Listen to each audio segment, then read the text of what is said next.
Vincent. Hello, everyone, and welcome back to He Makes Me Play. I am Marius, and I'm blind. I can't see, and so I make other people play video games. And I'm here today with my friend Vincent. Hello, Vincent. Hello, Marius. Yes, in Baldur's Gate 3 again, which is the game of the year 2023. According to the Game Awards. Yes, which we watched and Yes. commented and reacted to quite intensely. You can watch it on our YouTube channel, youtube.com/@HeMakesMePlay. Yes. Yes. Like Like and comment, subscribe. Subscribe. Yes. Everything. Yes. Send me dollars. Yes. Exactly. You can't actually do that.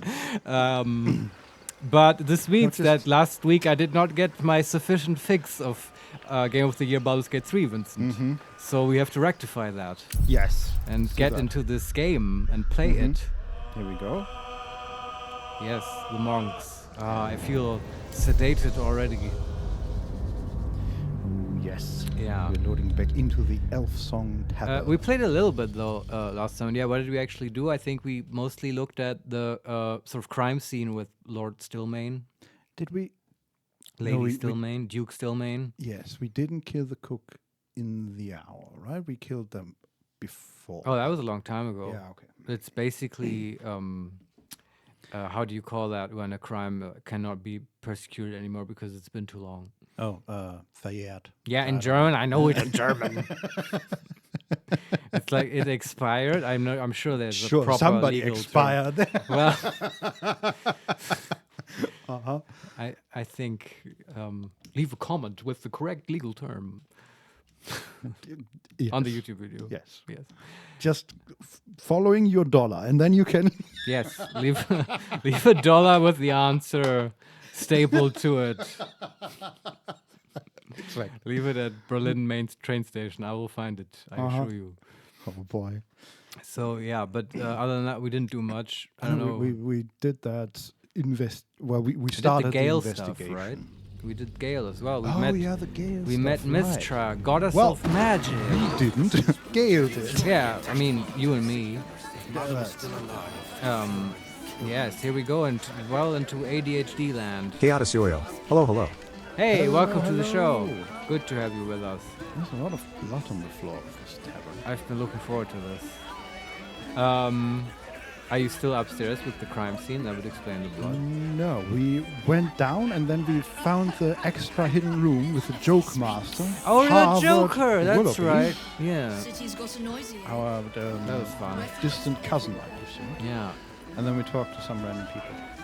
A Dame Guzan and Bombasto. Right. Well, we did this. Yeah. Today I'm in for like intense stuff after fucking around last time, at least a little bit. So Don Solarion, hello guys. hey, welcome. Excited to for the stream. today, so much juicy stuff to do. Yeah, I know. Do you guys have a preference what we should do? Because Vincent and I were sort of debating in the kitchen. Because I think on the menu is the Gortash Warforge stuff, which is awful but needs to be done. And anyway, like people say it's awful. Maybe it's not. Maybe it's really fun, right? We also like the Iron Throne, and people hated that. So Yeah. right. Maybe we're just so efficient that it's good for us. It's Yeah. an actual challenge. Yeah, it's an actual challenge. That's right. And there's also Answer of the Dragon. Of course, super excited about that. Right. Which Which is in Worms Crossing, right? In the yeah, we dungeon? would have to go Yeah. to Rivington, which, by the way, we never like fully explored. I No, feel like. we followed the main road and then suddenly we were in Baldur's Gate. I mean, we did the circus stuff, right? Yeah, which A was little bit. immediately next to the main road. Sure, yeah. But then we went through the church basement and came out, and then we went anyway. Yeah, so that's, and we went back, like we got out of the church onto the main road. yeah. So yeah. so that's a thing, right? And then sure, there's Shadowheart's parents. No idea what's up with that. Hasn't come up. And there's also here's the wild card. Just go to the fucking House of Grief and knock on their door, because it's like that's a yes. big interesting thing, Don right? Solarion, I do remaining side quests before the Forge sabotage. Ah, Okay. that's a good. Yeah, okay. Don Solarian has spelled out what I was sort of thinking as well, that might progress stuff, right? Yeah, probably. And let's just hope that Lae'zel will be fine. She's a tough cookie. Yeah. They're not gonna kill her. No, Come but on. even if we have to revivify. Yeah. Right. I'm not sure if that will work, but I'm absolutely in that sure. case, yeah, I guess we can just ask Mistra or whatever. If the avatar of the god of murder kills her, I'm sure a simple revivify will bring her back. We could just get a hireling Githyanki and yeah. call her Lae'zel too, and it'll be almost the same. Yeah. Right, but where was I? So Shadowheart's parents, and then I had the last thing. What House did I of say? Grief? Oh yeah, just fucking knock down the doors and chew bubblegum. Yeah. Like we have no reason to go there, right? Except we've sort of vaguely heard about it, but Yes. it would be a bit meta-gamey. I mean, it is absolutely normal for adventurers to do that. Oh, there's a house with weird decorations and gargoyles. Let's knock on the door. Yeah. Yes. We could do that. There's also the Society of Brilliance. Yeah, I would lump together a bunch of smaller side quests in one thing, and that's the Society of Brilliance, the murder thing we just opened up, and I don't know, some stuff I probably can't think of. We can also Dribbles the fucking clown, I don't know. We can also clear out the temple of the. The Umberly. Umberly, just random murder, and yeah. I am curious sure. what happens if we go back there. I bet eventually we'll have to. There has to be a reason they have that lower part where you couldn't go to and stuff. Yes. Yeah, but so those are the stuff I can think of. Do you have a preference, Vincent? There's also, just to throw it in there, there's a lot more to just explore here. Oh, I'm sure. Oh yeah. Kind of curious about the House of Brilliance and the dragon mostly. All right. Because Yeah. dragon. Yeah, I agree. Cool. Unless Chad has any objections, which even if you do, well, too bad. You don't have to be a dick about it. I feel like if they had strong opinions, they would have said by now. So let's just go to our friend Omiluk. Okay. Let's take a visit to him. And let's keep going with Gale. I want to see him in one combat at least. We have Gale with us, right? Is it just me or is the game? Is it lagging? No, loud.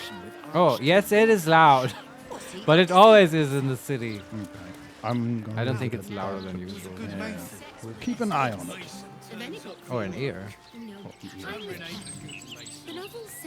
Once more, we run through the Blue Ridge Park.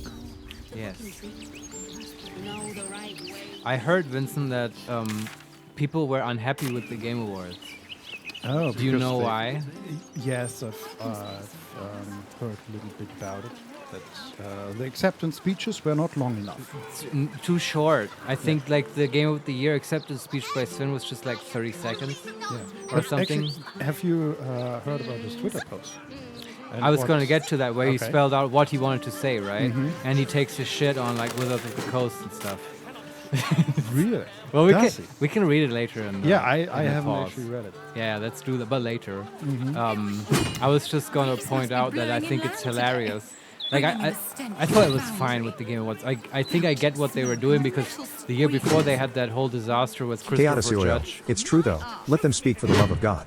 Yeah, I mean, I agree in general. I understand why they may have overcorrected for Christopher Judge's like 10-minute speech, because that kind of event is paced so tightly, right, and that throws everything off.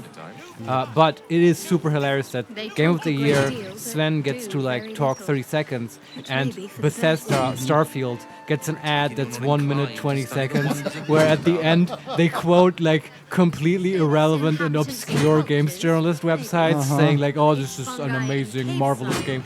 It's so it summarizes the whole problem, I think, perfectly. Yeah.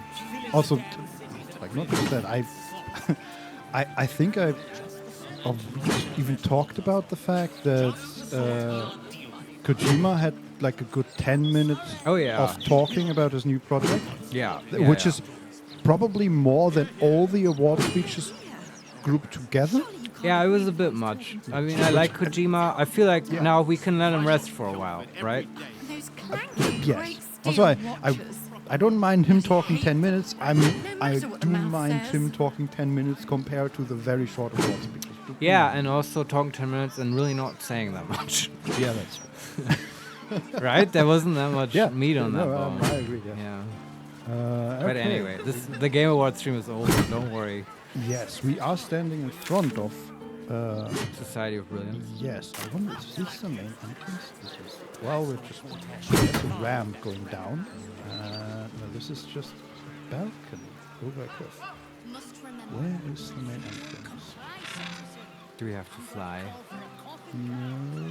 It's down here. There's a ladder. That's promising, which is going down further. Where's the entrance? What is this building? This is a building just like built on the side of a cliff. Oh, that looks good. Double doors, yes.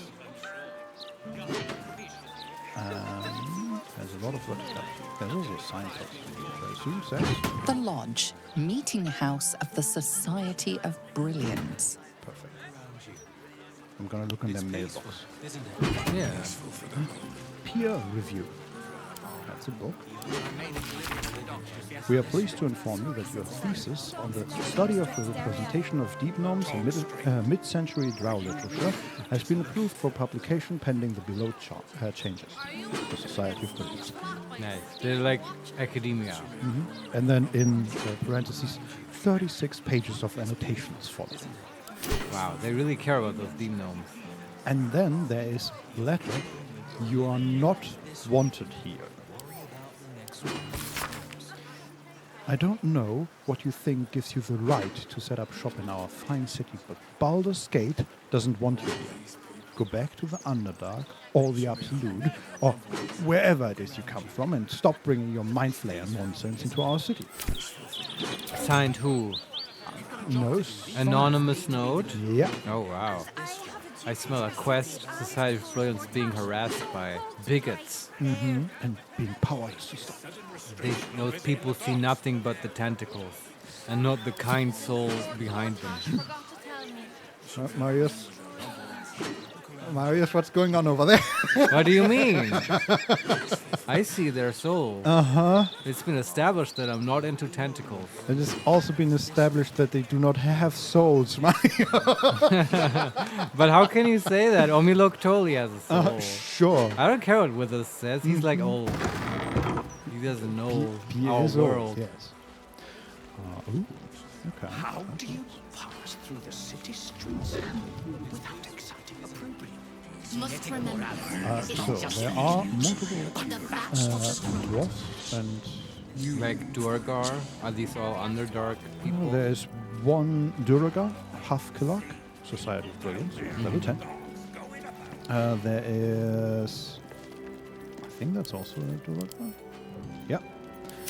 Second Durga, Rolario, level 9, Society of Brilliance. And finally, third one on our level is a Deep Gnome. Alright. With the name of Dr. Moorcomb. Society of Brilliance. Who should we talk to? Looks very homely. It's like They're defying all Underdark expectations. yes. It's quite nice. Let's talk to the doctor first, because he's walking into us. He can't get past. Well met. I am the Society's leading expert on myconid spore telepathy. But I've had to delay my experiments. Run out of spores, you see. Oh boy. I think I miss them, those myconid spores. Don't feel quite right without them. Probably shouldn't have inhaled them all so quickly. the doc is quite deep in his shrooms, I take it. Yeah. That sounded like a Mind Flayer. It did, yeah. Maybe that was only the... But one of the decorations is just a giant shroom. Cool. I love mushrooms. They're very cool. There are multiple, actually. But there's no way to... This is not a conversation. Nope. Okay. He just talked to us and then walked away. Which weirdly fits. I wish we could help him, but I guess we didn't collect the cool mushrooms in the Underdark, and we're also not a spore druid. Yeah. Also, Those might help. yeah. I feel like he had enough spores. No, but he's in withdrawal, right? That's what I took from Yeah, it. maybe. But Yeah. maybe it's good for him. Doesn't really happen with shrooms. Let's talk to the others. Yeah. Let's talk to Larian. I'm compiling a translation dictionary so warring species of the Underdark can understand each other. It's an essential step forward. Is she drow? Yeah. Okay. And finally, Half-Killer. Ah, a surface dweller.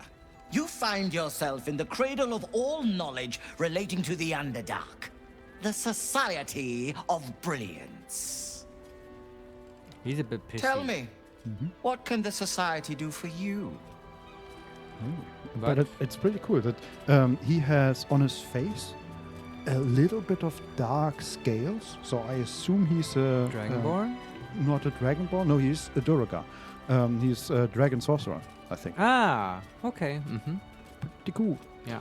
We can say, I met an expeditioner claiming to work for you. She thought a Githyanki egg. Oh. Number 2, I'd like to become a member. Number 3, I met two of your researchers in the Underdark, Lurk and Omelou. And number 4, the Society of Brilliance. Looks like a library to me. Tell him about Omiluk. A wonderful research partnership. I'm sure you'll agree. They are upstairs if you wish to share any theories with them. Okay. Okay. You can say any of the others. I don't want to tell her about the hag lady.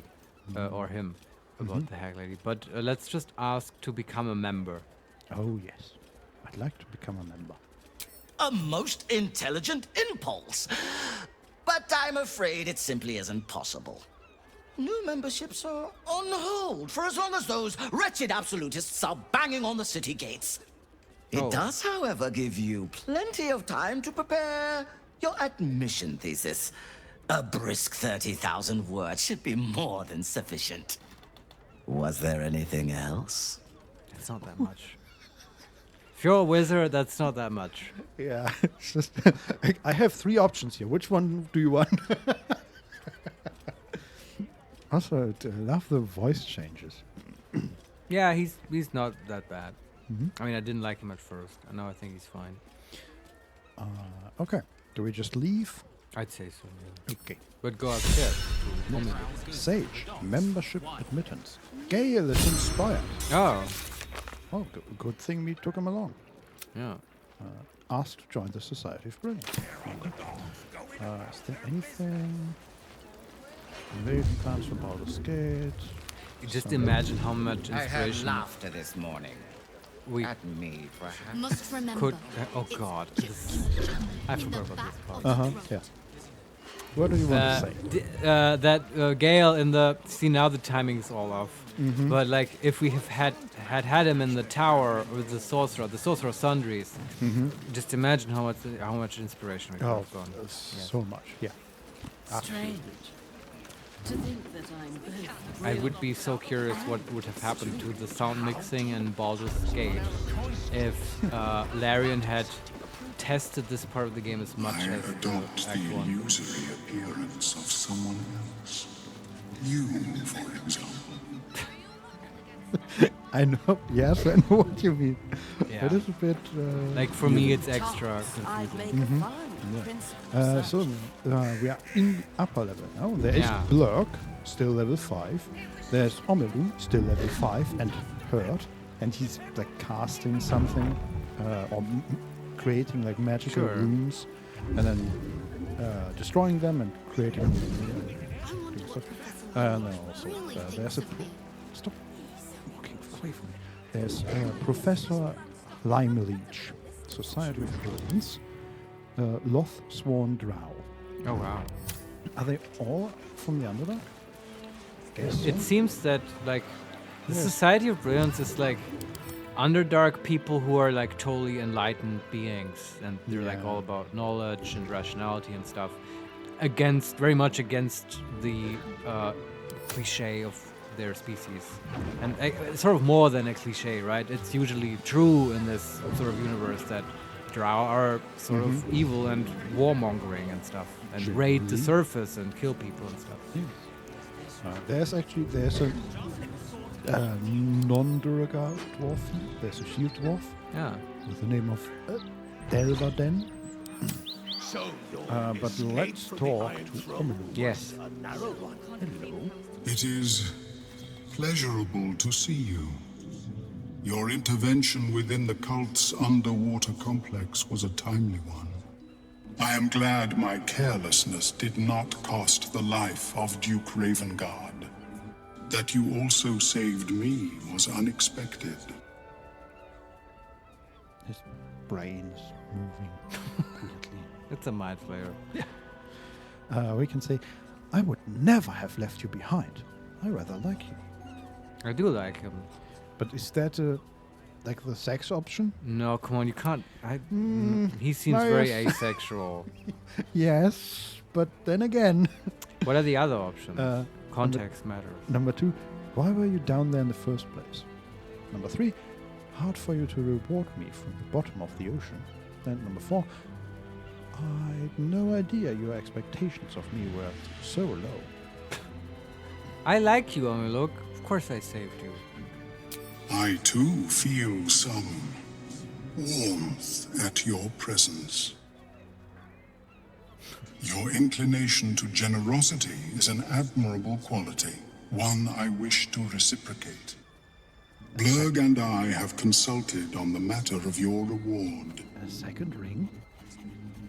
We first thought to ask the denizens of the Underdark for their aid in fighting the cult.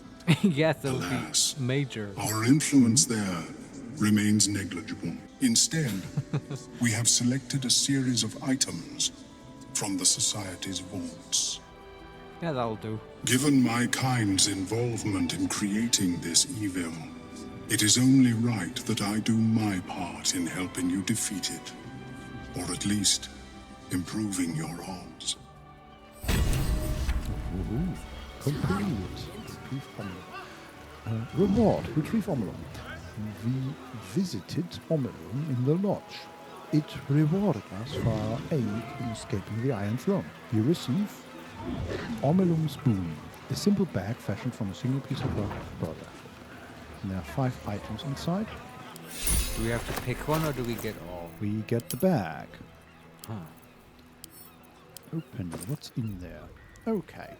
Potion of Supreme Healing. Ah, Scroll of Dimension Door. okay. Wizard's Bane Oil. What does that do? Dispel or something? Coat your weapon in oil. The targets receive a -3 penalty to spell attack rolls and spell save DC. And disadvantage on saving throws for maintaining concentration for 2 turns. That is the bane of wizards, indeed. Yeah. Then we have a Scroll of Sunbeam and Fungal Bamboozler. What's that? Lob this vaporous decoction. Concoction? Nope. Decoction? What's the difference between a concoction and a decoction? Don't know. All right. To befuddle nearby foes. What is befuddle? It means confuse. Affected entity can't control its action and wanders around without direction for 2 turns. All right. Okay. So that's a potion. That you throw. More like a bomb, I guess. Yeah. Yeah, but Okay. potion basically, yeah. God damn it, Omiluk. These are all consumables. Yes. But hey, we got a bag as well. Yeah, that would be funny if the bag is super magical. Uh-huh. But yeah, okay. We take all, I guess. I mean, and, some good potions, I guess. send back to camp. Goodbye. Is there anything else we can do with Omiluk? Kill him and loot him. No, I don't know. But he already said he will show up at the main battle, right? That's I cool. think so, yeah. Yeah. Let's talk to him again, just to see Yeah. what happens. Then we can talk to It is best I do not interfere further with events on the surface. I will return to my research. It has been neglected long enough. Wow. That sounds What like a he thought. won't show up to the Yeah. main battle. But I guess we'll see. Yes? Let's talk to some others. How about Blurg? Sure. Omeluum tells me I have you to thank for its safe return. We know the risks when we go out into the field, but to lose my friend in such a way would have been most disheartening. We can reply, bravery is no bad thing. In fact, your research could be invaluable for my cause. Number 2, you should stick to reading books. It's much safer. Number 3, have you anything to trade? And number 4, we can leave. Yeah, I thought about trading with this guy because we did that before. But here we can say number 1. If there's any conclusion to be drawn from this, I think it's that Omeluum and I are safest back in the Underdark. Our research there must continue. We may not be able to fight on the front lines as you do, but we may yet do some good for those who call it home. We'll depart when this absolute army is defeated. I understand you are involved in the matter. I hope our gifts will provide you with some meaningful assistance in fighting the evil Omeluum uncovered. Do let us know how you get on. I wonder if Larian planned for these guys to like contribute more, or like for there to be a plot line where you can get the assistance of some Underdark army of Drow or whatever. It feels like it, doesn't it? Yeah. It feels like there was supposed to be more here. Yeah, I think so. Even just, I wonder what happens if we talk to the other Society of Brilliance members. But like this whole area, the whole Society of Brilliance feels like it's a little underdeveloped so far. There could be more. Yeah, I feel like if you're gonna put it in the game, right? I feel like there's a setup here for this, but not enough payoff yet. I don't know. I mean, okay, we didn't get the Lady the Egg. Maybe that would have been something. That would have been exclusive to Omeluk, though, for reasons that I don't know. I just know that you won't see Omeluk in the Iron Throne building if you did do the egg thing. So it's like probably you have they intended for you to have 2 paths through the Society of Brilliance. I don't know. It may have been, but I feel like there should have been like one more quest here somehow. Well, maybe. Don Solarion, Omulum have to leave to get that damn Gith egg. Yeah, something like that. Well, let's see if he has anything to trade. He has some stuff. He has the Baneful, a short sword. Okay. This blade's magical powers only function if it's bound to an Eldritch Knight or is a Warlock's Pact weapon. Wow. Ah, okay. On a hit, possibly to bane your target. It's like the one thing. Cool. Then we have Circlet of Blasting, which allows us to cast Scorching Ray. The Lifebringer, also a circlet, with Life Charger. When the wearer gains lightning charges, they also gain 3 temporary hit points. Alright. Okay, then we have Ring, Sunwalker's Gift. The wearer can see in dark up to 40 feet. Boots of Genial Striding. The wearer's movement speed is unimpeded by difficult terrain. And Cinder Shoes. Whenever you burn an enemy, you gain 2 turns of heat. And then some scrolls, which I think we already have. These are very mediocre items. Yeah, feels like this is basically a... These are Act 2 items or something. Basically. Also, he has healing potions, but they are simple healing potions, and then a whole bunch of items that I feel like we sold them. A whole bunch of normal rings and lockets and necklaces and stuff like that. Yeah, I'm good. Okay. Thank you very much. Okay, let's talk to the professor. More. Professor Limeleech. Without exciting opprobrium. Once I publish my paper proving that it's just hyena mite infections that make gnolls so angry, I'll be famous. Huh. Okay. Hyena might but I mean gnolls, we've seen this. Gnolls spawn out of hyenas. Yeah. I feel like There's more going on than just a mite infection. I don't know. Maybe. But maybe just the infection Thinks of me. ravaging them while they are already inside the hyena affects them So like badly. they spawn out of the hyena and they somehow get mites, which like I guess live in the skin. No, I think it's more like drinking alcohol while you're pregnant. Okay, yeah. Maybe? I don't know. That it alters their sort of. Maybe they're like, yeah. Otherwise, they would sort of still break out of the hyena in a bloody mess, but would be like little Furbies or whatever, like Be pretty chill, nice little nice, beings. Yeah. Way into farming. So Sure. escape from the Iron Throne. There are was also a some narrow books laying around. The pronunciation. I find I now have The an pronunciation irrational of fear of deep common for monstrous species. Thank you. A guide for Peter Go-Goose. Peter Go-Goose. Okay.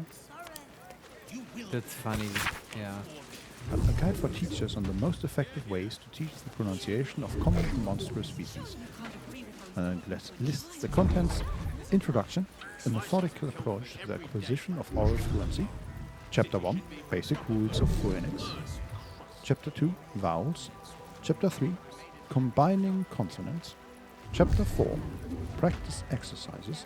Chapter 5, further guidance. And Chapter 6, species-specific challenges. I love the idea of like a boulet who's like a very intellectual boulet with glasses, flipping through the book with his tiny hands. Not sure if that's what they're going for, but I mean, if it works for one, right? Really practicing his French. Of course. French it would be. And then On the Origins of Evil, another book. Devils, demons, mind flayers, drow, githyank. What do such creatures have in common? Conventionally, wisdom suggests that it is the quality we call evil. But how wise is this really? After all, scrape one layer beneath the surface and one finds that there are other common denominators. Perhaps far more common to the individual experience than the ill-defined notion of evil. And in parentheses, the following pages seem to detail various arguments for the origins of evil finding its root in generational suffering, the gods, the self, and the environment, but settle on no firm conclusion. What is this postmodern neo-Marxist bullshit? Like, in my Forgotten Realms, there's good and evil, and that's it. I guess you shouldn't have the Society of Brilliance thing. Yes, honestly, what is this? And that's the sleeping chambers. And oh, there's a ladder. But I think we're mostly done here already. Up. Okay, this looks more like a storage area. There is a wooden chest, but it's locked, and it's a crime to open it. Yeah. But it's fine. Next playthrough, we have to hatch a little Githyanki boy in this place. I guess that's what you get to do. We have so many people there still climbing people up the ladder. Oh man. I do she like. Can't get sorry. She couldn't get to the ladder because there are too many people in this room. Yeah, we do have this whole summon. I do really like characters like Omilum, just in the sense of like these sort of side characters that don't get their whole big own storyline, but sort of keep popping up and that you make friends with, right? And they you can come back in random places. I always loved that in games. Me too. Just feels like this could have been a little bit more, right? A little bit Three more. times is the charm, right? Yeah. We saw him sort of 2 times, and that's one is lacking now. Yeah. But hey, we got the powerful ring. So. Yes. There's a small park immediately opposite us. There's a sign. Harbour View Park, generously maintained by the Janeth family since 1482 DR. Oh, we stole your hat. It's a small world. Yeah, there's also a group of guardsmen and the steel watcher talking to some commoners. There are more buildings here we can enter, I guess, but nothing immediately stands out apart from that child fight fighting dummies. Huh. Talk to the child. Yeah. They're called Fig. The Gazette reckons Lord Gortash is the second coming of Baldur. Horsecack. Oi! Stop a moment. Right. You look harmless enough. The commander keeps an open house, so you may pass. What? Okay, she is standing in front of a door. This is sort of like a mini mansion of sorts. Let's go inside. Might be fun. I want to meet the commander. We can say, who's the commander? Ah. Number 2, thank you, noble sentinel. Or we can leave. Ah. And fireball her for her. I want to just say thank you, noble sentinel. I'm not a centipede. I'm a guard. Sure. Well, we say yes. And now we will find out for ourselves who the commander is. The shield says... A Larathin residence. Residence? This is not like the orphanage that Nine Fingers talked about, right? I don't think so. Alright. Maybe? There is a mailbox with Harper report. No leads. Hi Harper. I'm sorry to report that we've had no leads on the boys' parents.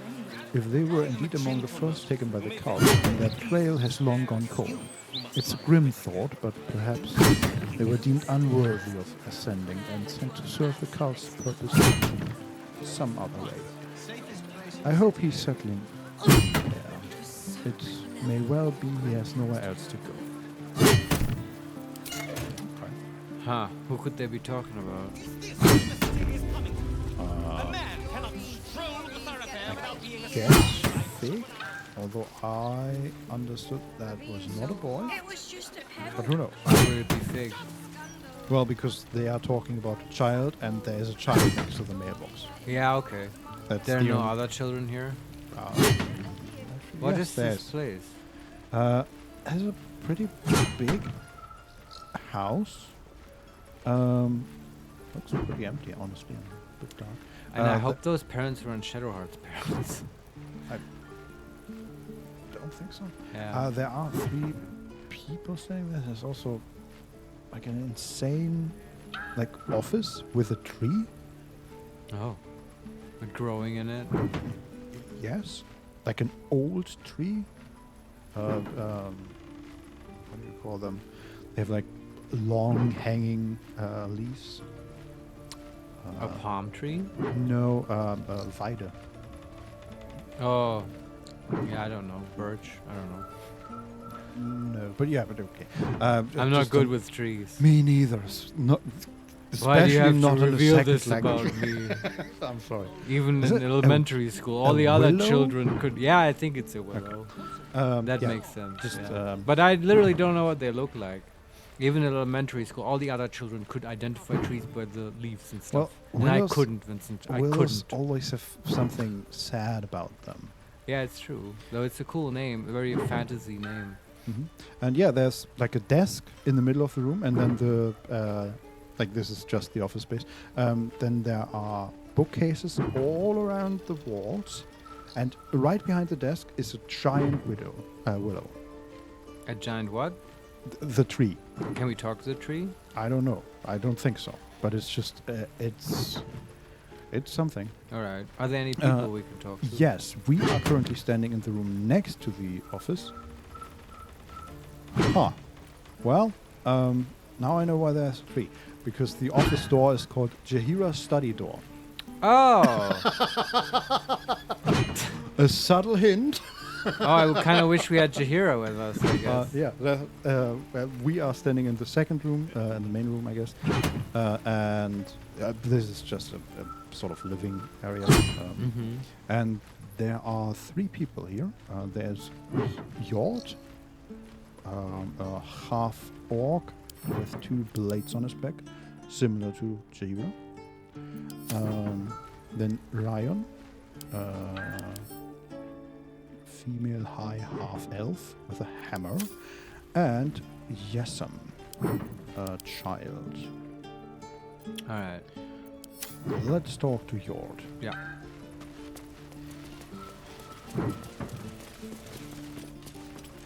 If you hear about the vines, I've cleared them off the neighboring houses already. Can't promise it'll be the last time.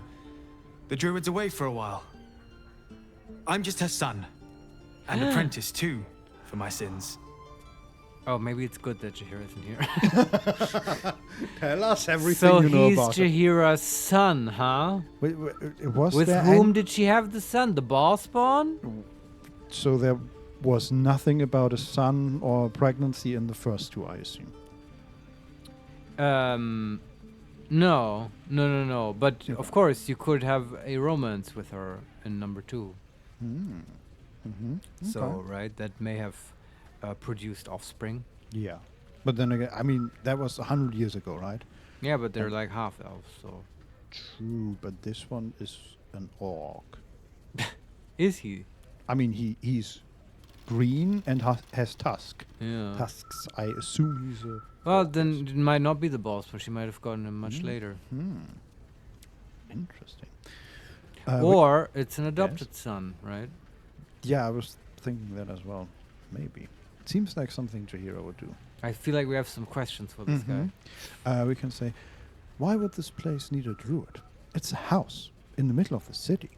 Don Solarione, let's not think too much about this. Oh. For our sanity. No. You know that we will think a lot about this Uh-huh. and like establish paternity very exactly. Yes. Then we can ask, who's your mother? Or we can leave. Who's your mother? Oh, I took you for a friend of hers. The druid. Jaheira? He has pink hair. Sure. Here's a look. We can say, I know Jaheira. We are traveling together, in fact. What? You know where my mum is? Tell Ryan, quickly. Okay. I guess we are supposed to talk. You gotta get Jaheira? Maybe? Or just talk to Ryan. Oh, okay. What do you want to do? Talk to Ryan. Okay. That's what he just said, right? I couldn't quite True, hear. yeah. Make a habit of just letting yourself into people's homes, do you? I mean, the door wasn't locked and the sentinels. My The mother's guard not let here, us in. if that's who you've come to see. Oh, she's her daughter as well. What? Wow, Jaheira has been very fruitful. Uh-huh. We can say, wait, I know Jaheira. I've just returned to the city with her. She's alive. Who are you to her? A harper? We can say, a friend, though maybe not so close as I'd hoped. She never mentioned you. That's can be sort of hurtful, you know. Like Number 2, allies. We fought General Catherick Thorm together. At number 3, I'm Butterscotch. Your mother hasn't mentioned me in any letters. that one. Yes. Yeah. Don't be too wounded. Up until this moment, she was missing. Presumed dead out in the Shadowlands. But she's alive. Everyone! She's alive! Bring her here so we can kill her. What? This is. She's joking, right? I assume so. That's a joke. Uh-huh. All right. Okay. You want to talk to the boy? I guess so, yeah. I was kind of expecting other people to show up, but Yeah. I guess not. So talk to Ran Jesse. out of budget. Yeah, maybe. Greetings, sir. You have not been announced to this court, and we deign not to speak with thee. Wow, okay. Okay. We could go upstairs or... Let's get Jaheira. Okay. Come. I guess Gale had his chance. Yes. He had his chance and he didn't use it. Yeah. Wait, who did he replace? We have Shadowheart with us, Will. right? Yeah. Replaced Will. What's on your mind? But I guess that's fine. Let's replace him. But he has so many options he wants to talk to us with. I need you to remain in camp for a while. I question the wisdom of that decision, but so be it. question your mind with that absolute sign still on it. I'll be here in the meantime, idling away the hours. By which he means wanking to Mistra. Yeah, probably. Yes. Where is... Whoa. Man, the singing. Mm-hmm.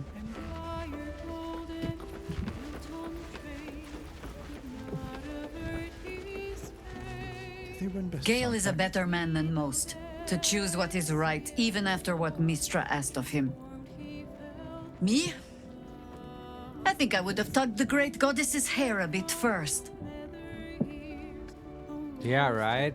We can say, I met your family.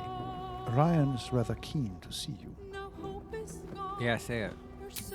Ah. You've wandered far in my absence.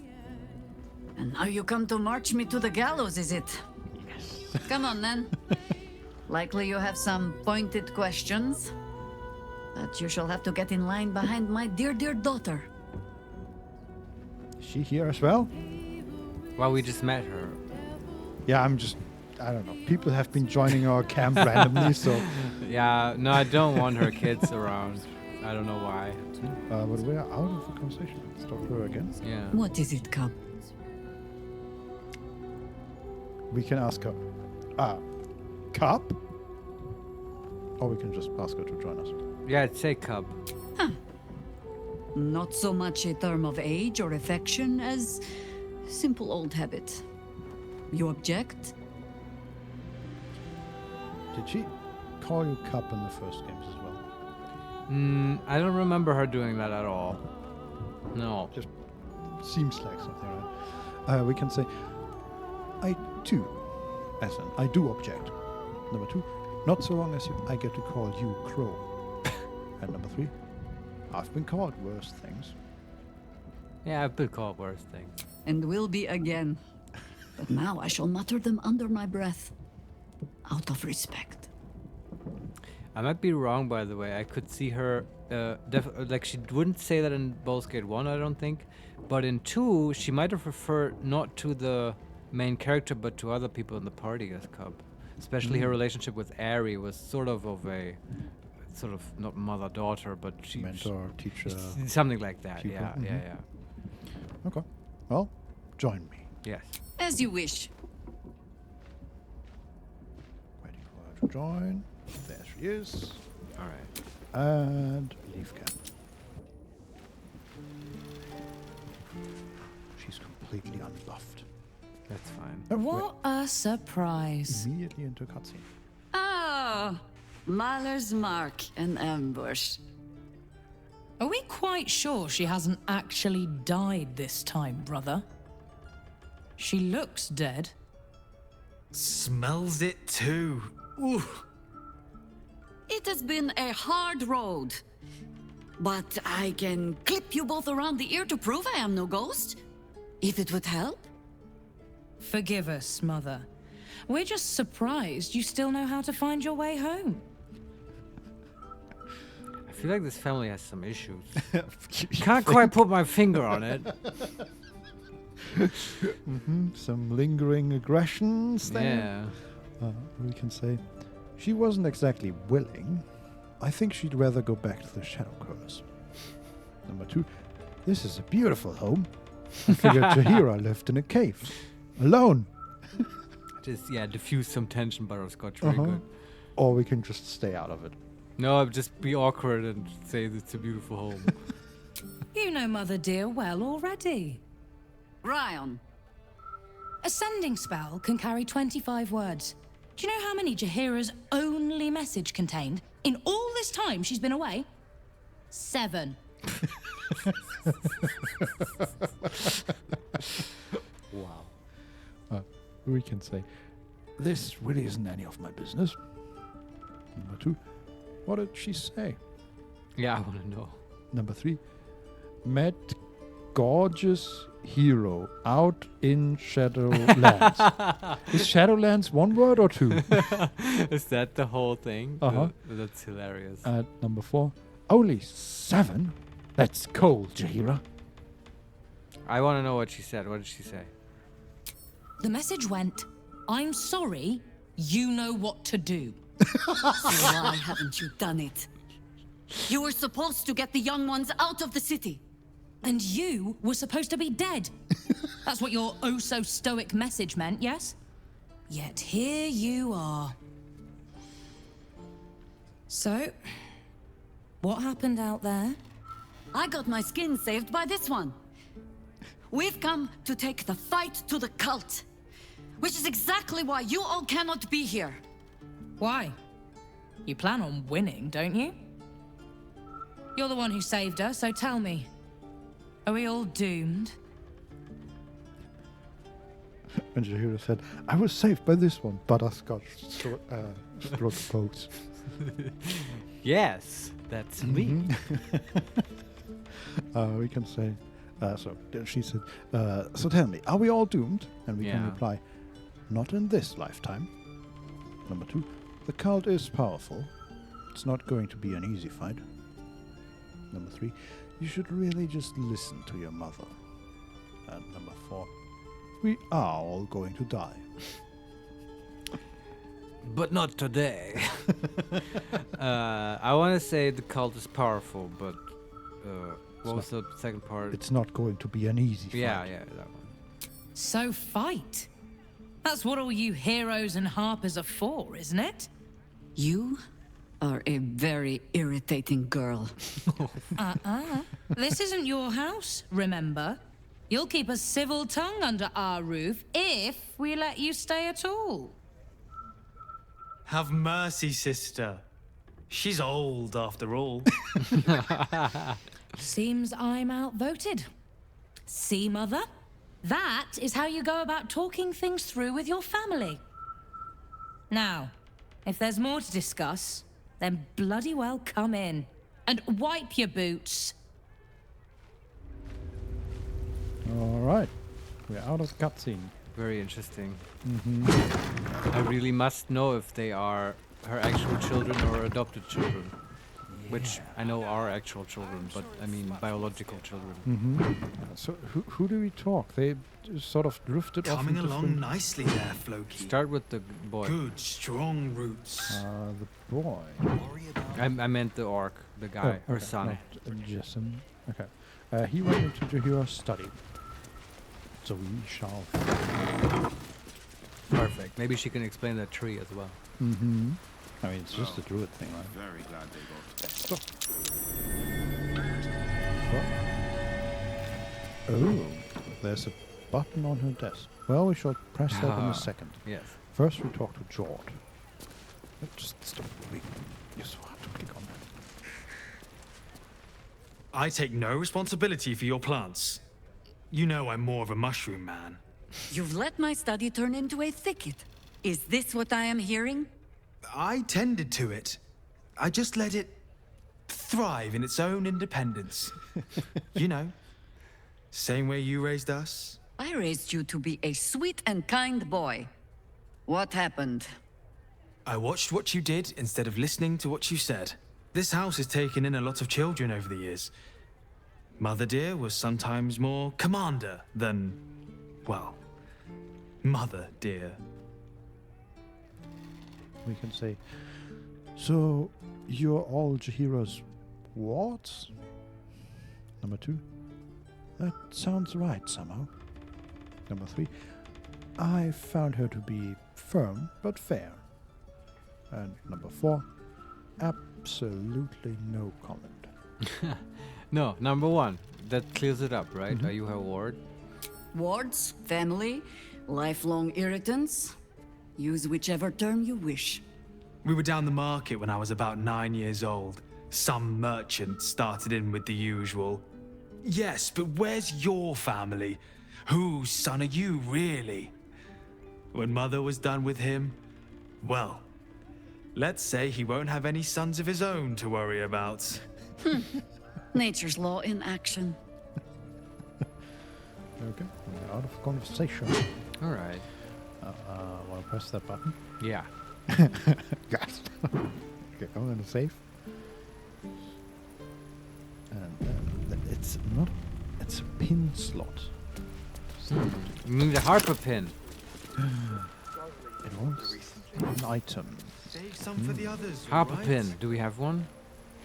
We should, right? We killed so many harpers, like on accident.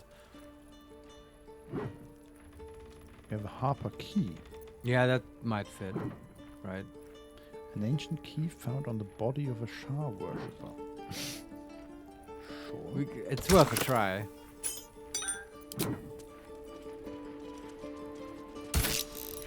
Invalid combination. Alright. Okay. Totally need a hopper pin. Mm-hmm. There are also like rolled up scrolls here.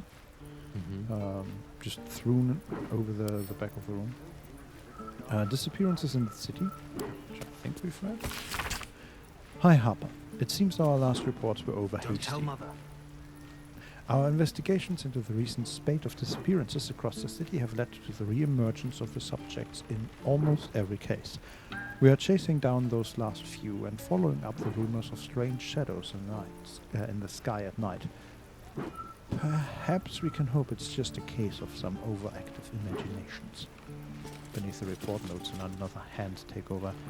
No coincidences. Absences connected. And why return now? Oh, come on, Ferdinand. I just trimmed you. Probably them getting injected with a parasite, right? They disappear for a few nights and then they reappear. Yeah. Nothing. I was wondering from when this note is. Are the shadows in the night sky? Is that like the Nautiloid or whatever? I think so. Yeah, either that or just levitating Mind Flayers. Yeah, so it might have been from before the game started. Mm-hmm. Then we have Final Warning.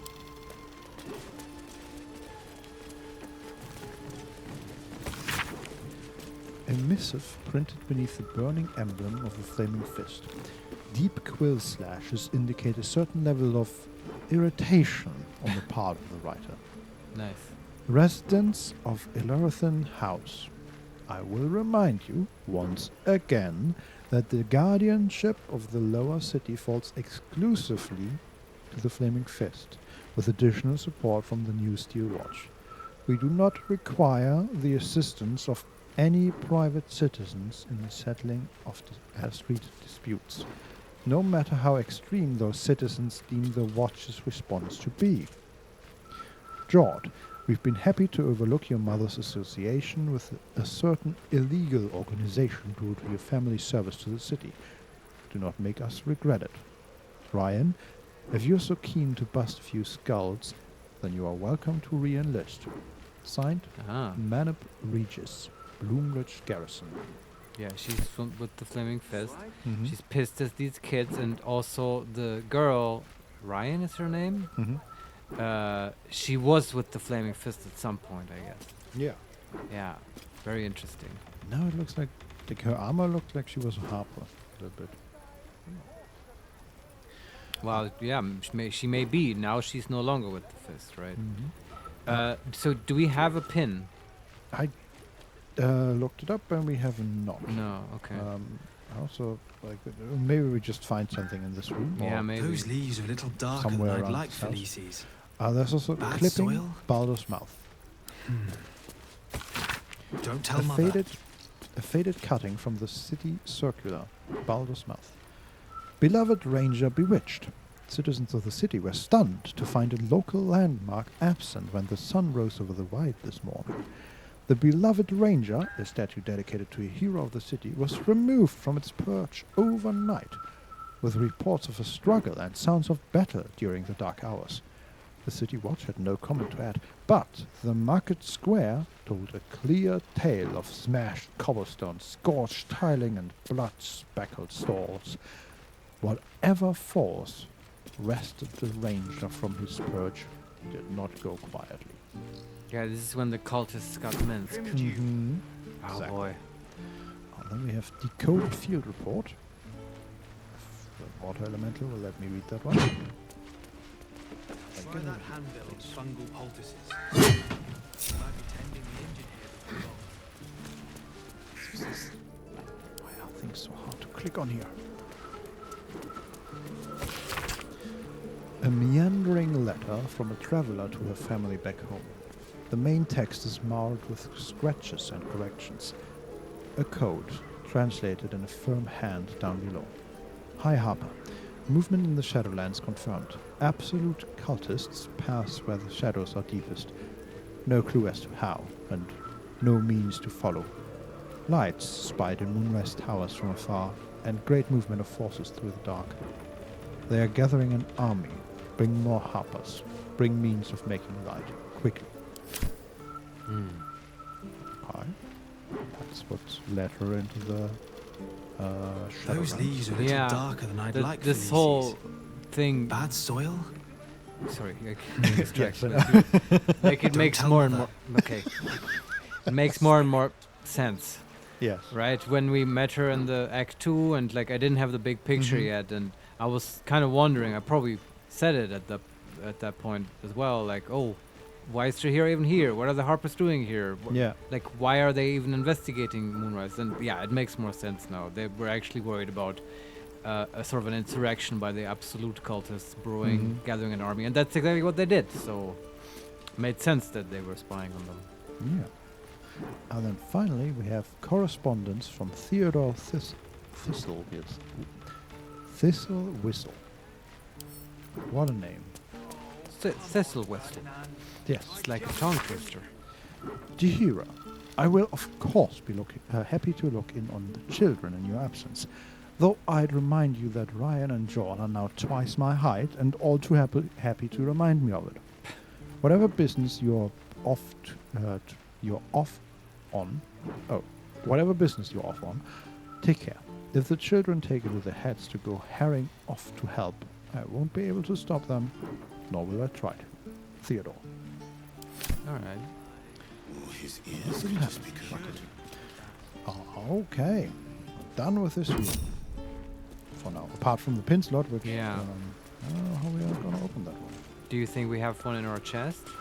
In the... Coming along nicely there. I think so. In the camp. Good, strong roots.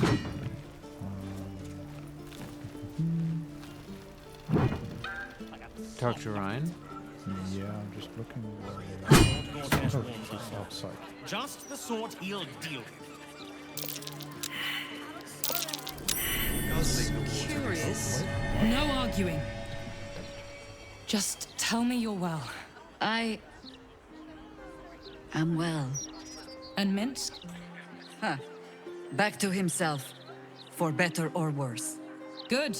I owe him a kicking for showing Fig how to throw hatchets. So, this cult. What's our plan? I'm not fool enough to think I can change your mind. But if you're staying, I don't want you taking up arms. There are other ways to fight. Really? Like what? I can say there are refugees outside the walls. They'll need protection. Number 2, healers. This place could serve as a hospital. Number 3, ignore Jahira. If it comes to it, pick up a sword. Number 4, prayer? Huh. Yes. I don't feel like she's not a healer or a praying sword. She used to be in the fist, and she what's she dressed as? Like a warrior, right? Yeah, she has like light leather armor, and she has a warhammer on her back. Yeah, okay. I mean, could she take care of the refugees? I think so. You think that? Should we say that? I kind of want to say ignore Jahira, pick up a sword. Yeah, I also love the fact that in that case, Butterscotch is just completely ignoring the warhammer on her back. Yeah, ditch that weapon. That's dumb. Yeah, pick up a staff, learn magic, do something. I don't know. I bet Jahira will disapprove, but Ryan will approve. True. And I wonder if that will, do you think we can decide her fate? Whether she shows up in the Elder Brain battle or does other stuff? Doesn't particularly feel like it. I don't know. Let's say ignore Jahira. Okay.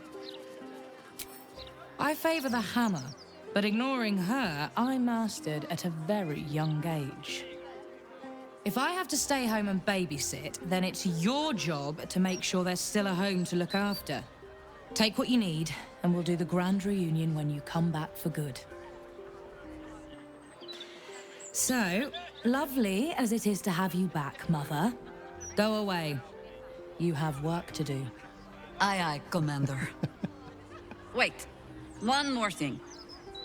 There are doppelgangers on our trail. One even went so far as to steal my face. Huh. All right then. If you turn up looking for hugs and kisses, I'll be sure to shoot first. That's my girl. Huh.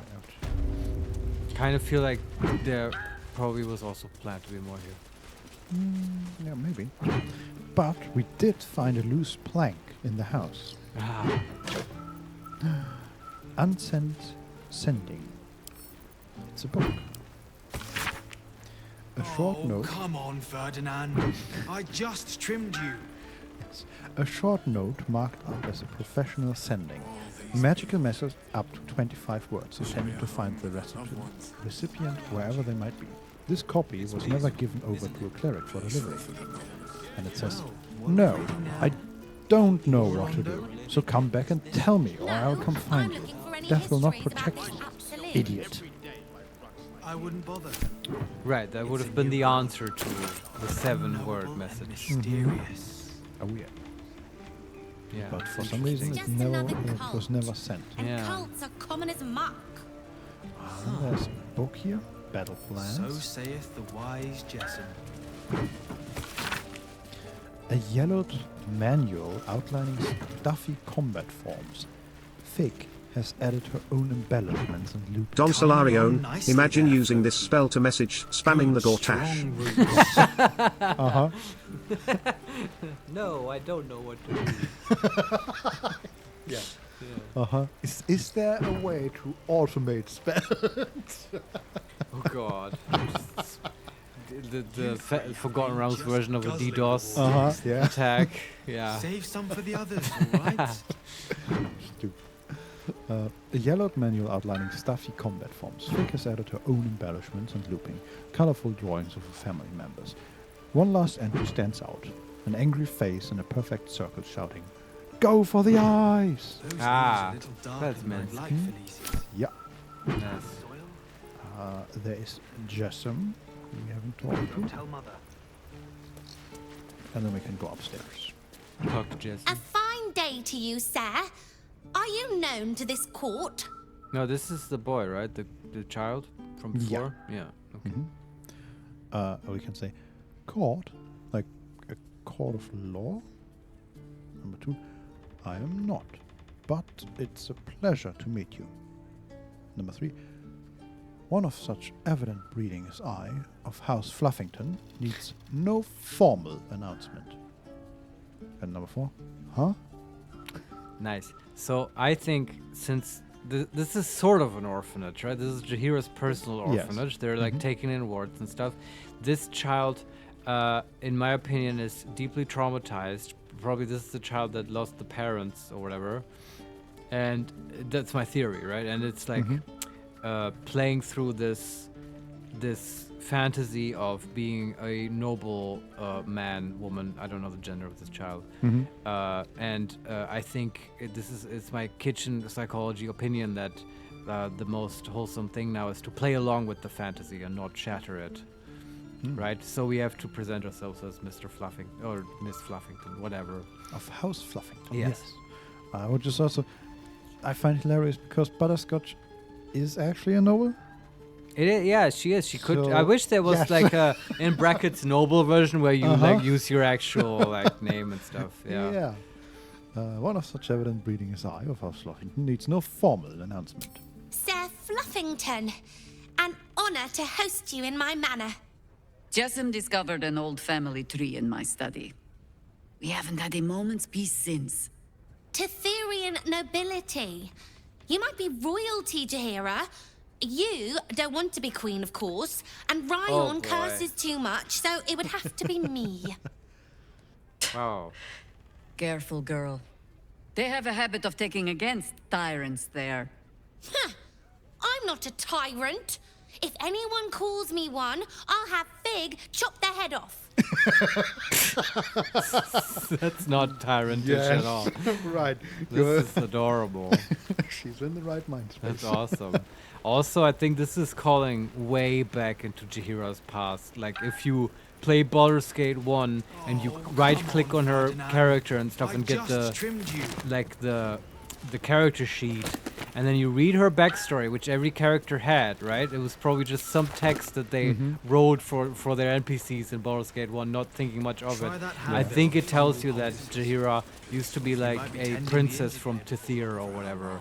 I'd have to read it again, but it's like, you know, they fleshed out her backstory and stuff there. Okay, well, apparently this child found it. Yeah, and she like ran away and stuff, I think. I might get this wrong, but I know that she later met Khalid, who was much younger, and Khalid was from like a noble merchant family and was supposed to be like, I think married off or whatever, and she helped him like escape. And then they sort of got together on the run and stuff. Okay. Yeah, it's like... I wish that was DLC, man.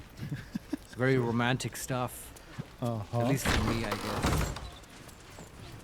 Anyway, did we talk to everyone now? Yes. There are some books we can read, like The Forgotten Forest. Sure. We are upstairs now. This is just sleeping area, I think. And The Forgotten Forest is a book half shoved under bed. Dark children's picture book featuring a host of animal friends helping one another survive a forbidden forest. At just the moment where it seems the villains have the advantage, a childish hand has drawn a cranky old elven woman beating them about the head with a stick. That's Jaheira. Yeah. Peaceful. Yeah, she is a real protector. Right? That's her whole... Like, that's how you get Jaheira. She's a mama bear in every way, right?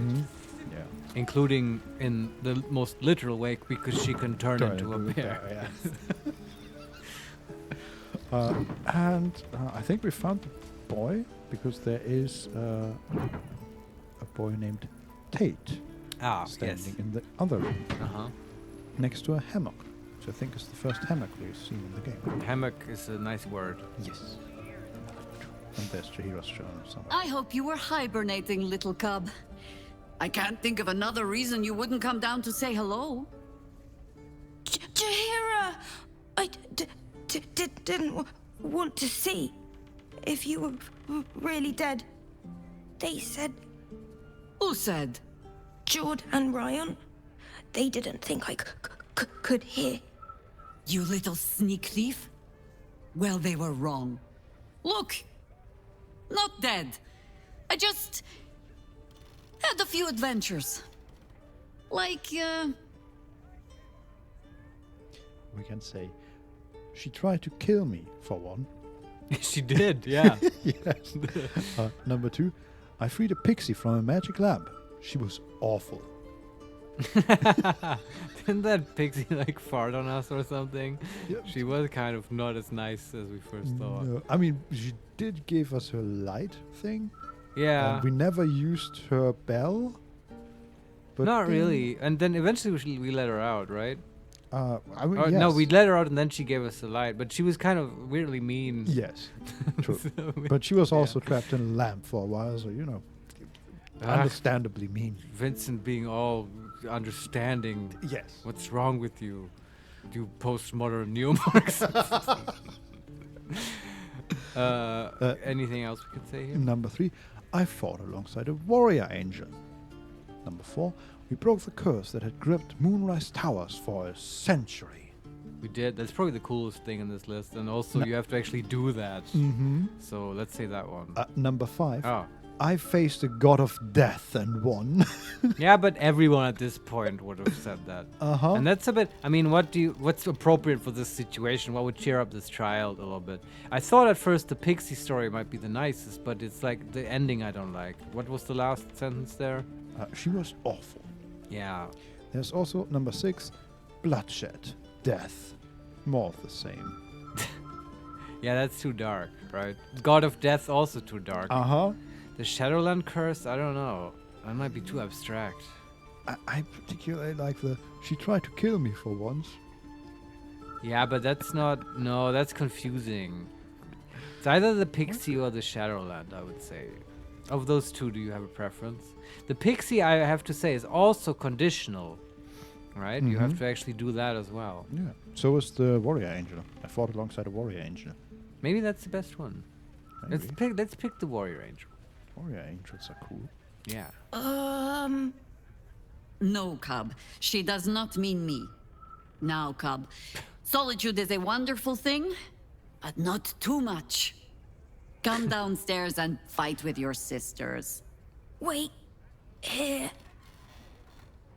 I was... keeping this safe. Pin. You got a pin? My Harper pin. Ah! Oh. Nice. Was a certain little sneak thief playing down in my sanctuary? No. That's sweet. I also like to think that like our discussion was way too deep, of course, about like our response. Yes. But I like to think that Butterscotch, like in the fiction, also just stood there and thought for that exact amount of time before. I fought with the Warrior Angel. Yeah, especially like, Jaheira is perfectly setting us up, right? She's just like, I had these adventures, like.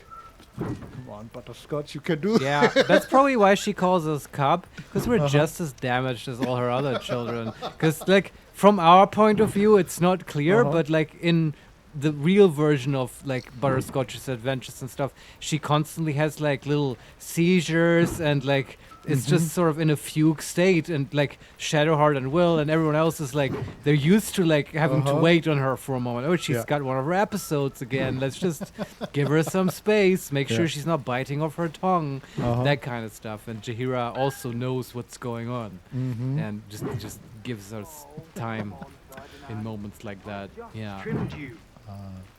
Now let's put the pin in the box. Before we go down, there is Jessam's journal. Oh yeah, that's good. Journals are interesting. A stunningly rendered doodle of a young elven girl sitting on a throne. Faint eraser marks indicate that her crown got more jeweled and elaborate with every iteration. And then it says, Queen Jessam the First of Tethyr, ruling over the lands of... Question mark. Look up Tethyr. Well, if Gale ever builds the Crown of Karsus, I know who we can try it out on. Yeah, she's a real princess, huh? Yes, she's trying very hard. Look around you.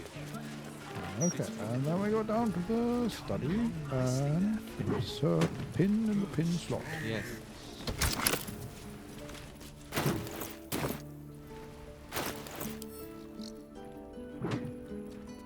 Pin, please. Three have been just guzzling the water recently. I love how this guy really talks about plants a lot now that his mom is back and he hasn't been taking care of them. Also, do you notice how like it's way harder to get into the Harper Sanctuary apparently of Jaheira than to get into the counting house Bank of Baldur's Gate main vault. Because if you're just a good thief, you can get in there. But here, there was no option to lock. Don't tell Mother. True. Yeah. Yeah. This was an impossible task. Yeah, they're really characterizing the Harpers as actually competent for once. Yes, which is counter to every other depiction of the Harpers in fantasy. And in at my the opinion. same time, depicting the bank as being it's extremely utterly incompetent. incompetent. Yes. And also sort of weirdly uncaring, where he just gives us the money. Yes. Yeah. But okay. Yeah, We've talked about the counting house. Here's the key to my vault. Yeah. Well, I won't need that, but thank you. So what happened is that her desk split in two and opened a pathway down. Excellent. To Jaheira's hideout. Don Solarione, it's Jaira Batcave. It totally is, yeah. Basically, yes. Let's see what's in there. Oh, there's like a neat butler and stuff. Yes. Madam has returned. Also, how about a car? Ooh, okay, this is a rather large cave, actually. So you think she has a bear mobile? Like a bear car that she used to cruise through Baldur's Gate whenever like Gortash throws up the bear sign in the sky. Probably not Gortash. Probably expect a panther, like a panther. Yeah, she did show up as a panther, right? Yeah, and like it would be Duke Ravengard who throws the signal. That might be a thing. Oh yeah. Someone should make a cool comic about that or whatever. I don't know. Yeah. So we are standing in a room that looks like it was actually made with stone walls, but one of the walls has been broken through, and that leads into a rather large cave. And immediately after the opening is okay, it just highlighted a wooden crate next to us. We are standing at the part where the wall is broken, and immediately in front of us is a rune on the ground, and in the middle of the ground is a root structure with an orb held up high called Frosted Orb. 8 HP and we can use it. Let's look into this crate. Okay. Why did it highlight if there was nothing in there? Oh. Well, we just solved the riddle. Why? After the frosted orb, there were multiple other orbs. They were sort of protecting this area. There was a crackling orb and a scorched orb and a oozing orb.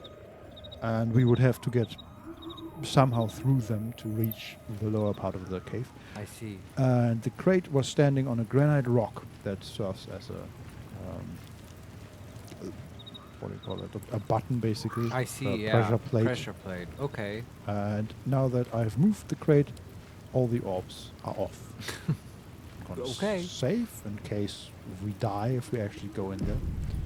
But listen, Jahira, you're cool and all, but you got to work on your trap design here. yeah. But I also, I really like the fact that she said, have no fear, the traps aren't meant for you. But better to stick closer. What I was saying is, I like that they incorporated an easy way to deactivate them, because she would have an easy way to deactivate them. It's true, yeah. Yeah, that would be weird if Jahira stands next to you while you like meticulously diffuse her traps. Yes. You could just... No, I got this. I'm not telling.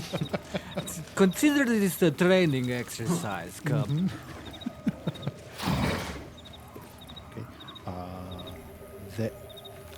Oh boy. Here we go. So there is this cage is large enough that there's basically a small house in here. Looks a little bit like a... Well, not a hag's place. A witch's hut. Yeah, basically. Just a little friendlier. So right. It's druid-like, right? Yeah.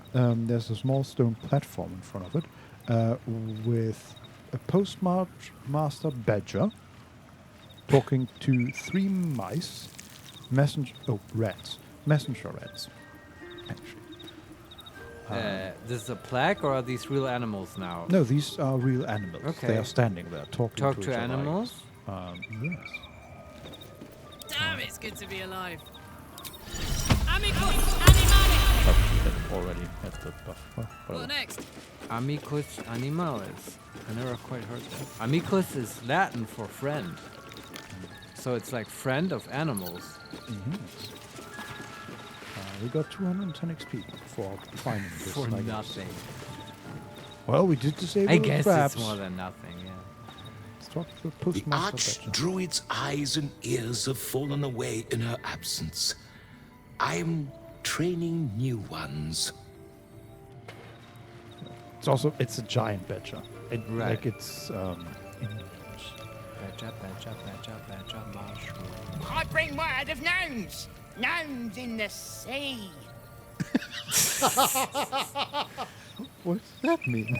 Word of gnomes? Gnomes in the sea? Yes. Well, the Iron Throne building, right? Yes. Yeah. Correct. Wow. But why would the rat know that? They can get everywhere. I guess. So yeah. Okay. Down by the Blushing Mermaid, there's a stink of something fey. Ooh. Smell of arse, too. But boss doesn't care about that. That's the hag. Uh-huh. Man, we did it in the wrong order. Should have gone here before we did all the quests. What's the third one, though? Yes. There's been killings in a holy place. Stinks of incense and blood. I don't know. That might be that- House of Grief. I don't know. Maybe. Or the Umberly Temple. Yeah, but is there killing? Oh, but that might be another quest then in the Umberly Temple. I mean, so far nothing has indicated killings in their place. I mean, there was a corpse, right? It wasn't killed in that place, but it's just... Yeah, the ones they were burying. Yeah. Yeah, that doesn't count. Fair enough. Okay, but that's the animals, I guess. Yeah. Let's see I've what's got a in long this road house. ahead. Please. Swift as my feet can carry me.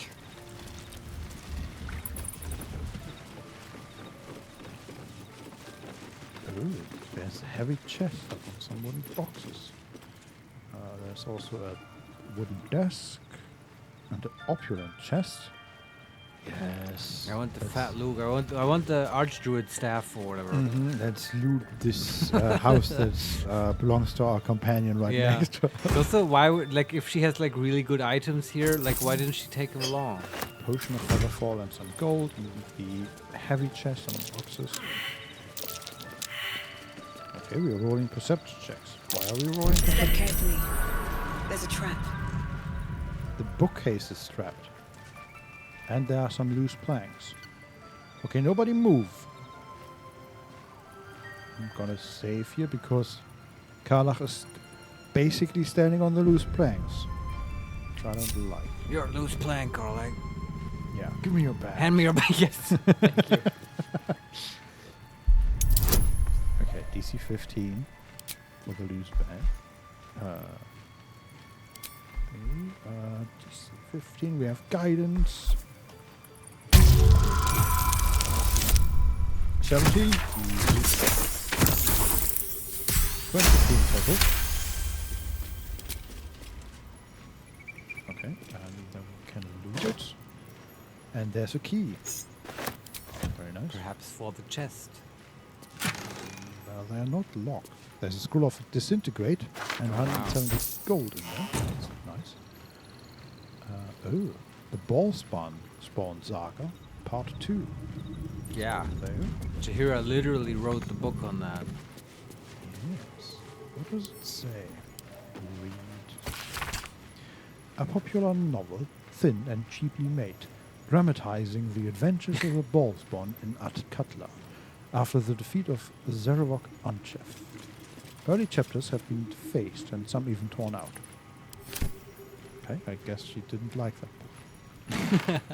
But I want to read it now because it's they're implying that it's it's not the real factual events. It's the dramatization that probably has hilarious exaggerations and factual errors and stuff. A cheaply made one. Yeah. Yeah. I want to read it. I mean, I also think it's hilarious that she hates it, but you know. Yes, this isn't Twiddle. Come on, Larian writers, give it to me. Yeah. No. Yeah. Okay. In her desk is also the book My Dearest Wife, or note, I guess. Since you've forbidden the writing of poems, I had to get creative this year. I tracked down a retired Comurian war wizard with a magical method of transferring mental imagery to parchment. The art is imperfect, and perhaps better suited to espionage than name-day gifts. With all my love, and from a safe distance, Khaled. Oh. It's Khalid. Beneath the note, a small inked picture of a smiling couple. Their mouths gape far too widely, their joints twisting ever so slightly, but beneath distorted brows you can just make out a much younger Jaheira and a bearded man wearing a harper pin. Oh. That's really funny. It's got it's bad image and stuff, but it's also so sweet. Yeah. And she kept it all these years. Man, that makes me so sad, but in a good way. You know what I mean? Yeah. It's this is she is a half elf after all, and Khalid was as well. And this is total elven shit in my book, right? This hopeless, tragic romance stuff. I dig that stuff if it's done right. Well, and in this case, it was done right. Yeah. Yeah. That was my question. It's that whole aspect about elves where they're like so old and stuff, they become world weary because they have to watch everything die around them, and it's like this feeling of intense mourning in their life. Yeah. That the whole, there's a German word for that called Weltschmerz, and it's exactly that's so elvish, right? Yeah. Literally translated as world pain, but doesn't have the same connotation in English. Well, at least she's just a half elf. Yeah. That's why she still gets shit done, because she has the human part. I have 1,000 years to live for. What do I care? Also, I don't have all day. Yeah. Yeah. I found the first of the Chaotisoio. There is a German word for literally everything. Well, yes, well, kind of. Kind of. That's true for every language, though, right? Yeah, and also like German has this thing where you can just put words onto other words, so you can create words for anything you want. Compound terms. Yes, like Opferdolch. Exactly. Yes. Yes, the sacrificial dagger, in case you were wondering. Yeah, just put together as one word.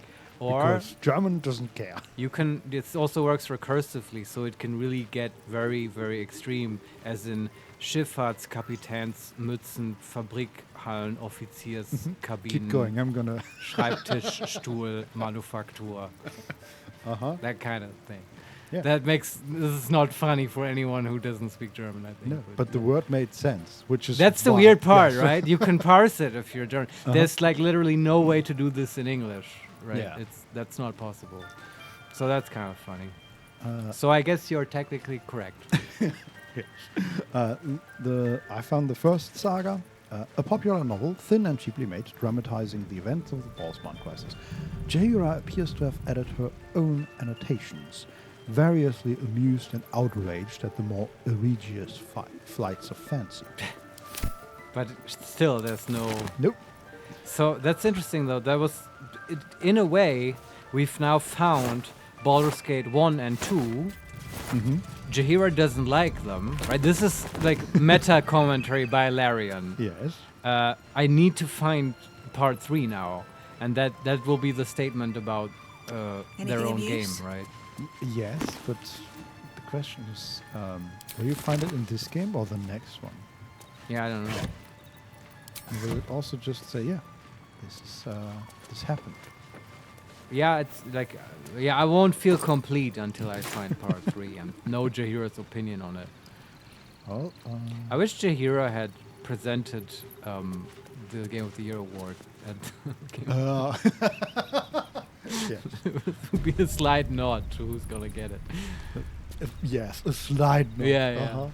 But I mean, Timothy did a good job. You know what would have been the best troll move? To get Todd Howard to present that award. God! Present the award and then shoot whoever gets it. He can show up in a power armor. It's okay. Oh yeah. That would be good. Okay, we've cleared the room. That's left to do is big chest. Take a look at this bookcase. Okay. Keen eye. But if it's supplies you seek, weapons to aid in our fight, you won't find them behind that door. There is nothing back there of worth to anyone but me.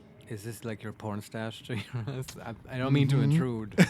But I do want to intrude now. Yeah, I mean... Hey, Jaheira, look over there.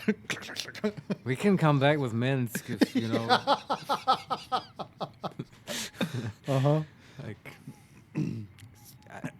So what now? We can say, I also hide all my worthless things behind secret doors. Don Solarione, this is where the magic happens. It is, yes. Number 2, I'm sorry, Jaheira. I didn't mean to pry. Number 3, if it matters to you, it matters to me. And number 4, just like an old dragon to hoard the best of her stash. How about number 1? It should be no surprise to you that Harpers like to hold their secrets close. Whether there is sense in it or not. On my word, all you will find inside is dust. And the moldering keepsakes of a much younger woman. But then, perhaps I make too much of this. How can I beg privacy when I was not half so trusting on our first meeting? Pass then. Go on. See what it is a foolish old Harper thinks worth hiding away. Well, in that Yeah, I case... mean, this is sort of very much intruding on our privacy, but also, I kind of feel like she wants us to see in a way. Kind of, yes. So, this is totally okay. Okay, just a second room. There's a lot of stalagmites. They put this in the game for people like me, exactly. Like BG 1 and 2, and also specifically Jaheira fanboys. Yeah. So, there is a room with a couple of crates, an opulent chest, a display case, and an altar to an elk, I guess. Is there anything on there? There's a pouch on the altar. Nothing in it. And Rite of the Timeless Body. A confused spread of cryptic symbols cobbled together by the same hand, seemingly over years. Neat notations impose order on the chaotic sketches, describing some manner of druidic ritual. Its purpose unclear and its practice incomplete. Rite of the Timeless Body. What's that about? I'd best ask Jaheira. Yeah. Isn't that a thing for druids in the PHP? That they get like at level 18 or 20 to yeah, they stop aging, yeah. Live forever. This may imply that she hasn't reached that level sort of in the canon. Or is close to it or something, I don't know. She's level 11. There's also barrel-aged Calidrian, which we take. Same for the scroll, the light that she worked so meticulously on. We take that. Right. Trunk is empty. Okay, what is the opulent chest? Oh, well, this is interesting. Staff of the Ram. Very rare quarterstaff. Staff of the Ram. Once per turn, the blow possibly knocks a foe back 7 feet and stuns them. This has no effect on dragons or huge creatures. Yeah, that's a BG1 item. I remember that. It's part of some fucked up builds. I think it was BG1. Yeah. It sounds like you could do a lot of silly things with that. Yeah, I mean, it had very similar effects in BG1. Obviously, the whole mechanics are a bit different. But yeah, I don't know. What stuff is she carrying? We might give it to her. I don't think she's carrying a staff. Or did we give her, like, saber? I think she's still carrying her basic weapon, yes. There's also a Belm in here. A very rare scimitar. Yeah. Which is just a +2 weapon, but has the specific ability of perfectly balanced strike. As a bonus action, send Belm snaking out with an adder's speed, the very exemplar of swiftness embodied in steel. And that's a 1d8 +1 bludgeoning damage. So basically, it's just an extra attack as a bonus action. And what was the other thing? Whirlwind attack. Strike out all nearby foes, making separate attack rolls against each target. That's an action. Pretty cool. These are all weapons from the old games. See what she has. She's carrying the Staff of Interruption, which lets her cast counterspell. Okay, as a that's level better. 5 Yeah. abjuration spell. Whatever. Well, we of course take her cool weapons. Blood? Of course. Never mind. Do we just send them to camp? Yeah. So, no? Okay. Laura Carvalho, hello. Hey, welcome to the show. Laura. Let's look into this display case. Ooh. Carlet's Gift. Very rare necklace. Odd gift. While wearing Carlet's Gift, Jaheira cannot be cursed. Wisdom +1 up to 21. And Carlet's Gift 8. Level 3 abjuration spell. Yeah, we should put it on her. Also, how sweet.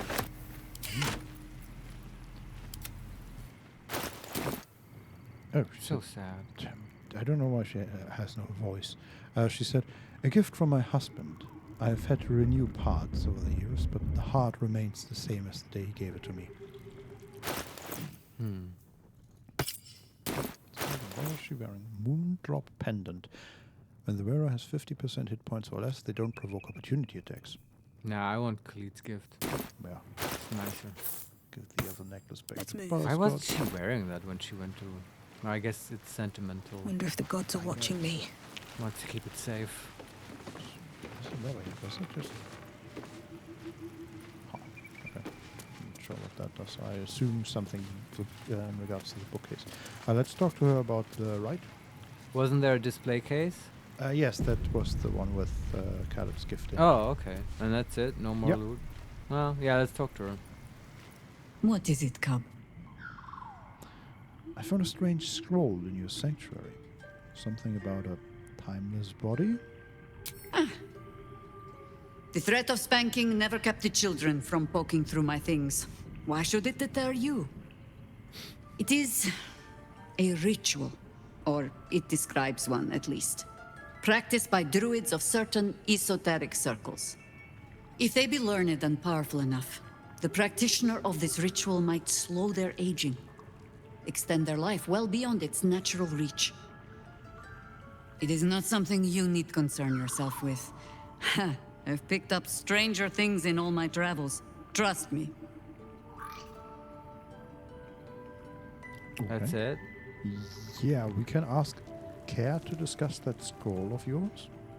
We can also ask, why didn't you tell me about your family? And we can ask, now we are traveling together, I realize I don't know much about you. Ah, okay. All This is we the can. general menu. The scroll. If you wish. It's, possible I was a little too quick to judge. A little too caught up in ceremony. It is a ritual, or it describes one at least. Practiced by druids of... If they be learned and powerful enough, it is not something you need concern yourself with. I I've wish we picked could up like help stranger her to things do in it. all my travels. Trust me. Yeah, seems like a druidic thing. Yeah, maybe she needs like a special mushroom or something. I don't know. Yeah. Yeah, or we would need to be a druid to... Oh yeah, sure. Okay. We can ask, why did you tell me about your Yeah, family? do it. I have given you much reason to think that Harpers hoard secrets like precious stones, but I promise you, this was not some intrigue. Just, plain and simple foolishness. As if by keeping clear of my family, I might keep them clear of the cult in turn. And if this fight were to go against us, well, we had already done their mourning. Why visit it on them twice? We can say, you are right. That is extremely foolish. Number 2, I understand. I think I would have done the same. Number 3, admit it. You were just afraid of Rian. And number 4, do you have so little faith in our chances of victory? Admit it, you were just afraid of Ryan. Course, yes. Of course I was. You met her, did you not? The girl had opinions before she had teeth. I was wrong to think I could keep my children from this fight. They're Baldurian born and bred.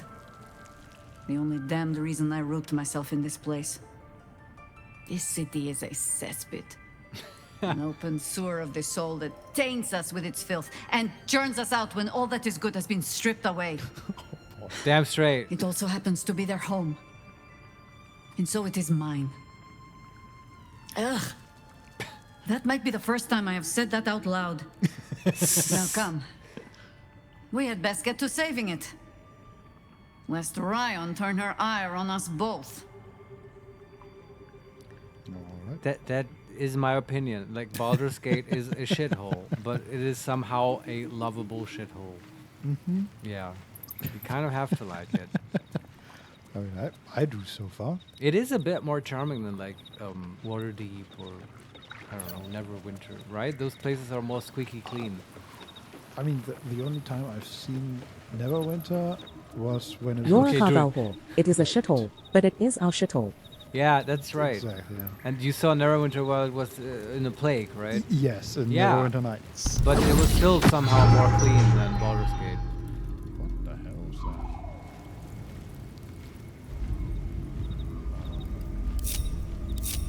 that? Okay, they just reactivated. Just believe. Like, I feel if Waterdeep is like fantasy New York, then Baldur's Gate is like, it's like the fantasy Berlin, in my opinion. It fits. Just needs a tram or something. Yes. An U-Bahn. I mean, they did have train tracks, right? Yeah, that's right. Let's go. Can we even get out of here now? Apparently, running out. Listen, activates aren't we done here? Yes. So we might as well go back to camp. And I would say we just do the dragon thing next. And then we just fast travel to Rivington anyway. Right, we have to go to Worm's Rest. Yeah, I just had to figure out how to get out of that cell. Because Butterscotch activated the traps when she ran out. Oh, nice. And then I didn't know. I just teleported out. Okay. So let's bring them all together once again. Does he say anything about the horrible presence of Baldur's Gate? Interviews, Okay. politics, gossip. So, to camp? All of it gets in Yeah, that I would bloody say so. Baldur's mouth And rag. swap out Jira for Will, I guess. He's important to have for the whole dragon bit. Seems like it, yes. And then it's Have to keep going. It's the magic gang. It's the usual crew then. First in my heart. And I'm ready for some action. What does it come? We can still discuss that scroll of hers. Yeah, I feel You're like sure? this something we should Oh, find that or speak. something. I don't know. You're sure? Yes, okay. Yeah, something is there. It's just not sure what. Do we know any powerful druids beyond? Paulson, he's like right in the camp. Yeah, but he's not powerful. But he like was the leader of a druid grove and stuff. I think he's. I wonder who is more powerful druid-wise, him or Jahira. I mean, Halson is level 5. Yeah, but the levels don't mean anything. Like, also he would level up once you get him in the party, I bet. Jahira would do anything to see her family safe. They're lucky to have her. And she's lucky to have them. Yeah, spoken like the Blade of Frontiers. He's wearing a hat. Yeah. That is basically like a. Imagine like a fake Las Vegas cowboy hat. Yeah, okay. Why? I mean, I assume that it's good on him. Well, who gave you that? I'd like you to join That's me. the spirit. Despite the hat. Howdy, partner. Yes. But usually... it kind of fits his personality, though. Yes. So that's a very sharp tip at the front. And I guess it's like, it's a mix between a cowboy's hat and a wizard's hat. I dig it. Your Cavalho is fits with his horns, at least. I mean, it kind of does. They are clipping through, but it kind of works. What is that? Birthright. The thing that you poor sots simply cannot grasp is how effortless all this magical hooty-wooty casty spellsy business is for me. A very stupid sorcerer at a wizard academy ball. Oh, that's the +2 charisma helmet that we brought for him at the sorcerer's sundry. Yeah, I mean, it's pretty good. It fits. Yeah. Yeah. And it's also, I mean, do you think it looks bad on him? No. It's a cowboy hat. Kind of. Yeah. Okay. It's not terrible. Let's leave it at that. Shouldn't have wished to live in more interesting times. Okay. Is he like buffed and stuff, or did that go away? He has pride of the Longsword. We game. have not summoned his allies yet. We might want to get his Jason, right? And also Mono, because that's like the main feature of his class, honestly. And then I would suggest we take a quick break. Just a short one. When we return, we will wake the dragon. I think. Yep. We'll at least try. We'll try. Yeah. So yeah, we'll be back in 5 minutes. See you then. See you in a bit. Yes. See you in a bit.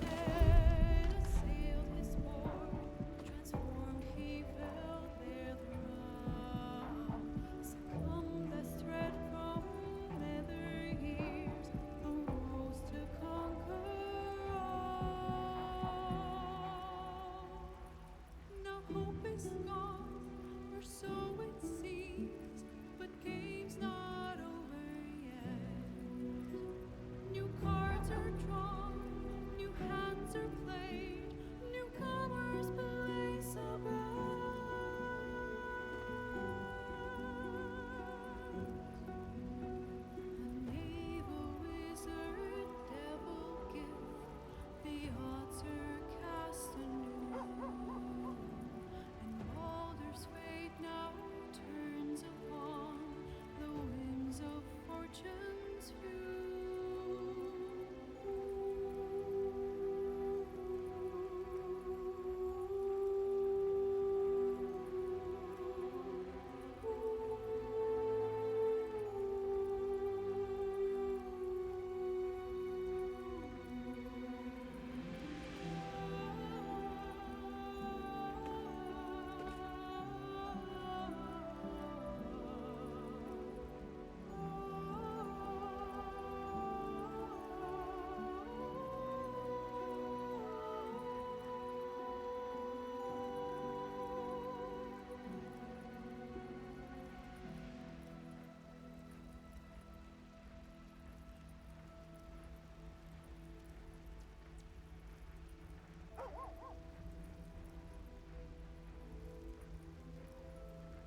And we're back.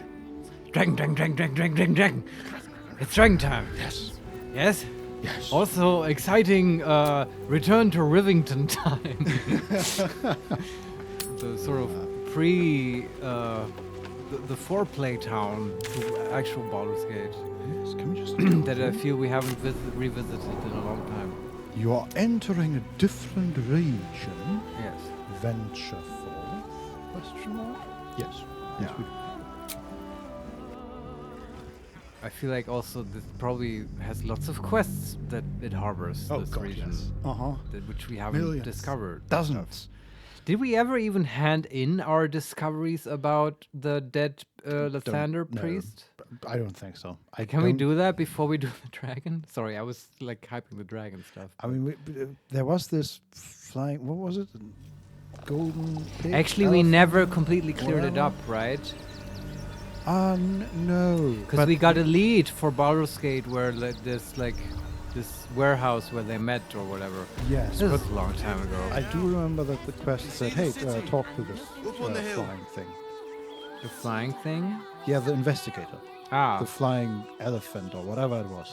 Oh, that's right. Yeah, but where is he though? Oh, there was the flying. Jesus Christ. Oh yeah.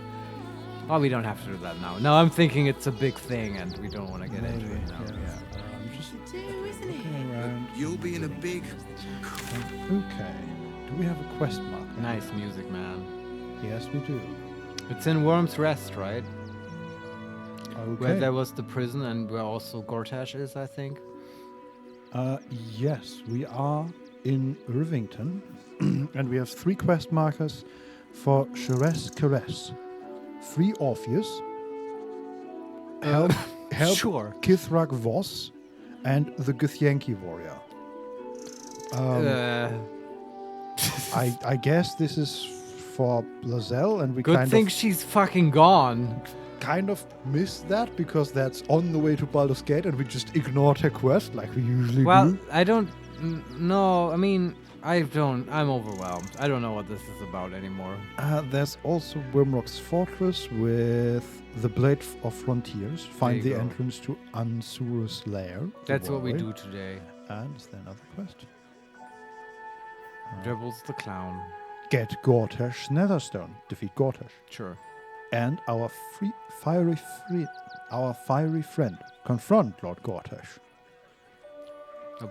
We have a lot of quests. That's a Karlach thing, right? Yes. But if we confront him, we better be ready to kill him as well. Yes. I feel like. If Karlach is your friend and you go up to somebody to confront them, you best be ready. That is gonna be violent. Yeah. Remember when she tore apart that whole trading outpost? That was cool. Yes. I do want to look around just. Refugees can't stay here in Rivington.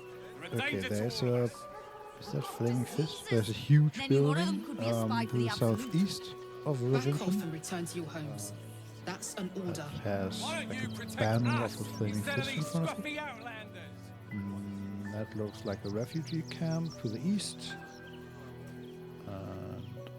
Yeah, last time we sort of talked to the Flaming Fist lady at the bridge, and then it spiraled out of control. We got teleported into prison, and like everything sort of developed from there. Yeah, and we never returned. Do we want to do explore Rivington, or do we just go directly to the dragon? I say we do the dragon, and if we like still have, if that's really quick, then we can do some Rivington exploring. But as always in this game, I'm expecting the dragon to sort of go deep. I don't know. Where's Rivington? And yeah, we'll probably not do super long today. So the dragon is a proper chunky meaty quest line, then that might be the thing for today. Yeah.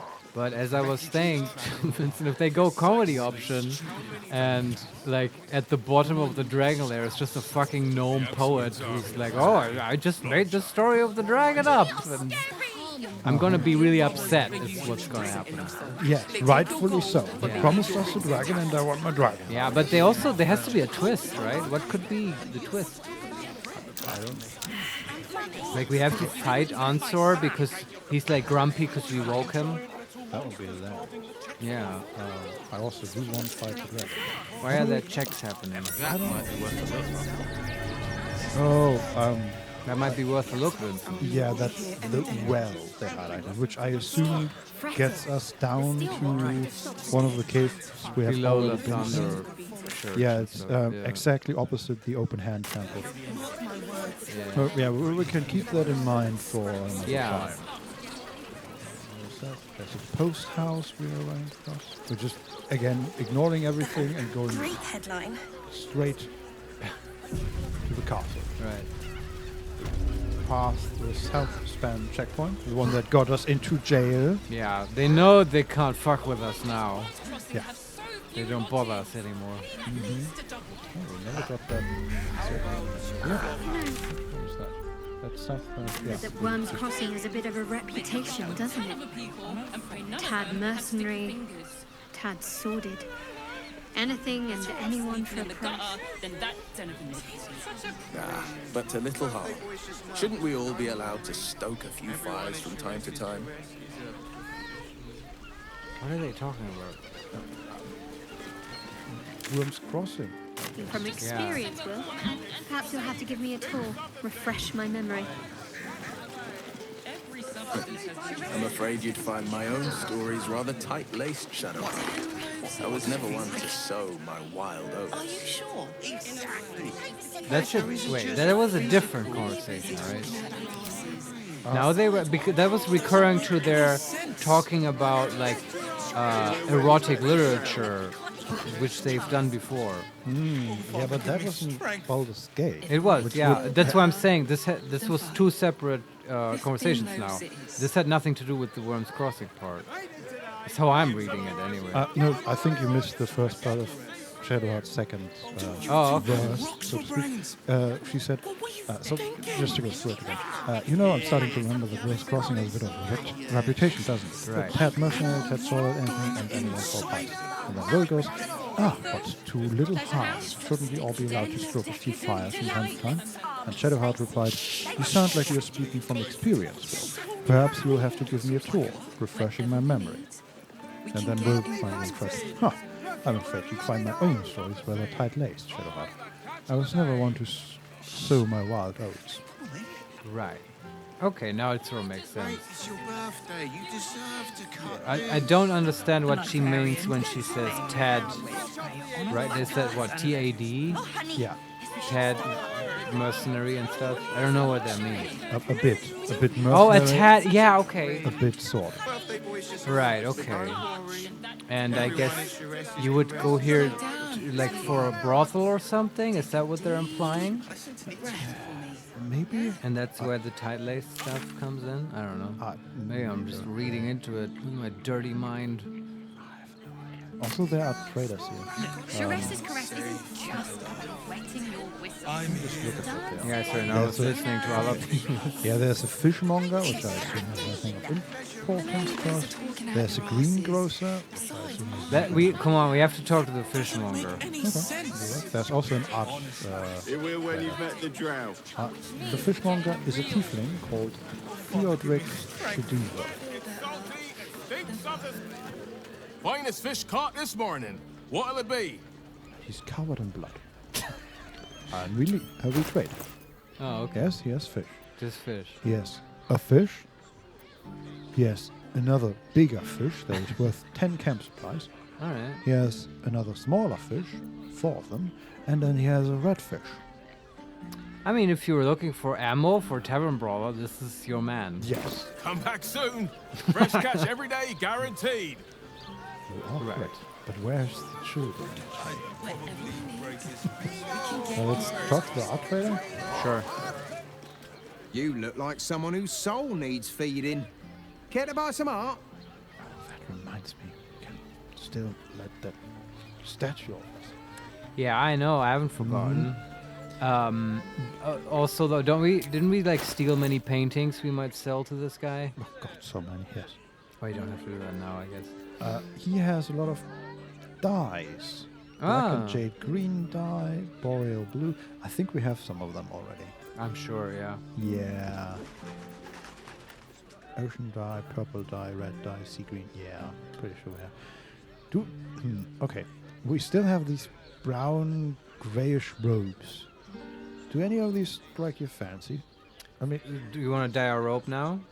I'm just, if any of these sound like they could be worth a try. Well, I don't know about these. I bet we have cool dice in our camp. Let me just read through them and see if anything catches your fancy. All right. Black and jade green dye, boreal blue dye, brown alabaster dye, dark amethyst dye, lime, lemon and lichen dye, muddy red dye, ocean dye, purple dye, red dye, and sea green dye. Lime, lemon, and lich might be interesting, and the muddy one, I would say. Yeah, For some reason, I associate butterscotch with earth colors. All the purple and blue stuff seems too cold and like arcane wizardly for her. I don't know. And I guess the alabaster green one, that's sort of already what the rope has, right? Doesn't have to have a lot of white in it. Yes. And I'm equating alabaster with white in my mind. Brown alabaster dye. Yeah. Could be like that. It's just her rope is just quite dirty, you know. Yeah, I don't know if the dirt will come go again. away though. No idea. Let's see what they do.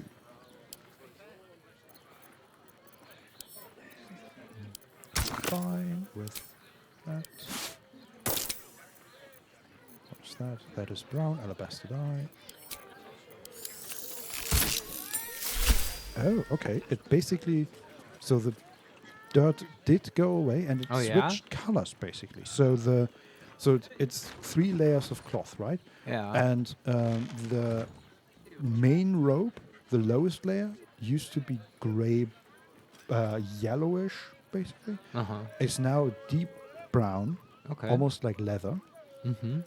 Then the second layer, the second rope, that used to be brown, is now a pretty bright white. And the sash is ochre, I would say. Okay. That Do you looks like this? Actually pretty good, yeah. We can just keep this. Yeah. I like that the dirt went away. It's like that would be cool. It's like the game Laura sort of- Carvalho. Looks nice. Yeah, I like it. This is good. I love the idea that you get dirty clothes that you find in dungeons, but then you have to like spruce them up a little bit by dyeing. It's like GTA when you steal a car and you have to drive it into the repair shop and you get a new color and yeah, exactly. And they also repair it a little bit. Yeah, that's cool. That's a tool trader. Grinda Need Owl. something? I've got the tools for any job. Any job. Okay. Okay. I know what my mind immediately goes to, but anyway. What does your mind go to? I'm not gonna. We're not at that part of the stream yet. Laura Carvalho, keep talking. Yeah. You know, this goes in Jahira's secret compartment, you know? That's what I'm thinking. Well, it's none of those objects, but we have a shovel, we have hammers, holy water, rope, smoke powder bomb, tongs, water, a bucket. Just a random bucket. Yeah, it's good to have a bucket. Yes. Mr. Bucket. Alchemist fire, acid vials, a torch, tool, trap disarmament, toolkit. You might want to buy those. Those are not super plentiful. A thief's tools, which we also... I feel like we have... Okay, we have 8 trap toolkits and only 6 thieves tools. Alright, do you want to buy those toolkits from her? Yes. I guess that's what she meant with any job. It's like lockpicking and stuff. That's, Not Don Solario, everything you need for BDSM dungeon. Kind of, yeah. I mean, she had rope, Ropes, right? a shovel. You never know. Some chains, maybe. Cool chains. I don't know. That's the... We've lifted the bridge. They have? Yes. So you can't get to Worm's Rest? Run out. Can we not go there? Can't get there. Okay, can we talk to these fists here? You're good to go. Well, I'm Well, not that's because it. the bridge is up. Yeah. Could you please lower the bridge? Greetings, citizen. Oh God. I trust you are enjoying the city. Thank you. Do we have to get arrested again to get to the other I side? don't know. On with you then. Yeah, I would like to. Can we? Is there any lever around? Oh right, we just have to do it ourselves. Yeah. Maybe. Did you get to look at their gyrometics? I mean, we Or could the in targeting theory. modules? We could in theory just teleport back to Baldur's Gate and then go from it through the entrance from Baldur's Gate. Ah, sure. Because I don't know how we would get to the Wormrest Fortress, honestly. Which is why. This is a bit silly. Okay, I guess we're just teleporting back to Baldur's Yeah, Gate. it's fine. Let's do it. Is this the... But I wonder if there's a way. Probably, but maybe we have to pull a lever from the other side. Yeah. Because if they have a bridge and you can lower it from our side, that would be insane. Yeah, that's like not the. It's for security, right? In case there's a literal army. This is. You would want the other side to raise it. Yeah. Otherwise, there would be a hilarious misconstruction. Yes. This is like having your password be A. Yes, it's exactly like that. Loading Or Baldur's the Gate. people who have their password be password. Yeah. That used to be a thing. Or have their password written on a note on their PC. Yeah. On their monitor. Which I've seen. It's not a good idea. I have my wireless password on my router. I'll catch a break. Don Solarion, it is closed because he broke deal with Gortash and attacked the Iron Throne. Ah, yeah, that kind of makes sense. But isn't it funny how he digs over everyone else as well? Yeah. Right, we did I forgot that we talked to him. And Yeah, we told him, knows it. fuck you, Gortash. And then he's like, oh, I'm gonna so raise the bridge now. Yeah. If they ever go back to Rivington, they're never getting back in the city. Are they just gonna... are they just gonna attack us now? Yeah, they might. I don't know. Well, maybe we have to sneak past.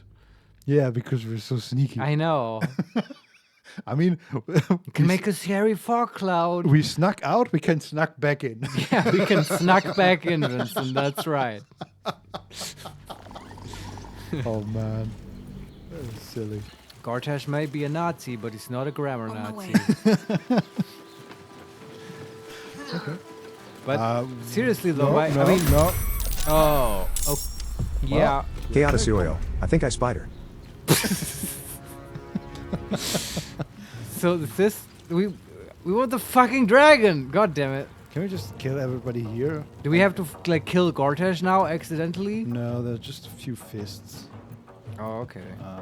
I guess... I don't like killing fists, but we kind of have to now. Yeah, I think so. Yeah. It's So- also just these fists. I guess the fists in Rivington didn't kill us on sight. Apparently not. Yeah. Also, all the fists and guards in Baldur's Gate seem fine with us. Yeah, that's true. We'll see if they will be fine after this. Yes. But it's okay. I mean, if we have to, it's not like they can stop us. We can genocide the fists in all of Baldur's Gate. It's just gonna be a bit sloggy. Yes.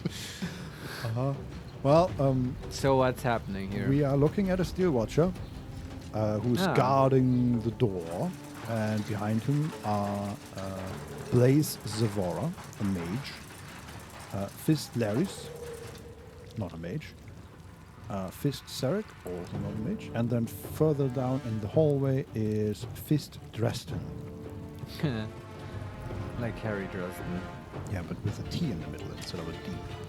And Butterscotch and the angel go first.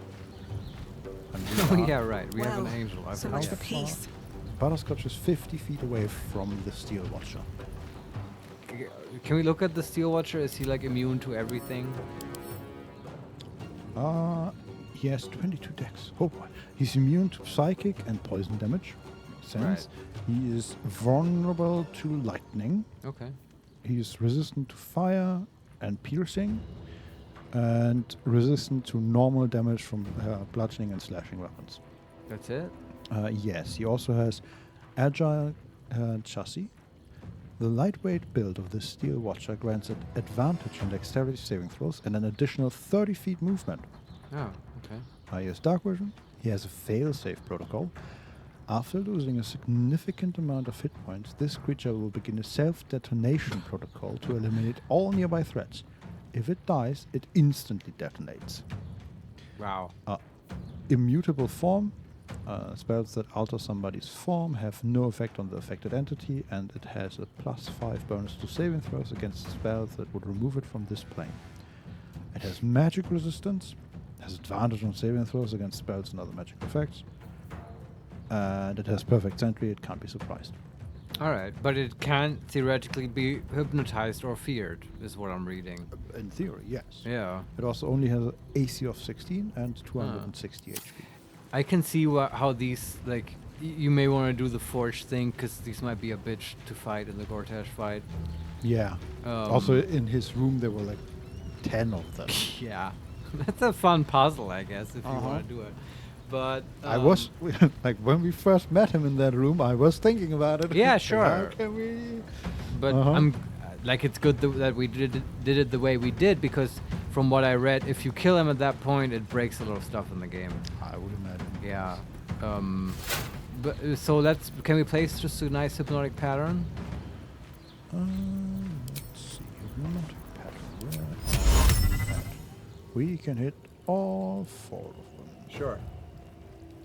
We don't even have to move for that. You might want to get threatened, though. Maybe. So the question is, do we want to get threatened and probably be attacked by a Steel Watcher right after our turn? Because well, if he gets hypnotized, he won't attack us. Right, but he has advantage on the saving throw. Yeah, and we have a high DC. I mean, it's not like he can't walk to us and hit us in the face, unless you want to like run away. Right. I mean, we are 45 feet away from him. So yeah, he has extra movement. Yeah, but we could... yeah, but we are no cowards. Get next to that Steel Watcher and like put some lightning powder in its face. We can't. Is that gonna sound? I'm not sure if that's gonna count as threat. I don't know, safety also. One day, I'll catch a break. Okay, we are threatened. Excellent. Don Solarione, famous last words. What? You'll see, it's easy. Fine. Okay, let's see. And hit.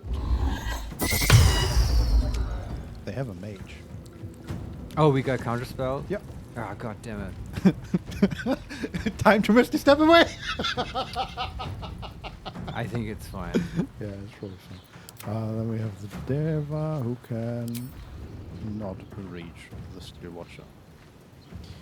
But the Scotch is gonna die. But I guess the Deva can just fly closer. That's the best we can do. And I guess he has a fine. How about put that Deva right next to... Can't he attack? No. Because they are so far away from us. Alright. Even with the 60 feet movement speed. So he dashes and he could just fly next to the mage, I guess. Alright. Not that much HP.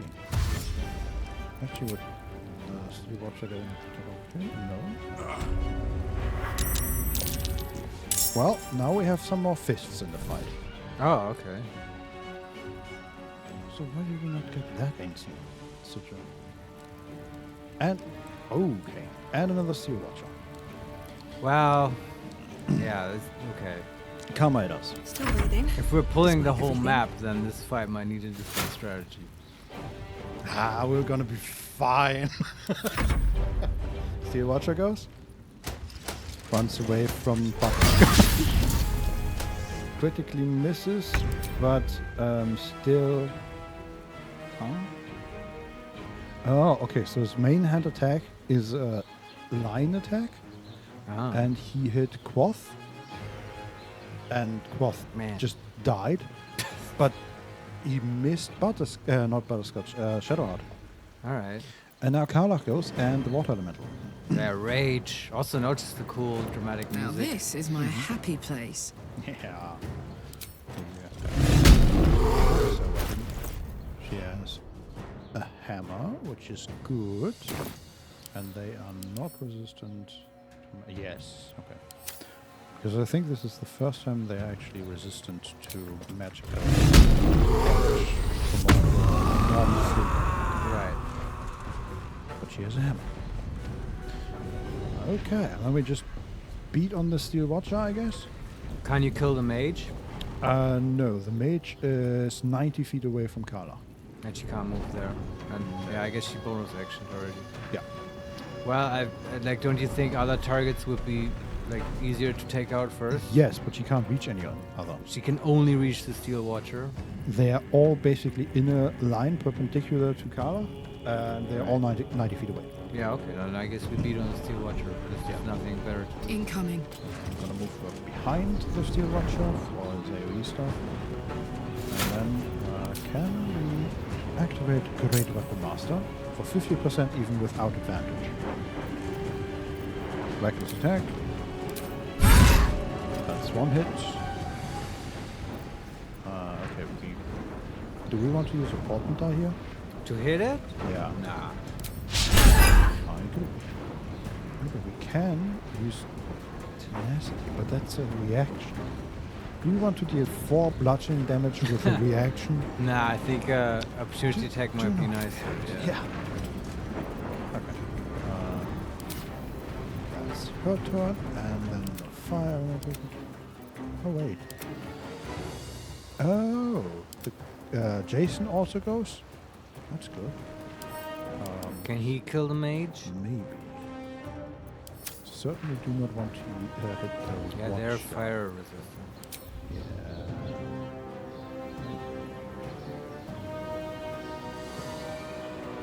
Just go as far as you can.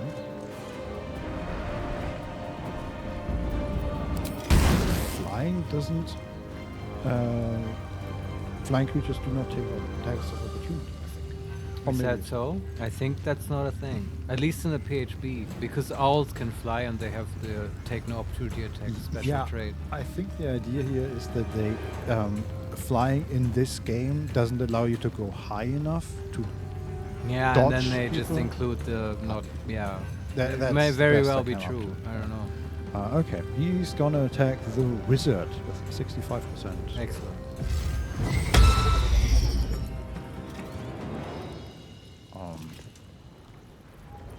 Did he counterspell? No, or? he was counterspelled, but by who? Someone who is... Excuse me, how far is that far away? Casual, 90 feet. That's a long counterspell. I mean, okay, he might be like 70 feet in a direct line, but there's like a 4-meter wall between them. Oh. Cool. Who is doing that? Another mage that has Just joined the another fight. mage, okay, Fist Raynash. Right. Who has not actually cast... Oh, that's a wizard that's gonna get destroyed. 45 HP, 11 AC. We just have to get to him. Uh-huh. Well... Yeah, Karlak will be good on these guys. Yes. We also have the water elemental that can fly and teleport. Can he get to a mage? Probably. Question is, can he actually strike them? So, we are going to elemental as far as we can. And then...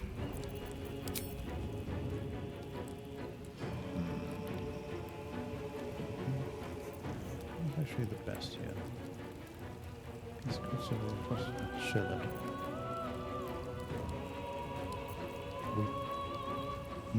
question is, do we want to attack, or do we want to use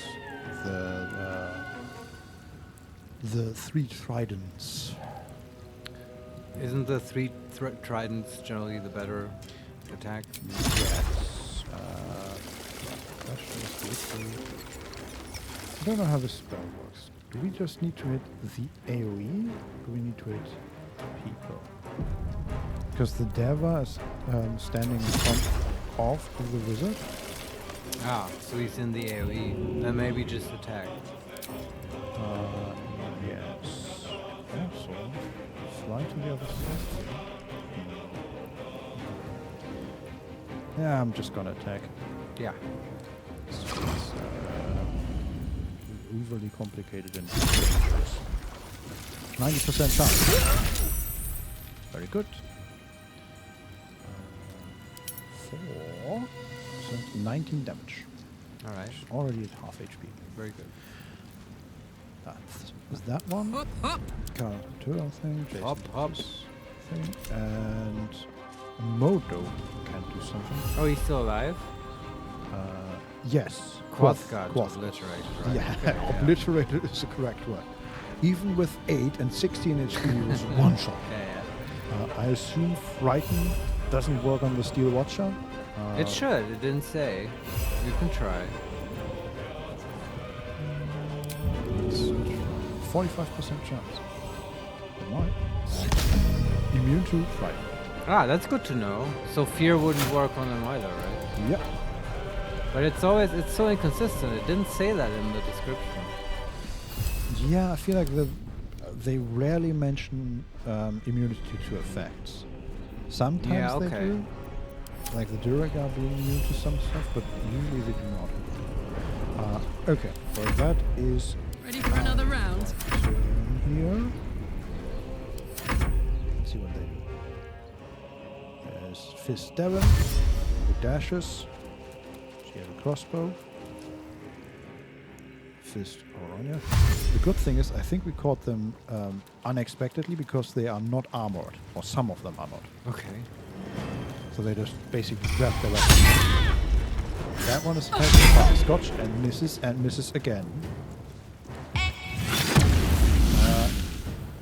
Blaze of Aura, the one that counterspelled Butterscotch, is now trying to conjure an elemental, fire elemental, at 5th level. Do we want to counterspell that? Do we want to spend a 5th level slot on that? I mean, that elemental will go away when we kill the mage, right? Right. When do we kill the mage? What do you think? The mage is at 20 HP. I think 25. We let this go through. All right. Do not do it.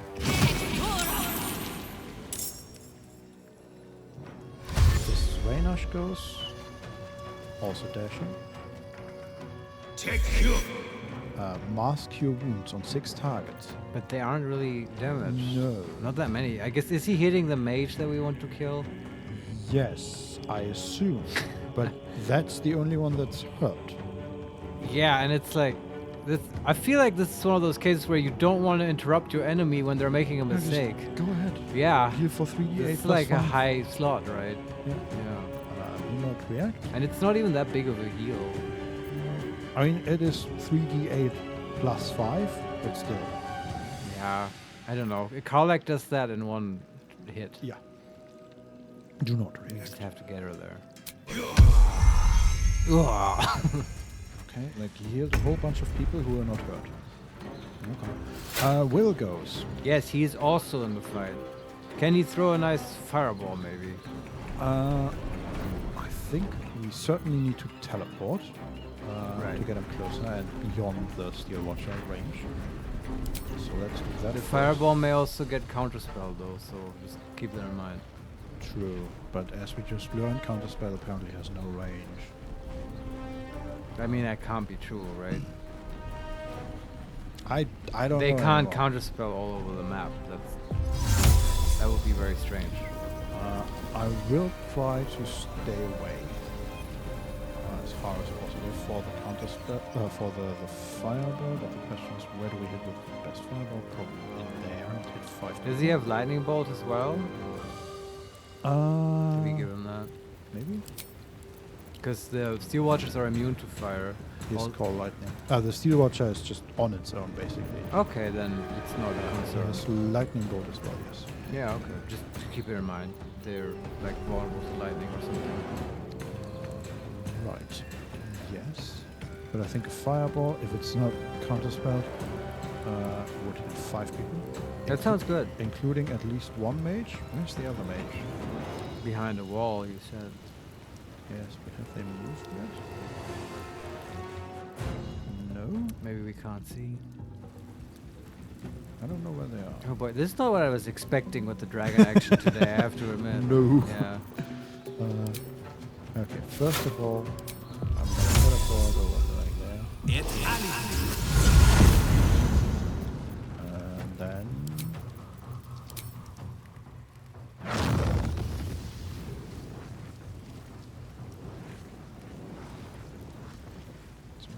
there, I guess, maybe. It's probably gonna get counterspelled, but there's no other way to do this, I think. Can't you move farther away? Yes, but the way we have set it up is basically there. The mage is closest to him. Yeah. So we could decide to just hit the mage. But that's it. So we can hit a group of 5 and probably get counterspell. Or we can just blast the mage. Yeah, but then we couldn't just Eldritch Blast him. Yeah, that's what I meant. Or Scorching Ray or something like that. Yeah, it's a gamble, right? Mm-hmm. But like, there's no way to tell like how many feet you are away from him in this game. We are 70 feet, but not, we're like 60 feet away. Like 60 feet is like the exact counterspell range, as far as I remember. Yeah. Like, can you move 5 feet more away? To do what? To blast him? No, to throw the fireball. Yep, but then we can't fireball him. Okay, then there's 5 feet. This hits exactly the range. No, the issue is like we. Okay, so the issue is they have a group Don of Solarion, don't they need a reaction to counterspell? Yeah, but he had his turn. Both mages turn. already used it. But didn't he have his turn and he summoned? He did, yes. And then they have their turn, they get their reaction back. Yeah. So I'm assuming they have reactions. Yes. Yeah, that's how I know it from. Why can't we summon another camp? Look, but it's okay. I trust your assessment of the situation. And if you're telling me, okay, if you move 5 feet back, then you can't place a good fireball anymore, then that's fine. Yeah. Yeah, counterspell is so hairy, right? Yeah. So what's the initiative? The thing to consider also is if the fireball gets counterspelled and Butterscotch is up next before the mage goes again, then at least she will be able to place a good control spell, hopefully. That is how it will go. So that might be a reason to gamble then, because then both scenarios are sort of okay. Because you're certainly not going to trigger counterspell with Eldritch Blast, right? And it comes down to the same thing. You're not going to one-shot him with Eldritch Blast, right? Good question. She has 45 HP again. Yeah. And we can, in theory, deal 1d10 plus 1d8 plus 6 force damage, right? Per beam? Is this with or without hex? We can't hex because... I know that. I'm just asking if you put it in that's the calculation. 1d10 plus 6 from the Eldritch Blast and 1d8 from the gloves. Yeah, but that's just assuming every beam hits. Yes. They do what's it's not the type. It's 14, which is... It's mid-range-ish. Yeah. And with a -5 from the gloves... I don't think he's gonna do 45 damage. No, probably not. I say we risk the fireball. Okay. You only live once. Go big or go home. Uh-huh. And as I said, if he counterspells, that's also okay. Yes. Let's find the perfect spot. So there. Let's go. Yep, that's a counterspell. Okay. Well, It's just a level 3 slot. There you And now, go. if you can avoid the other mage, then Butterscotch can put something down, though. Yeah. We're waiting for Fist Selec to act. She seems overwhelmed with the general situation. Reconsidering her life choices. Uh-huh. Okay, she did nothing. Interesting. And Fist Dresden decides to dash. Always a good choice. What an incredible turn. And then Shadowheart goes. Oh, yeah. She's almost in melee with the Steel Watcher, or I should say the Steel Watcher is in melee with her. Right. She's also... Is she safe from being counterspelled? For the moment, yes. Then we can just turn on Spiritual Guardians, maybe. And hit the Steel Watcher? Yeah, and just move her into the fray. I don't know. I feel like it's gonna be a useful spell to have on. Yeah, the thing is, like, she's in melee range with the Steel Watcher, so she can't move. Also, again, she's like miles away. She's 90 feet away from. Think the she's not bulk gonna of the get to the people? No, I don't hate the idea of Spirit Guardians. I'm just You giving can you totally the information. do that and teleport her away from the Steel Watcher, True. avoid the opportunity attack, and get some extra movement. I like that. Okay, Spirit Guardians. And What like, level? let's upcast it, because right now we're not being counterspelled. Like highest And slot. if they counterspell us now, I'm well, then they can go deinstalling fuck the themselves. game. What the hell? We Okay. tweet to Sven. 4th level, 5th level? What do you want? The highest. 5th level, here we Yeah. go. 14 damage to the Alright. Watcher. Yeah. And then we missed the stab once. To there, I guess. Okay, we hit the fist for 31 damage. And the fire elemental for 14. Sure. Who cares about that? And then we can hit some more people. Got to press on. Yeah, hit another fist for 13 and mage for 18. I always find this very satisfying. Yes. Walk through people with the Guardian. Then we hit that one for 12. How much more movement do we have? Getting to limit. Okay. Yeah, also Long Strider putting some work in here. Yes. Shame that they have long range. They're sort of blocking us with their opportunity attacks. I don't think we can reach that.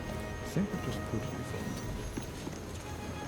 Okay, I'm just positioning her behind the Deva and the Water Myrmidon. Yeah. And so the Spirit Guardians are still hitting the blaze. Excellent. And then I think the fire element first. Yes. Warps to Carla. Oh, yeah, that's the one. You should Does 2 damage. Yeah. It's like, oh, you seem so warm. Okay. And the Deva and Butterscotch go at the same time. The Deva is standing immediately in front of the mage. You want to try hitting the mage? How much damage is it? 4d8 plus 1d6 plus 1d6 plus 4 blood. Might just kill. Yeah, try it. Needs 14 to hit. They rolled a 12. Do you want to use a portent die for Which die? We have a 15, a 17, and a 20. Use the 15. That's a good use. Dead? Oh yeah. That's good. All right.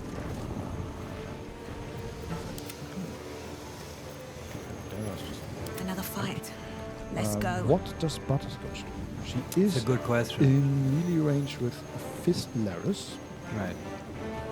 So we could just like fear or hypnotize a bunch of fists. Yes, there's still the Mana Bakshi, Provost of Worm's Rock, which I think was the second counterspell. I thought there was a blaze, but I think So that's the... and is there a way to get out of the mage's range? I wish we could just see what the range is. It's Yeah, me always- too. We're always trying, like, I can tell you he's 59 feet away from us, but that's not the direct path. That's like running through multiple people and around multiple people. Right. We could teleport away.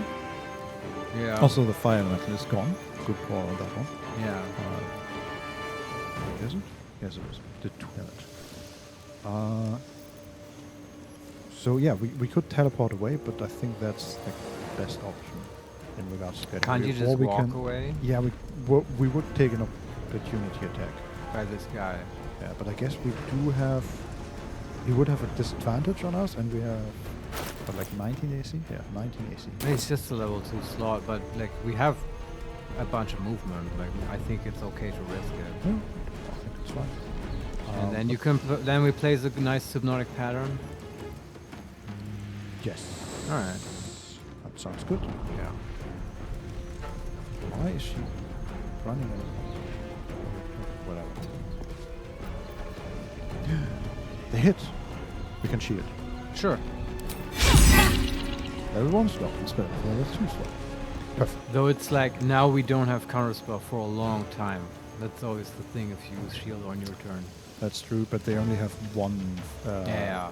caster We also left. have will. That one was casting Cure Wounds, so I assume that's some sort of cleric. Yeah, that's true. Okay. But Hypnotic Pattern. Yeah. Are we also, far like, away? important question. The like those golems, the steel watchers, they're like sort of immune to basically everything, I'm assuming. But that's why like wall spells are super useful for stuff like this. But of course, no like good wall is possible here, right? To keep the watcher or a watcher out of the fight. You know, in this case. Are you shitting me?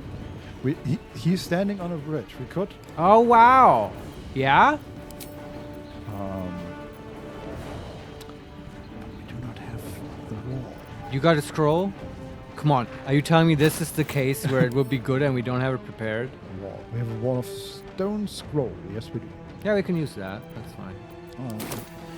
I really wish I could see how far away we actually are. We are 81 feet away from this dude, but I don't know how far away we are from him. Right. Okay, I'm just gonna run even further away in the hopes of walling somebody. I'm also wondering what happens. He's standing direct. So we put a wall between Carla and the watcher, basically. Yeah. Can we like clip him into the water or something? That would be fun.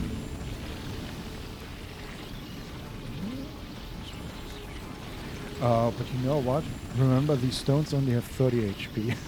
Yeah, but like, I don't know. Then he has to beat on them for like a turn or two. That's fine. Also, we will leave Modo on the other side with him. That's fine. That's hilarious. Like, okay. I step into the ring. Yeah. Okay, let's see if this works. Yeah. Oh.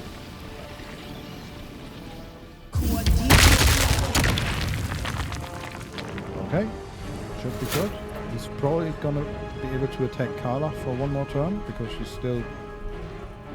Are they?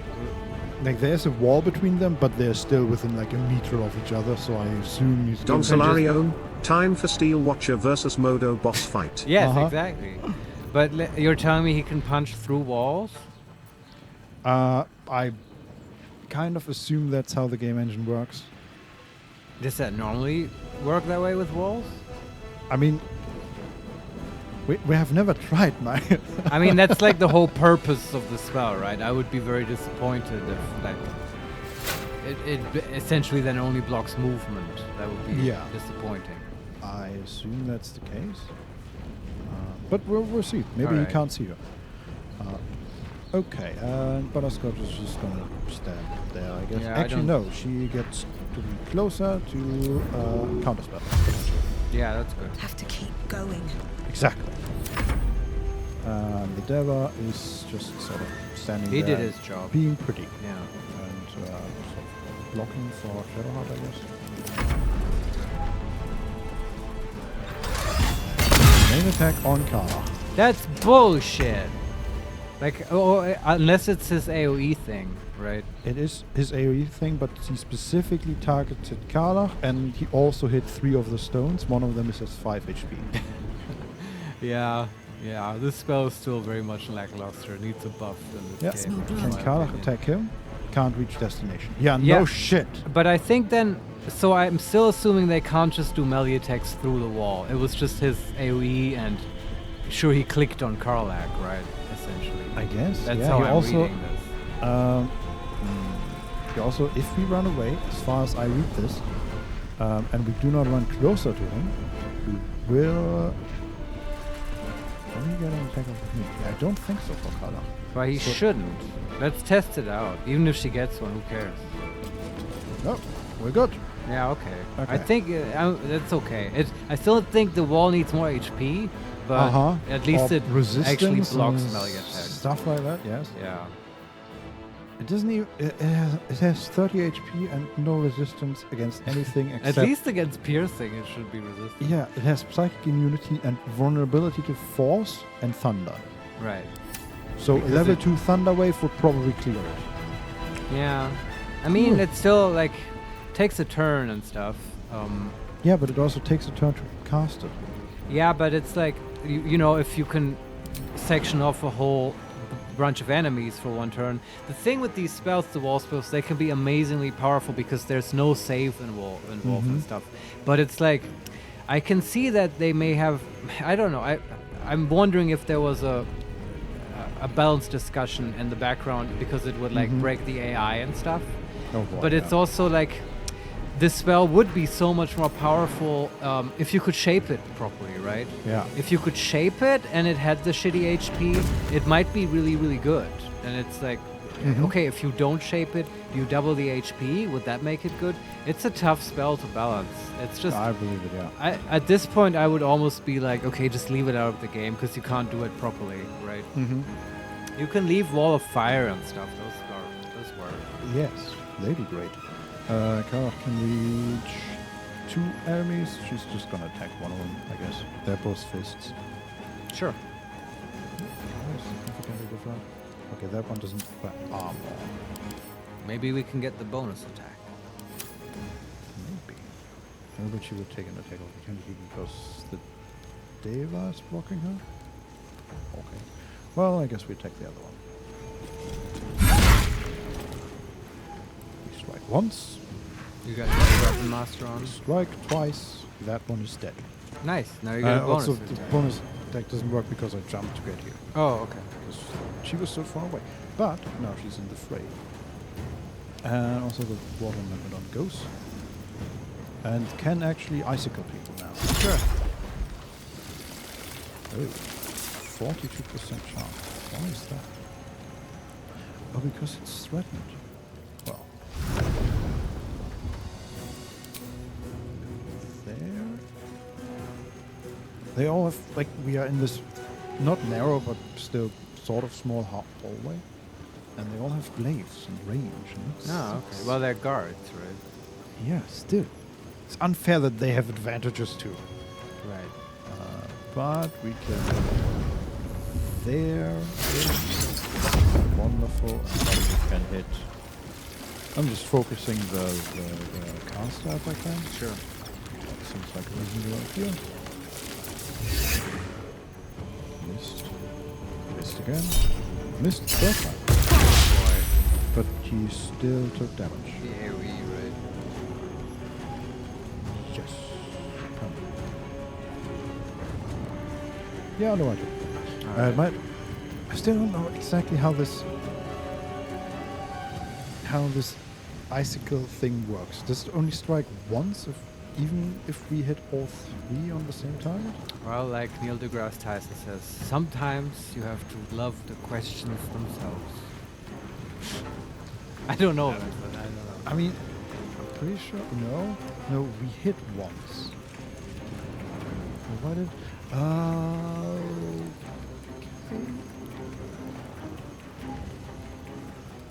Yeah, okay. He made 6 attack rolls because there were 2 in the AoE. That's why we hit. We were asked 3 times for portent die, but we still dealt 3 times damage twice. Okay. Kind of makes sense, I guess. Did her thing, Watermelon did its thing, the drop. This Devon goes. What'd you do? Snaring strike on will. Well, that's like not a tough spell. Like, what's the level? Level 1. Yeah, I don't want to counterspell that. I don't think we can actually, because it's already asking us to use the portent die on Will's save. Oh, just to save? Yeah. I don't even want to do that. I don't know. Do you? No. Yeah, okay. I guess He's just a we shielded. That's weapons why we did not. platform anyway. Yeah. He's in snare. And then she volleyed. And a few people. Jason goes. Alright. And can return fire, I guess. Pew pew. Where can we go? Let's go back here. Where are they now? No. Even with the ice spears hurled at them, they are not resistant against fire. Well, that's lucky for us. We're flying Why closer. you also make them brittle usually if they're frozen. Or something, I don't know. Yeah, but not with these spears. Okay. Counterspell? That was a counterspell from Fist Reyna. He knew? I thought these the fists are the normal guards, but apparently not. That's why I couldn't find the other mage. Right. Okay. How many are there now that can counterspell? I guess still just one. The Reynash guy. Yeah, and then there's the Mana Bakshi, the cleric, which I don't know if he can. Maybe they never counterspell. counterspell at all. Yeah, probably. Yeah, okay. So Reynash should be the target. Or the guy to look out for. Yeah. Okay. Fist goes. Attacks Shadowheart. Rush attack. Trying to kick them off balance, and apparently she hit. And Shadowheart needs a 16 to save. They rolled a 10. She never gets her con saves. It's incredible. But we can do portent, right? Yes, and attack rolls have against advantage against Shadowheart. That's not something we want. So yeah, we could use a portent. But this is for a con save, right? Or what is it? No, for the rush attack to kick her off balance. Ah, but we don't want that either, though. Yeah, because they would get advantage on attacks. Yeah, yeah. Use the 16 or whatever we had. I don't know. 17, yeah. Okay. Critical fail on concentration saving throw. Oh my god! Why can't we portent that? Apparently not. This is bullshit. It really is. Yeah. Lost condition, Spirit Guardian's aura, we can shield blow. They must succeed dexterity saving throw or fall pro. Yeah, sure. Just out of frustration. Like as I said, she never makes her con save. It's so frustrating. Yeah. I guess you can just recast it. But I get your frustrations. You get me, Winston. Thank you. God damn it. Because portent is also it's not a reaction or anything. No. Not as far as I remember. Okay. Moto goes. Sure. Yeah. Here we go. Trapped. David versus Goliath. With a steel watch. Can he frighten? No, it wouldn't help. He's immune to frighten. Yes, and he tried that already, but he can. But Moto is still frightening. Yes. If he goes invisible. Okay, I see two actions. Yes, please. We can either stand on the other side of the steel watcher, away from the wall, and hope that he hits Moto instead of the wall, so the wall just keeps him occupied a turn longer. Just distract him. Or we can just run away and hope the steel watcher follows. Well, that would be also running away from the wall, right? Yeah. Yeah, just run away, but still not too far away, so that the steel watcher can still get to you. Yeah, which means we can run as far as we want, probably. Yeah, I don't know how far Moto can run. I wish Moto had taunt or something, like, your mother was a trash can. She might be. Yeah. Well, the Fist C uses trip attack on Will. Will needs 16 to save, they're on 9. Tripping is really bad, right? Yeah, do we want to use support and die to 20? But this is the 20. Yeah. Laura Maybe we Carvalho. don't. That would be on brand for him.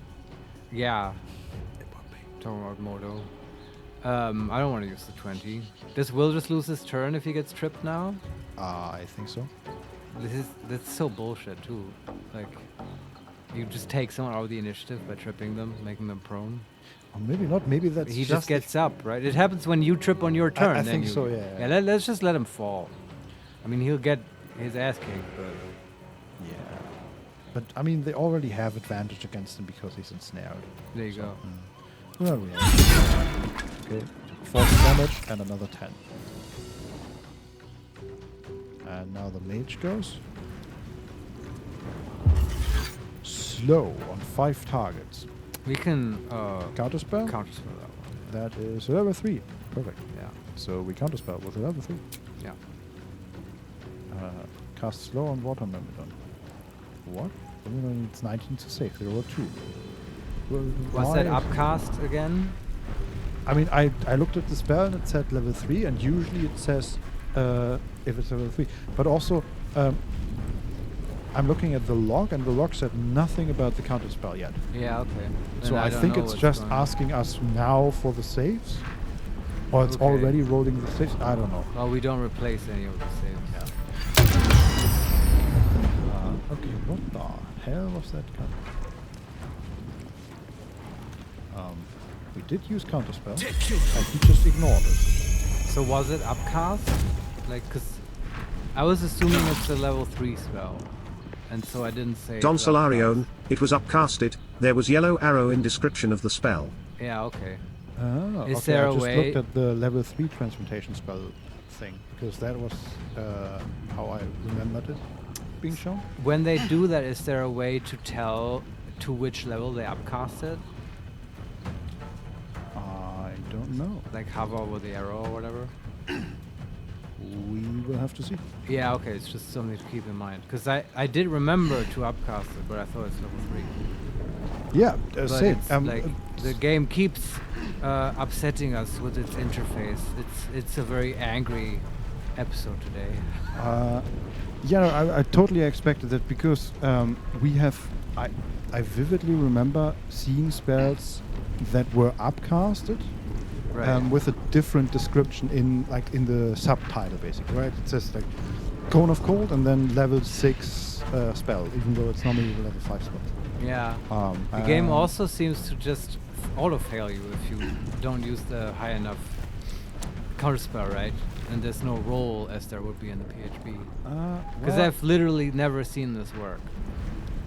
Right. It did say Butterscotch cast fail counterspell, but it doesn't say if you roll for it. If it's a higher spell, if it is higher level than a spell slot you use to counterspell, you must make a check using your spellcasting ability to prevent it. Okay. Okay, but that's what I would expect. But it always fails. I call bullshit. This is some Gortash bullshit. Fuck you, Gortash. We're gonna kill your fists anyway. Yeah, I don't see a roll for that. Yeah.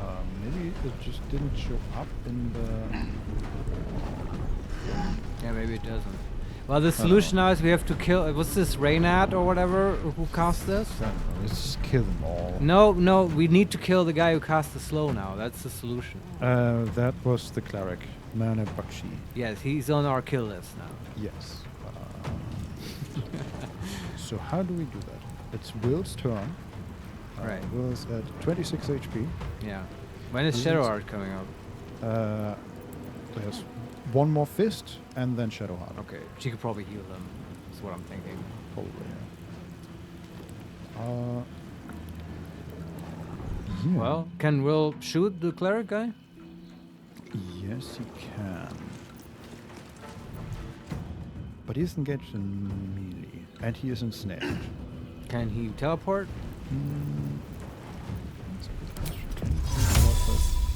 Nope. Immobile ensnared. Oh, you can't teleport ensnared. Well, maybe that was also a bad decision to let us be ensnared. This is a disaster. This is our accidental assault on Gorgash's fortress is a disaster. We just wanted the fucking dragon. Yeah. Now we get this. Anyway. I hope the dragon is worth it. Yeah, and he's gonna be like, oh, I can help you assault Gorgash's fortress. Well, we already fucking did it. No, he probably help with the Elder Brain. It's fine. Yeah. Or have a cool horde. So do we just hex and blast this mana, dude? The guy, well, just with disadvantage. We have 90% chance to hit. Yeah, we just. Yeah, see, we just. Yes, we 10. take your disadvantage Yeah. and we shit on it. Yeah, just don't forget to hex. They have 10 AC because they have no armor. Yeah, maybe both parties were unprepared. And this is like a comedy of errors on both sides. That was a counter spell? It was just hex. I mean, sucks, but yeah. From a guy who's 70 feet away. That was Reynard again? Yeah. Look how I'm calling a Reynard, ex-Halfdawn Pro. Uh-huh. Typical Reynard move, by the way. Also, wait. No, that one is the guy that is concentrating on the slope. Ah, so the cleric can counter went spell. one after the other. Yeah. Okay, sure. I mean, now Or maybe he's a druid or whatever. Could just fireball or something. You can just Eldritch Blast him. Can reach it? Oh no, we can't reach him because he's too far away from us. Even though Eldritch Blast has 60 feet range. Right. And it's not even close. What the hell is this game doing? You can lightning bolt him if you want, or like I guess fireball comes down to the same thing. If you can hit more people that way. I don't think we can reach him at all, honestly. Even with fireball. Yeah. Like you said, he's like 60 feet away. Or like 70. Actually, yes, we can. We can just barely hit him with fireball. Right. Hit anyone else with it? Yeah, 2 other people. That's probably worth it. And you can't counterspell it now, so I don't know if Reyna. No, it sounds like it actually did. Okay, and we broke the ensnare concentration. Hey. All right. Nice. But not slow. No. But he is down to 20 HP. Well, we'll get to him. Yep. Let's see what the Blast Fist does. Still undecided. Dash. There, that's the one that skipped her turn last Right. round. And it looks like she's doing the same again. This is just broken AI. Is it just if they? I think so, If yeah. they have to calculate for too long, the search tree is too deep. Yeah. Then they skip their turn. Yeah. Mhm. Okay. Interesting. Shadowheart's turn. Okay. So Will needs a little bit of healing. Yeah. Yeah, I guess. Just, 26 HP. Like level 3 healing word, maybe. I don't know. Sure.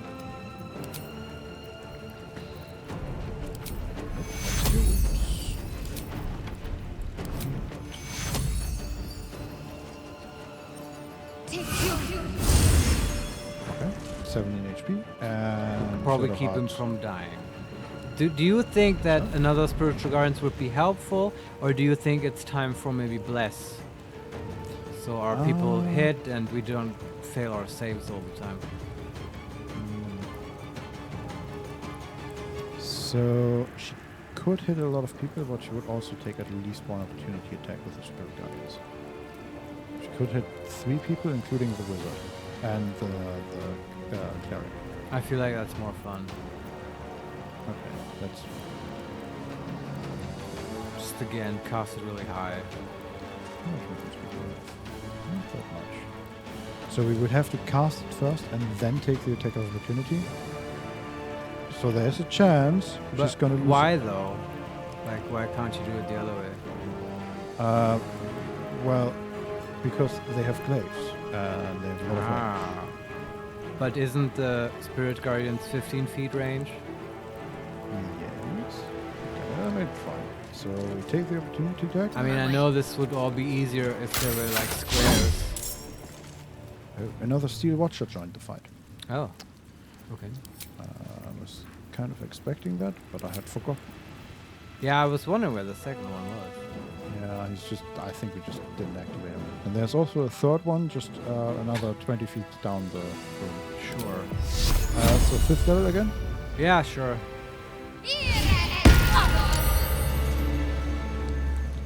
Okay. So in theory, I should be able to move. Okay, and then destroyed the wizard. Nice. Very nice. Actually, I should have moved to the office. Damn it. Okay. But the cleric is still concentrating on slow, yeah? No, the cleric was not concentrating on slow. The wizard was concentrating on slow. I see. Okay, and that one is dead. Very also, good. that steel watcher has a crossbow. Oh, sure. Okay. I mean, why wouldn't they? Sure. It's wild. We have the Deva who can hit man up, I guess. 95% chance. He critically misses. Do we want to use 20 for that? What is that? Not really. 2d6 plus 4d8 radiant damage. It's just one beam, right? Hmm? It's just one beam. What do you mean beam? Doesn't he? Oh, it's a Deva? Yeah, the Deva smiting. Yeah, okay. Like, I don't want to use the 20. Okay. Critical miss. What a disappointment. Where do I go from here? Okay, and then Butterscotch. Right. The wall is still up, yeah? Yeah. Well, then it stays up, I say. I kind of feel like she might want to, like, if the Watchers and stuff are gonna... Oh, I said even gonna help. I was thinking mirror image. We never do this for some reason, but... I don't know how many people are still in the fight. We have 2 Watchers, then 1 fist directly next to her, and then in the entry there's 1 fist, 2 fists, 3 fists, though one of them is sort of AFK because of the AI breaking. Right. And then the cleric.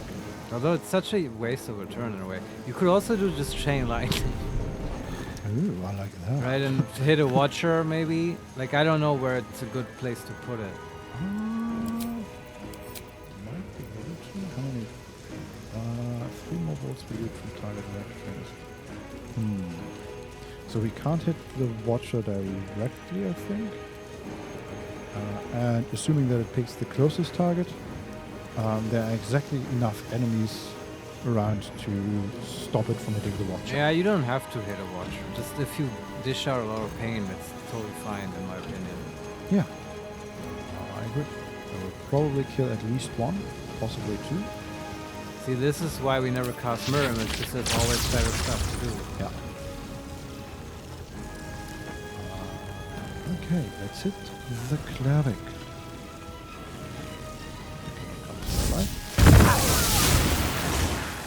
That's 2 dead. 1 very hurt.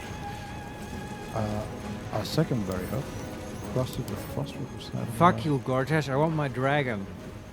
You're not keeping me from my dragon. Oh, and the cleric has disadvantage on opportunity on dex saving throws. That's good. Okay, that was Deva. Butterscotch. Well, Modo is gone. Okay, but he went for Modo.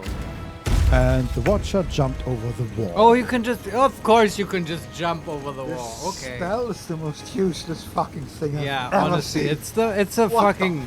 It's a trap. It's not a joke, it's a trap. What? To Yeah, trap, but like, for us- well-meaning, freedom-loving D&D players like us. We just have to... We cast this post-war neo-Marxist bullshit spell. Don Solarione, wall is such a scum. Yeah, it is. Scum is the correct term, I agree. Seriously. I mean, okay, I guess he is pretty tall, so Nora maybe... Carvalho. This was so cartoon-like. I loved it. Turn around, hit the demon, jump over the wall. Yeah. Have the Bionic Man sound effect. Like, That's not what it sounds like, but you know what I mean. Yeah. Yeah, bullshit. Okay. Bullshit. I guess we can banish him. I don't know. Aren't they like? No, they had new? like advantage or +5 or some other bullshit. Yeah, +5 to saving throws against. Yeah, but spells. the thing is, our save DC is also bullshit. I mean, we're about to clear all the normal mobs, and then Yeah, we're just left yeah. with these Steel Watchers, I guess. Yes, we can just kill them, I suppose. Yeah. Put him up. Yeah, please, you kill that man with healing. That's 1 hit. That's 2 hits. to the broken AI. What's it gonna take? And critically hit that one. And now we are literally just left with the 2 watchers. Oh yeah? Okay. There's one more here and one more there. Just all watchers? Mm-hmm. This is so dumb. Like, we totally should have done the Warforge first. Yes. Right? Then the watchers would be gone. Now we're killing all the watchers. The hardest part of this, fight. Marius, we're getting all the XP before we disable. Oh, shut the fuck up. We don't need XP. That's the last thing we need. Like, what are you going to say? Oh, but we can turn the watchers into gold and sell them. Like, we need none of that. What's going to happen is, this is so typical for Butterscotch. We're doing it in the exact wrong order. Yes, We're going here, killing the hardest enemies, Don the Solarion, watchers. you don't have to attack all of them, just need to get to the prison. Yeah, okay, like, sure. But let me be really angry for a second before you say reasonable things. Like, the wrong order is to go here, kill all the watchers, do the hard stuff, get the dragon, then go back to the Warforge workshop, whatever, disable the watchers, which will do nothing, and then go back to Gortash to kill him, which most thing of which we've already done. There will also be a lot of watchers up there, right, with him. That is true. And we did not, you're telling me we didn't pull them all already. Exactly. Yeah, okay. Because I was, at the very start of this fight, I mean, I said it sort of jokingly, like, let's sneak in and stuff, but, like, there would have been a possibility where, like, a wizard would cast invisibility on the whole party and stuff, and we just sneak past, but that doesn't work with our strategy at all, because our party is so huge, we can't turn everyone invisible. Yeah. And dismissing them is like... Dismiss them? No. What are It's go time. Yeah, it's go time. Now you're just beating on the watchers? Yeah, just keep the detonation in mind. Yeah. I would love to know how big that AoE is. Yeah, we're about to find out. How much damage it does, or anything. Thing though is, like, our party is so range based that it's not gonna be such a big deal. Over there.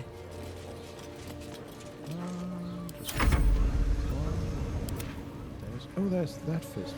Right.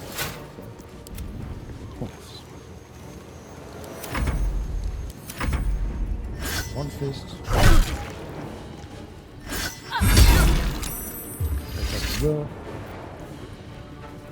Weakening strike on roll. Sure. This non-lethal attack possibly inflicts weak grip, hindering the target attacks. Yeah. Yeah. Sure. My will already has a weak grip. Believe you me. Yes. Okay, Shadowheart. Need to stay focused. With her cool spooky ghosts. Guardians, yes. What do we do here? She just run up to that one? I feel we then have the second one activated as well. I don't know. Also just targeting one is probably a good idea, right? For now, yeah. So how about, instead of running up to the one that we may get the other one involved, we just dash and jump and do all the fun things and hit 2 more people with split guns.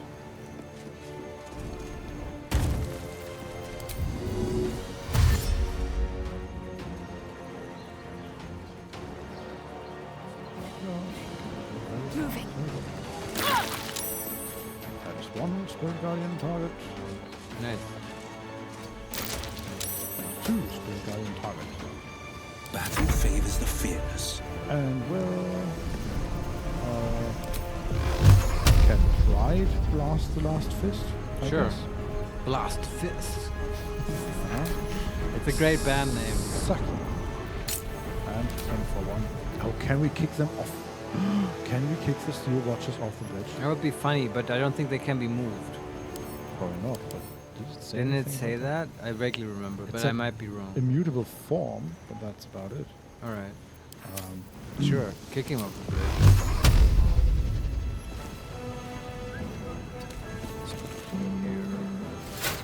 There. Let's kick you off the bridge. Okay, loose. Gain 510 experience. You can just kick them off the bridge. They can jump the wall, but not like the river kills them. Like, oh my god. Okay. But now they don't even detonate them. Now nobody needs to do that gnome bullshit workshop mission. You just one by one pull all the watchers, kite them to the Don river. Solarion, awesome. Yeah, and then you just yeet him down into the river. Like one by one. Like one of those Japanese wasps that's attacking a beehive, do you know what I mean? Yeah. Where they kill all the bees individually. Like, sorry, it wasn't a Japanese wasp, it's a regular wasp. But it's like, yeah, it's a fun story, you know. That's how the wasps do it with regular bees. They go in the hive and they kill them one by one, like we will do with the Steel Watchers. But that doesn't work with the famous Japanese bee, because there the bees all sort of come together and surround the intruding wasp and then start to hum a lot and kill it with their own body heat. That's like pretty mad. Yeah, but they have to like coordinate, right? Mm-hmm. And do it collectively. This is gonna feel good.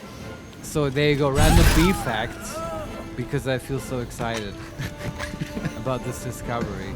I kind of do want to see what happens if they explode, though. Right, I'm sure we'll get to it. Yeah, but, okay, there's currently one left in the fight with us. Yeah. With full HP and a crossbow. And what he just did is shoot us and then ran into another room. He's got coward programming. Yes. Yeah. I guess we just... Can we just ignore him and move on to the dragon? Not really. We need to get to the door on the other side. Oh god, and there are more fists there. Yeah, this is gonna be wild. Such a stupid fight. I say we just kill that one first, and then we'll target the rest of the encampment. The world. Oh yeah, right, they're immune to frightened and immune to psychic damage, but they did take 22 damage from the devil. Right. And Jason can go and... Do you think if you place... How does that work if you place an arcane gate? Could you, like, push someone into the gate and, like, you have the opening to the gate at the river and then they fall out into the river? What do you mean arcane gate? Well, the gate spell, you know, where you open up a permanent portal. Do we have that? We have Dimension Door. Yeah, that's a spell that exists. Yeah, but that's not like a permanent thing. That's just, hey, I No, teleport. but gate is a permanent thing, and that is a spell that exists. And that's a level 9 spell. Yeah, okay, but I'm not suggesting it now. This was a hypothetical question. So I'm just throwing it out Okay, there. what is your question then? If you can Just about how them that with- would work. Like, imagine you place a gate on this map, right? Yeah. And the entry is like where all the watchers are or whatever, where it's convenient. And then the exit is at the river. And then now if you like force move a watcher into the entry gate, will they fall out the other way and hilariously drop into the river and die? I hope so. That's what I'm getting at. That would be fun. It would be fun. I mean, I do remember... Okay, this is little to do with Baldur's Gate 3. While I That's just, perfect. Attack this poor steel guardian Yes. watcher thing.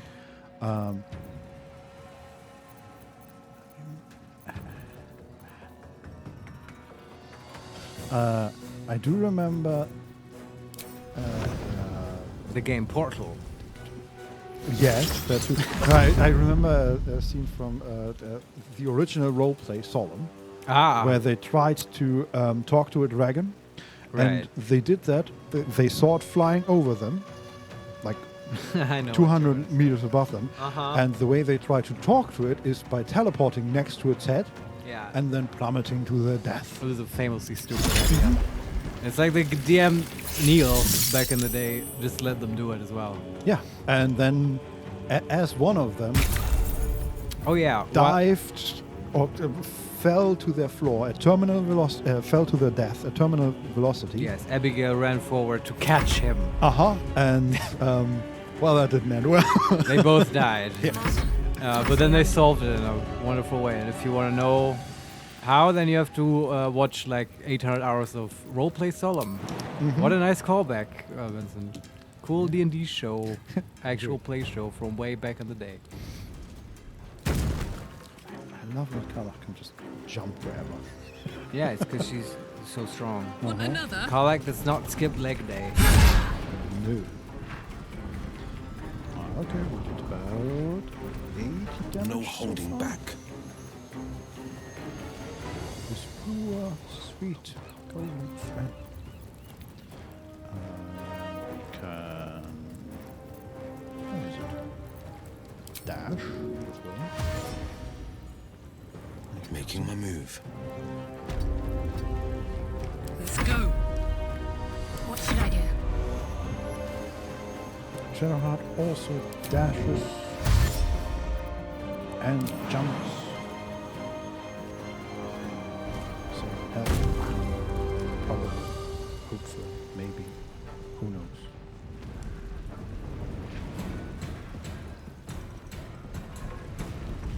On I go. It's a cool track. I like how the Gortash's battle music track has like these sort of industrial elements in it. Yeah, it reminds me vaguely of Mad Max Thunderdome. Yeah, I don't know what that sounds like. Don't remember. I'm just thinking of like, I don't know, some 9 Inch Nails song or German band Einstürzende Neubauten. They're dope, man. Yeah, they're awesome. With the lead singer Blixer Bargeld, who's also the main guitar in, or used to be in Nick Cave and the Bad Seeds. Can't slow down. Fun facts for you here.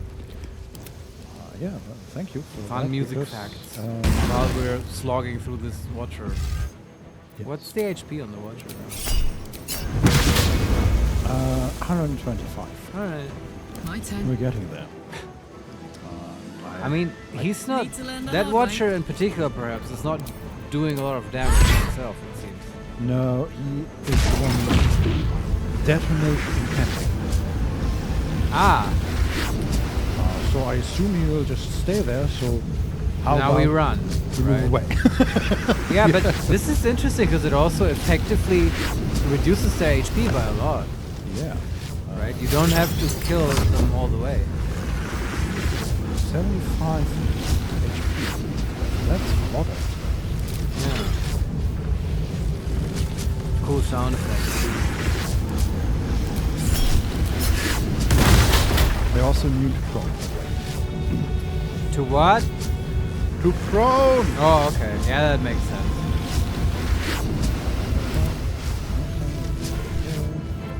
Just everybody get the fuck out!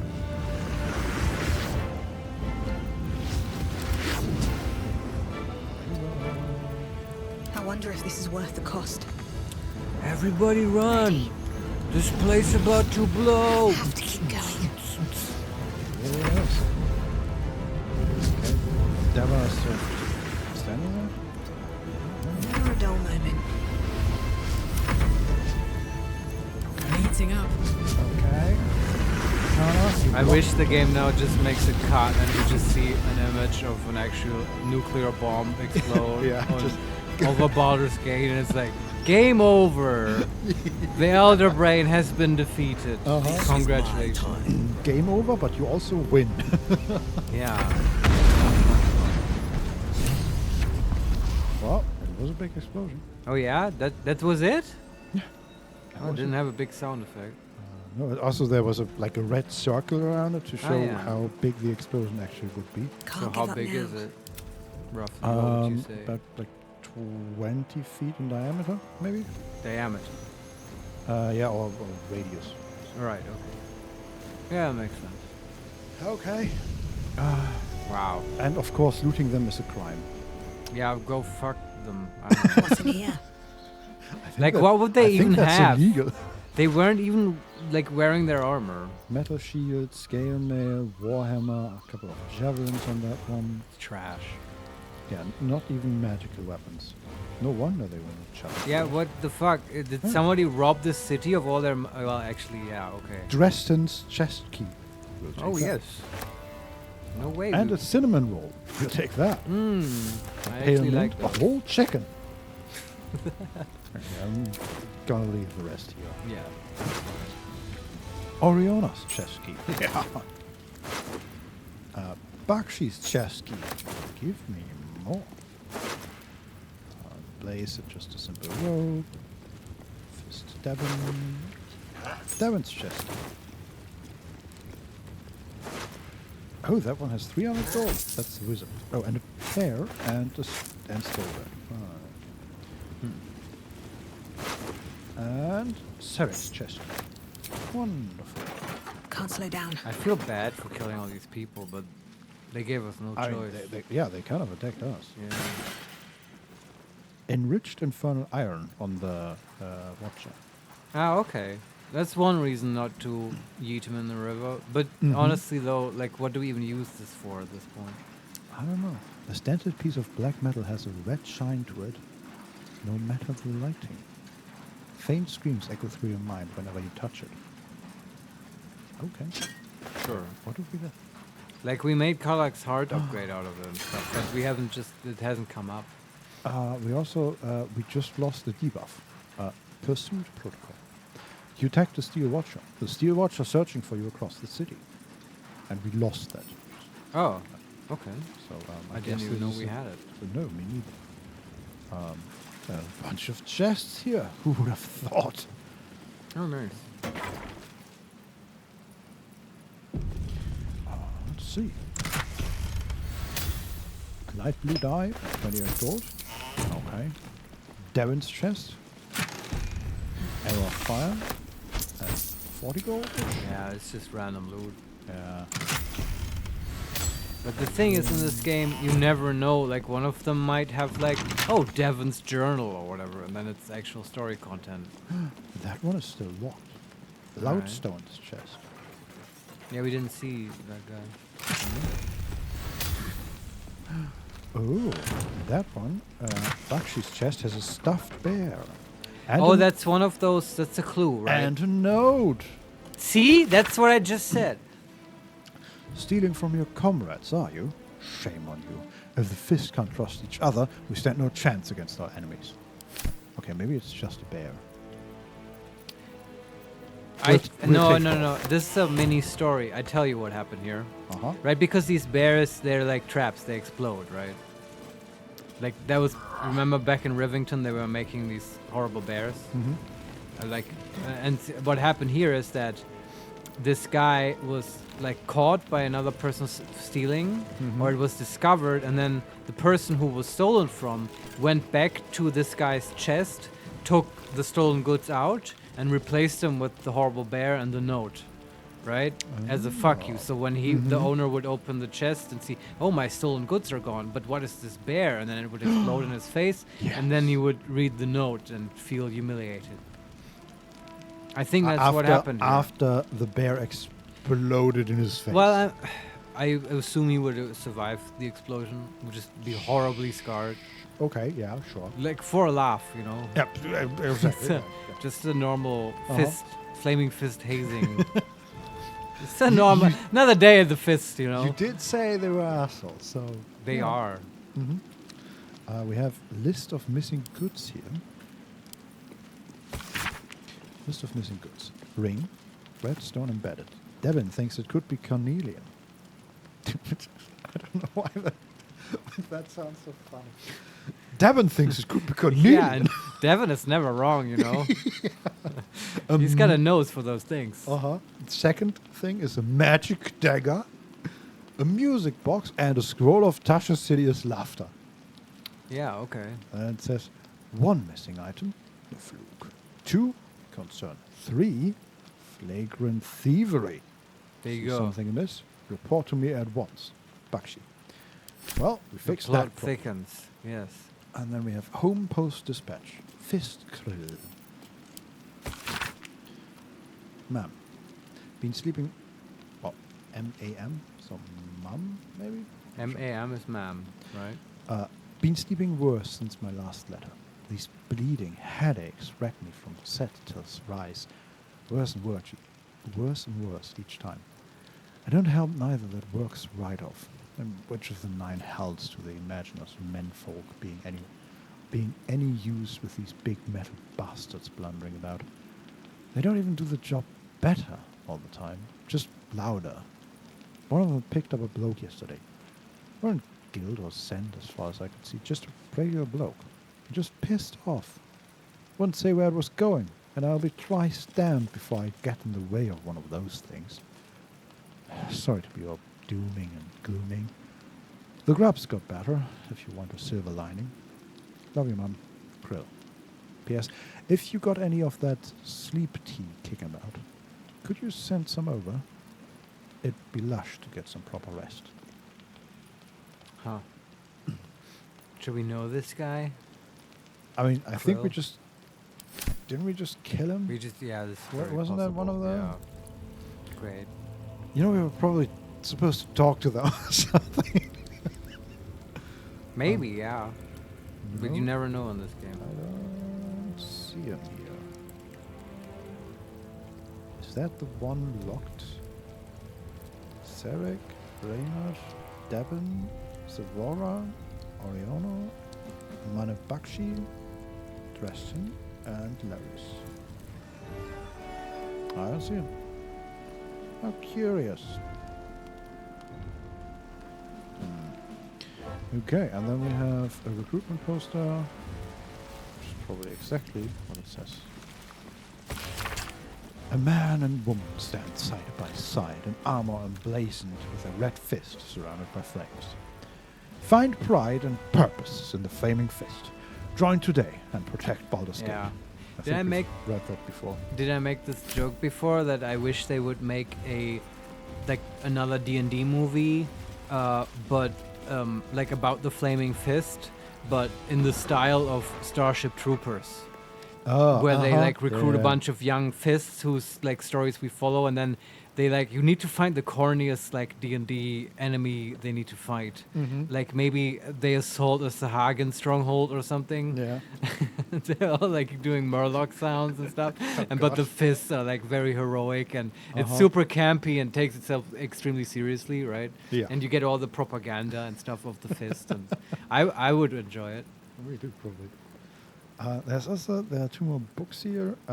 Flaming Fist History, which... Here we go. I can't get enough of this shit. Flaming Fist's Companion. Congratulations on your selection to the Flaming Fist Mercenary Company. The nature of our operation requires us to display a level of commitment, maturity, and teamwork that best represents the idea of our founder, Grand Duke Elton. Elton's fierce leadership and unwavering commitment to justice shaped the Flaming Fist into a formidable force against Baldur's Gate's criminal underbelly. Known for his strategic acumen and innovative tactics, Elton molded the Flaming Fist into the highly efficient and fearsome organization it is today. And then in parentheses, a messy depiction of Duke Elton appears beneath an obvious attempt to obscure words that had been written beneath. You can make out a few. Iron, Saravok, Crisis, among others. Right. I think there was something in BG1 for sure, but I forget. Duke Elton. And how he was related, and how the whole Iron Crisis was related with the Fist and stuff. Yeah. They probably infiltrated the Fist and all that stuff. Makes sense. I mean, as a mercenary company, they would need a lot of weapons and armor and stuff like that. Yeah, and well, I don't want to get into it now, but like there was the whole like Baldur's Gate 1 had like a really devious plot behind the scenes that you slowly uncover, and it was almost as contrived as the whole, you know, episode 1. Oh, there's like trade embargoes and right, like the Emperor has a weird plan about like trade and Naboo and stuff. But the difference, and BG1 in a way has that. But the huge difference is BG1 doesn't give you like a huge crawl text that gives you that up front. It's like just in the background. If you ever want to sit down and wonder, like, oh, does it make sense logically what the villains are trying, right? Then, yeah, you'll get your answers if you really want that. But you never have to actually wonder. And right, that's different in Star Wars. It gets crammed down your throat. Yes, it does. Yeah. I still couldn't tell you what the Emperor actually wanted. Yeah, that's okay. I wasn't going to get into that, but it even fails on that, right? Because it objectively does not make sense. I couldn't tell you because I don't know, honestly. I think he wants. Oh my God! Now we're deep in the weeds. But Yes, I think tell me. he wants to get voted into, like he wants, like Hitler, like he wants to have like not martial law, but like he wants to basically have full control over the Senate. And how does he achieve that with a trade barricade? Yeah, look, I'm hazy on the details, but yeah, okay. But I agree with think you that he was trying to be Hitler. Yeah. That creates some kind of crisis, and yeah, I do think you're right in An that. internal crisis for him because there's so much pressure on him. No, I got. You're right in the sense that it doesn't make sense, right? There are some steps missing, but that's his overall plan. And like this also happens on like the smaller scale in those movies, right? Because my favorite example of this is like, do you remember this when Qui-Gon Jinn goes to the Don Solarione, it was a 5D move and simple minds like ours cannot understand its mastery. I knew you were going to say that. It might be. I knew you were going to say that. But I know you also know exactly what I'm talking about. And also with this scene, right, when this is my favorite example for bad like writing and plotting in the new Star Wars movies. On Tatooine, right, that's the desert planet where Luke comes from, right? And like Qui-Gon Jinn goes there to like meet Anakin and stuff, and the Force is strong with them, but he's like enslaved and stuff, right? Yes. But also I think like Qui-Gon Jinn and Obi-Wan, they need like parts for their ship or whatever. It's like broken, so they go to this like metal like scrap trader, this alien guy who can fly, and they like want to trade for parts, but also they notice Anakin is there, and the trader guy is the slaver who owns Anakin and stuff. Yeah. And then here comes the good part. Then they make some kind of deal, and it's like even if you watch the scene and you like go through the dialogue line by line, it does not make any fucking sense what they're actually like what the trade is. Like it's like, okay, Anakin, if he wins the pod race, then they get the parts but also can take the boy. Like that's sort of the result of it, right? But none of that makes sense. This is not like, why would the trader do that? Like he gets nothing out of this. Well, I think if Anakin loses, then he gets a pod racer. Don Solarione, it is still better than Emperor Palpatine came back somehow. What? No, the new is that in movies the are new movies? Perfection, Because yes. I haven't watched all of those. Yeah, Like, be lucky that you have. Return of the what was it called? The one with where Luke comes back, right? Is Of that The Last Jedi? Yeah, is that what Don Solarione is talking about? Yeah, the Emperor came back. Yeah? Yeah. Yeah, I've As a seen clone. I've seen Jenny Nicholson reviews of it. That was enough for me. And there are like tons of Emperor clones then, right? And they have to fight like all of them. Is that what happens? Maybe, I don't know. Maybe I'm mixing stuff up, but There's also the Rey could all of a sudden heal people with the Force. Don Solarione, no, just one. yeah, okay. Don Solarione, for some reason. I mean, That one might is have been one the more Snokes, than, right? Aren't there also Snokes? And Yeah, those but are many? Snoke is just one other Sith Lord, which I don't know if it's ever explained where he came from or what his whole deal is. Yeah, I Maybe don't in a comic or something. I always thought the name was hilarious. Snoke? Yeah. It is. It sounds So- very unintimidating. Yeah. Like Emperor Palpatine is better. And usually Star Wars was very good with naming things, like But General Grievous. It always felt to me like he was set up to fail. Like he looked kind of ridiculous because his face was fallen in basically. Right. So I don't know. It felt like he was supposed to crumble, like his body was already portrayed that way. Yeah. And then Kylo Ren was supposed to take over and be the new Darth Vader. But I did people like I don't know. Kylo Ren as a character and like how he's written and how like that's Adam Driver, right? How he I plays like him. Adam Driver. I mean, Kylo Ren was okay, I guess, because it's Adam Driver. Yeah, I don't know, and like how he spoilers, if you haven't noticed. Yes. How he kills Han Solo.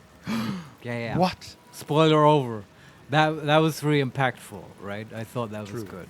Yeah. I agree. But okay, how did we get into Star Wars? We talked. It's just about plot and about stuff, right? Duke Elton. Oh, right, and the flaming fist and like all that stuff. Yes, Yeah. and just tiny dancer. Yeah. Duke Elton's spirit lives in us all as flaming fist soldiers. I am confident you will find this assignment professionally challenging and personally rewarding. Written by Grand Duke Alder Ravengard, Marshal of the Flaming Fist. Right. There you go. That's the history of the Flaming Fist. Hey, well, that's your dad. Yeah. Writing that. Okay. And then we also have Baldur's Gate Protectors, another book. The pages contain an elaborately illustrated story about a fictitious vigilante flaming fist called the Fixer, thwarting criminal schemes in Baldur's Gate. About time you show up, Fixer growled. His voice was like an ogre's footstep on lower city gravel, harsh, hostile, and wholly unmistakable. Is this just... So he sounds like Batman? The figure stepped forward.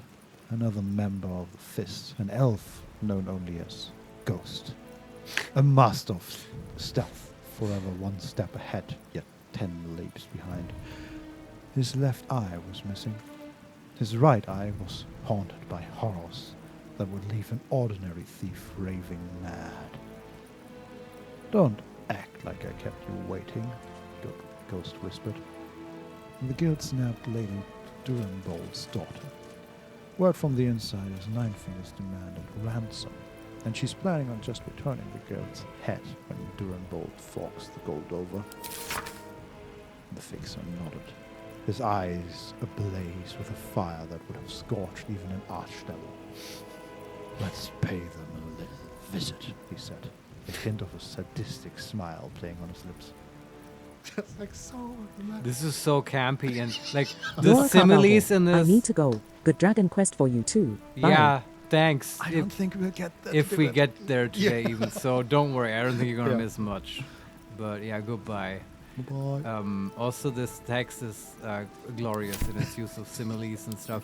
Uh-huh. And like, I wish they would do more of this.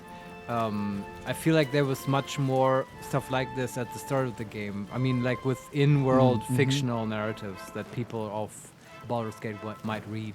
Yeah, I mean, the school alone had a lot of those. Right? Yeah. But okay. But okay, we have a Flaming Fist new recruitment booklet. Let's see what's in there.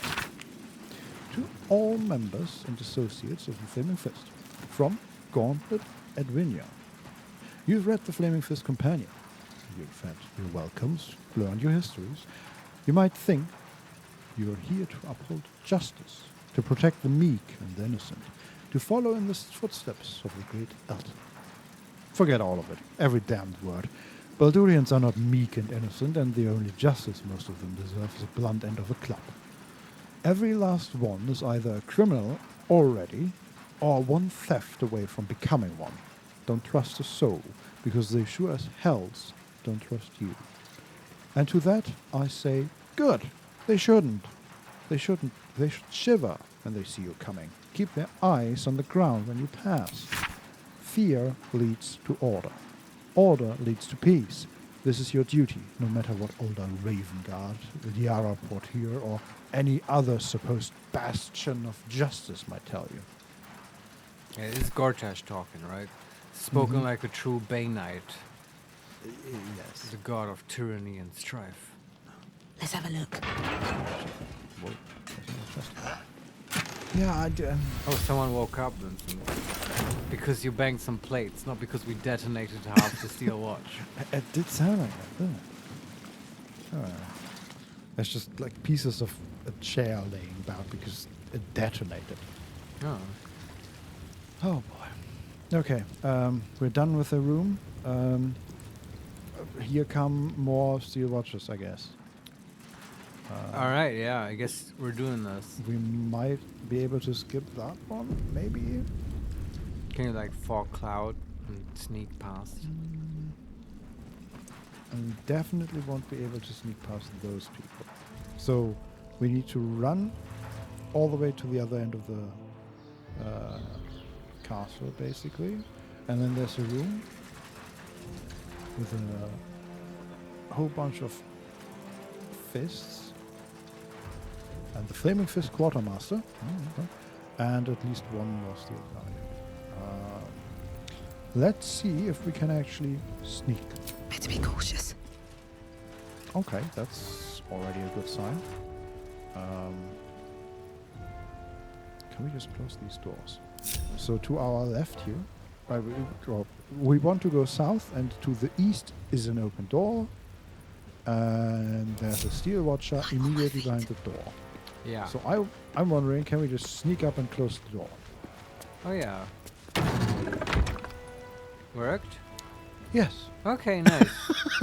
Yeah, doors can overcome the most formidable Yes, apparently. foes. Yeah. Okay, and then can we also, now that has worked, can we close the other door? Cursed to put my hands and then on just everything. focus fire this one steel watcher until he's dead. That would be fantastic. Sneak. We are in a combat, so the answer is no. I think Butterscotch might actually die here. Because they are all... Wait, can we... What's next, I wonder? On I go.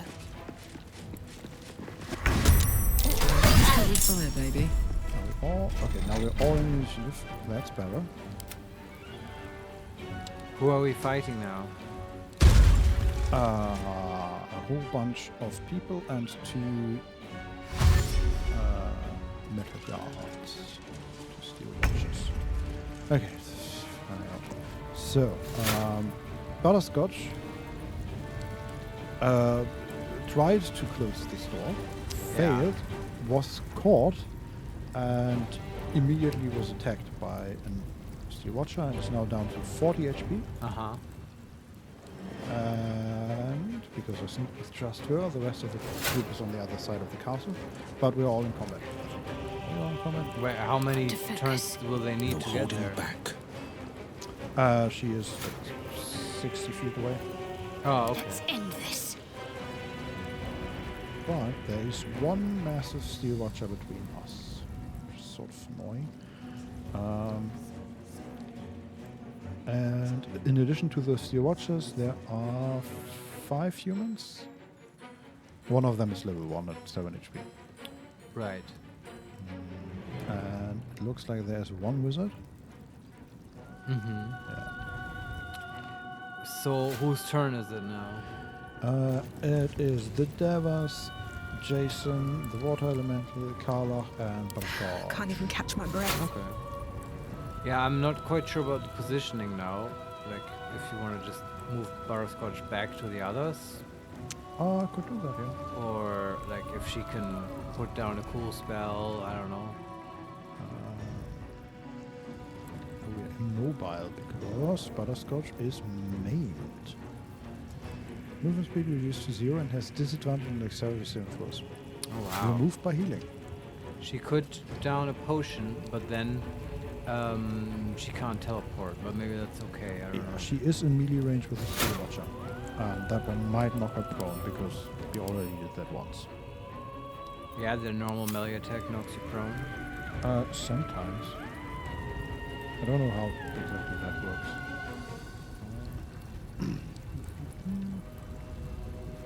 Well, yeah, it was just steel watcher used main hand attack, received condition pro. So here's a suggestion, because you said the water elemental is in the same initiative, right? Can you get that one next to Butterscotch and it can use its healing spray, and then she'll be healed and can run and teleport. Sure. Can do.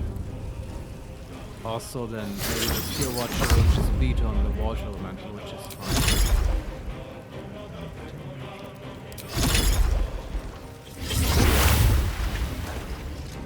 Perfect. She's no longer maimed and she healed for 7 HP. Alright. And we healed 2 of them. So there's a whole lot of water on the ground now. Interesting. For possible electricity shenanigans. I guess you can teleport her away now and just have her run. No choice but to keep going. Exactly. Butterscotch gets it.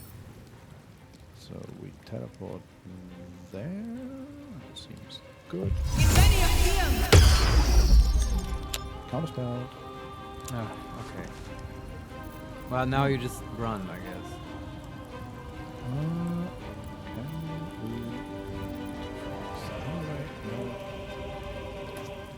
Man, if it was Will's turn. Also, I just realized I should have probably short bested off the first one. Yeah, I was thinking about that, but whatever. Nothing important is ever yeah, easy. I think we just run. Yeah, you just or run. we could actually try. Well, we could land a pretty bombastic hypnotic pattern here, probably. I don't know if the Steel Watcher is immune to that. Yeah, we never quite determined that, right? No. I mean, we could try it, but it could backfire disastrously. True. But, I mean, why not? Then we'll know, right? We'll know for Exactly, sure. yes. Also for the forge at some other date. For the lulls, yes. And we will hit potentially all of them, except one Steel Watcher. Yeah, let's try it. So 6 people. Yeah. Let me just position this perfectly. This should work.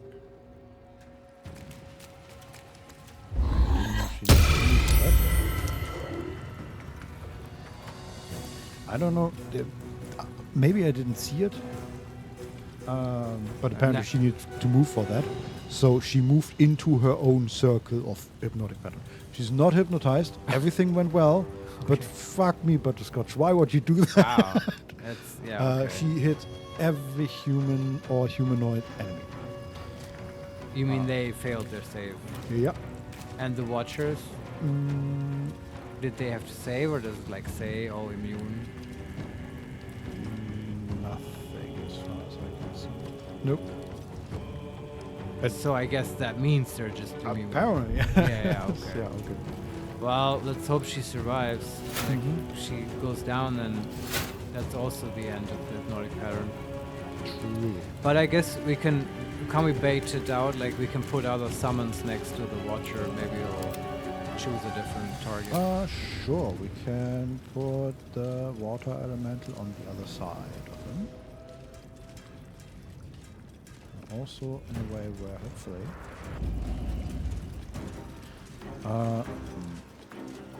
the water elemental could also yes. Could also just provoke the attack of opportunity, and Butterscotch can run. Oh, that's a great idea. Yeah.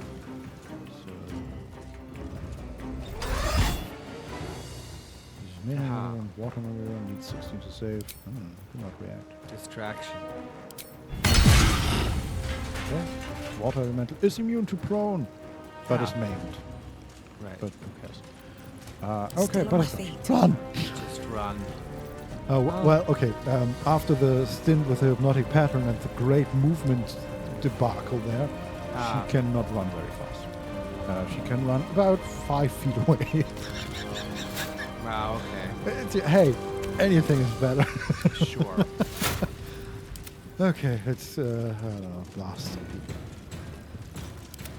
Yeah, I mean, can't you put... Jason also goes, right? You could put him between Butterscotch and the Watcher.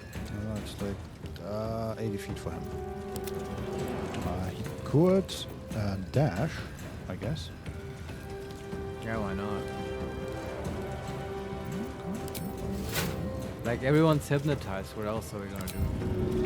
Yeah, and the beasts are resistant.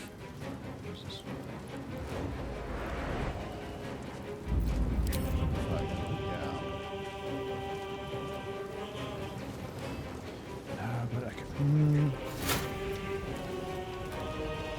That is difficult though, because. Can he fly also? Yeah, no. But remember, his attacks are a line. So she's not very far away, and if we put Jason between them, he can just attack Jason and Butterscotch. Yeah, can't you? I don't know. Can you put him like one, like a little bit to the side, diagonally from Butterscotch? I don't know what it looks like. Yeah, no, I'll try. Just put one there. And even if he does, like, let's hope one AoE doesn't kill her. Probably not. I don't know their exact capabilities. I'm just imagining that getting hit right in the face from them is worse. Probably. Okay. Deva goes and just hits the one that can attack, I guess. It's reasonable. Although Deva could also block the Steel Watcher. Sure. But then it would dash with that. Yeah, but why not? Then it's like bubbled in with our summons. That's true. And yeah, flying does not provoke attacks of opportunity. It just flew straight through one. Yeah, interesting. But I think it does if you're already in range. Which sort of makes sense, I guess.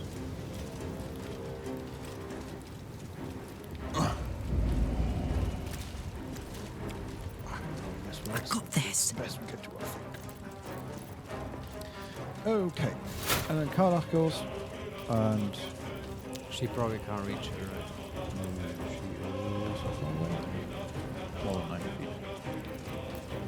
So just rage and hit. Does she reach? Can she attack? She can attack a Steel Watcher, yes. Okay.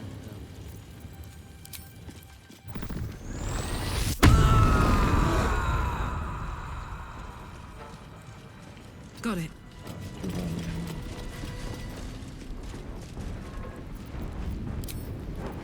Reckless attack.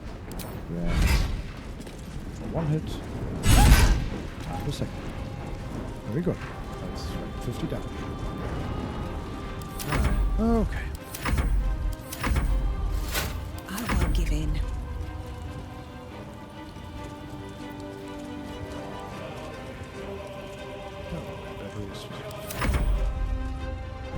Hypnotized. Okay, Shadowheart goes.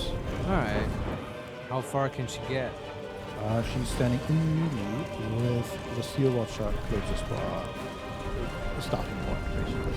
You said where Butterscotch is? Can she heal Butterscotch? She can probably heal her with a healing word, or take an attack opportunity from the Steel Watcher. Right. Yeah, Butterscotch is in range. Yeah, why not? Level 3 or something, I don't know. Take your hero. Okay. Butterscotch is here for 17. 62. And now what does Shadowheart actually do? Good question. I'm not quite sure what the what the positioning looks like. So she, together with Carla, is standing next to one Steel Watcher, and then about 60 feet down the hallway is the second group, including Butterscotch and 3 summons and another Steel Watcher. Right. Well.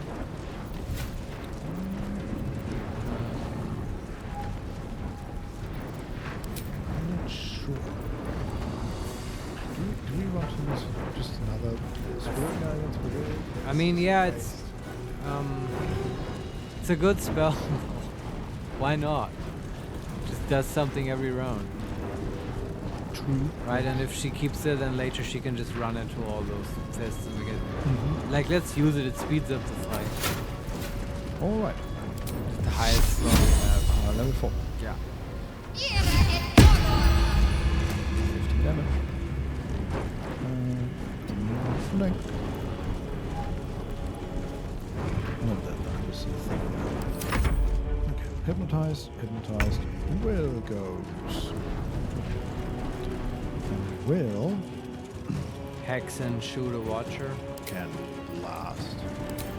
I feel like it has been some time since Hex can shot people. Yeah.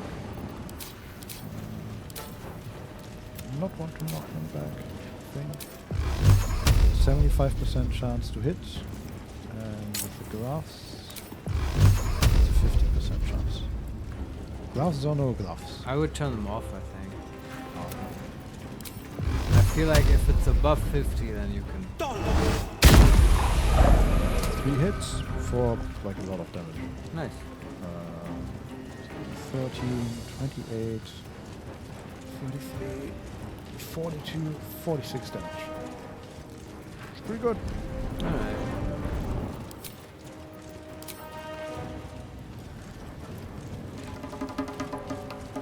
That's a cool drum. Did you turn that on Will? Yep. He's just playing on his little djembe. It's kind of nice. See what they do. Steel Watcher.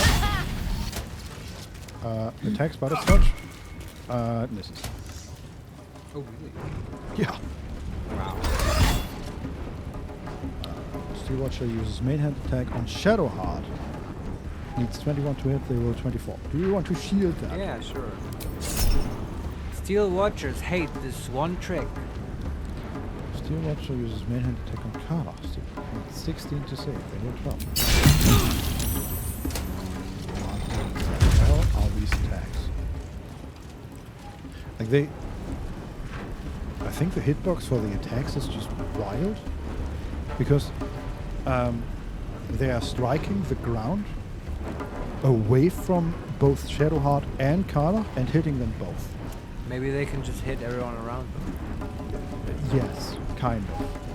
I think it's a line, but the hitbox extends behind them somehow. Right. Which is, I mean, it's fine. It's just, it's wild to look at. Yeah. Well, you're just not safe if you're standing around a Steel Watcher, I guess. Yeah. Okay, we have a Deva. It's gonna hit. Yeah. Immune to frighten, but still a lot of damage. And we have Jason. Yes. Okay, get away. Nope. He's in melee range. Just hit him. Yeah. With melee, he's resistant to fire anyway. Yeah, it's so painful to hit him with Jason's melee. Because this, what? 1d10 plus 4 damage. That's it. It's okay. Like for being a summon. He missed. And he only gets 1 attack per turn. Yeah, it's just 1d10 plus 4 or 9d6 damage. It's a bit unbalanced between the two, but that's fine. 3. These two. One is hypnotized. Then we have the Ice Elemental that is stuck. Can't teleport. Nope, can't teleport. Can't it just hit the Watcher? No, the Watcher moved. Yeah, it can't even use the Icicles. And even if it could, it would hit Deva and Jason. I honestly think... Beat on a fist, because they're gonna wake up anyway. Sure. What do we have here? The mage, maybe? Don Solarion, Sure. teleport should work. Well, I tried it, but it says immobile maimed. Oh, because it's still maimed. It could use its healing spray to heal itself. Yes, and also Butterscotch. And the Cambion, but also the Steel Watcher? Which maybe? Doesn't matter, maybe, I don't know. No, it's fine. That first is not good. Yeah, okay. Steel Watcher was healed for 8. Yeah, whatever. Is it wet also? Yes. Everything is wet. Like the everything, Don Solarion, it says that, but should allow teleport anyway. Alright, okay. I was wondering that. But, again, wild decision. Huh. But I don't think it's... I think in that case, its positioning is fine. Carla goes. And can't move because she's main. Can't she just hit the Watcher next to her? Yes, she can. Critical hit. Nice. She gets a bonus attack. Yeah. she might push that one into explosion. And that might not be good because she's maimed and can't move. Shadowheart can heal her. Yeah, I don't know how much damage that explosion does, though. No, I mean so that she can move, but I don't know. Like she won't have a turn until then. I don't know. Let's see. Can we push it into it? Do you want to use a portal die to kill one of the skill watchers, basically? For 20? I don't know. If she doesn't do it, the next guy will do it, right? Blood comes easy these days. Okay, it's also part of the Watcher's turn. Can she do Shocking Grasp on the Wet Watcher? Yes, but then she would have to run into melee again. Also, but if she hits, he will lose reaction. True. But if she doesn't, she's sort of in trouble. Well, then she can still teleport. Come on, like she's got HP. Also, you can use the 20 on this guy. Remember that Ray of Frost deals bonus damage because of our staff. Sure, but if he's wet, he gets like double damage from lightning, and they're like lightning vulnerable. Which, to be fair, I don't know if that stacks. I don't think so. Vulnerable to lightning and cold damage. No, doesn't seem to stack. But yeah, sure. Well, we don't know that. Right. I mean, I'm just saying what I see on the. Oh, okay. If they're like wet, do they get the vulnerable to lightning debuff in their stats? Yes. Yeah. Okay. Then it definitely won't stack. Then cold might be better. Although that won't do the reaction thing. Shocking Grasp is nice. Just hit him.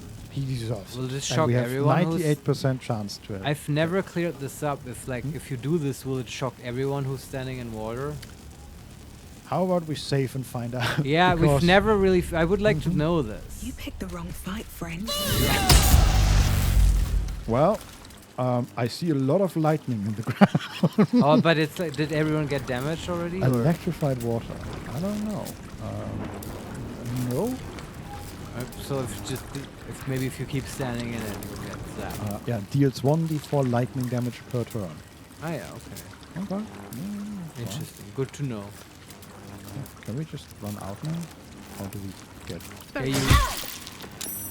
Okay, we are electrocuted. From the water. What is electrocuted? Take 1d4 lightning damage at the start of each turn. It sucks if you're concentrating. So it's basically like flames? Kind of, yeah. Okay. In my intuition, electricity doesn't work this way. Well, it's magic. Yeah. But yeah, I see what you mean. Oh my word. But hey, we did like 36 lightning damage. Yeah, that's fun. Time to push my luck again. Yes. End the turn. Gods, it's hot in here. End the turn. They're hypnotized longer. Actually, they are still hypnotized for this time. Yeah, hypnotized by this awesome drumming. It's Shadowheart's turn. She heals Karlak, so Karlak can move. How much health does she need? Karlak is 76 out of 190. Let's just do Cure Wounds, because what else is Shadow gonna do? Running slightly out of spell slots on her, so let's take a level 2. Sure. Take you. It's good. Just a little bit closer for the Spirit Guardians to it. And apparently they have 15 feet movement, so... Just be mindful of the detonation that's probably incoming.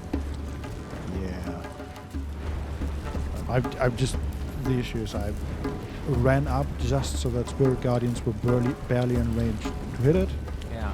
And now she's in melee range with it, and you know.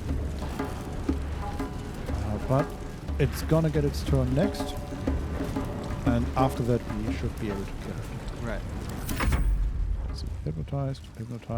Will.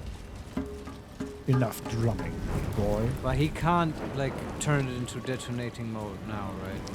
He could, actually. Yeah, but, like, if he does that, and it goes next, then it will instantly explode, right? Yes, but he could also knock it away from them. Ah, okay. And even into the water, which is fun. Oh, wow. I just don't know if the knockback would be enough to save them. So Well, if you knock it in the water, then it doesn't matter, right? Why would that not matter then? Oh, I just thought they don't explode if you knock them in the water. I mean, we can try. I don't think... Like, how did that happen with the other one that got knocked into the water? The other one was thrown off a bridge. That's what killed it. I thought that's what you're going for here as well. Knocking it into water. No, we are inside the castle. I'm saying into the electrified water on the ground. Okay, yeah. Do you then? Okay, I understand. Do you think that the knockback is far enough for the detonation, which had 20 feet radius? I have no idea how many feet it actually was. Just my estimation. It might have been 15 feet or even like 10. All right. I've saved. I'm gonna try it. Okay. And if it doesn't work, then we can reload. But actually, I might want to activate the knockback too.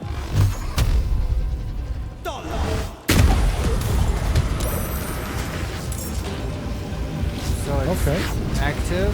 It is active, and Carla is in range, which is not great. But she probably can take it better than Shadow Heart. Yes. Yeah. Let's see what this explosion does. This is what you wanted, isn't it? Kind of. Okay. End the turn. That one attacks. Steel Watcher is a little on Cambion. Cambion save. On Deva save. On Deva. A lot of throwing to the ground. Oh, and another Steel Watcher joined the fight. Oh god. Where did he come from? Is that the one behind the door? Yes. Alright. Okay. Steel Watcher used self-detonate on self. Steel Watcher was hit for 28 damage. Somehow Karlach was not hit. Yeah. I think. Okay, good. No? She was not. But I think it hit the Watcher that just joined us. Which is wild. That's funny. Also, somehow it didn't, even though he's basically standing in the Spirit Guardians, it didn't take damage from them. At the start of their turn. But he ran into it. I think that also counts. Or is that on her turn? I mean, I agree with you, it should count. I don't know. The Deva and Jason go, and we should keep in mind, they're still hypnotized. That seems a bit long. I thought it was like 2 turns. Yes, but they are still hypnotized. Yeah, okay. Not complaining. Yeah, exactly. Okay. Jason and the Deva are doing a great job defending Butterscotch, basically. Right. They are just gonna continuously beating on attack. this Watcher. Yeah. Yes. God damn it, Deva. He's maimed.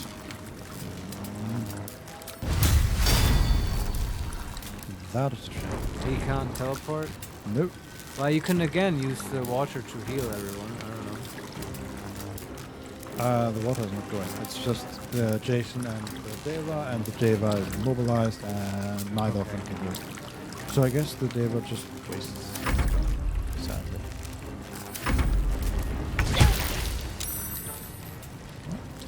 Oh, Butterscotch made her concentration save, and one of them is no longer hypnotized, but he just lost one. another turn.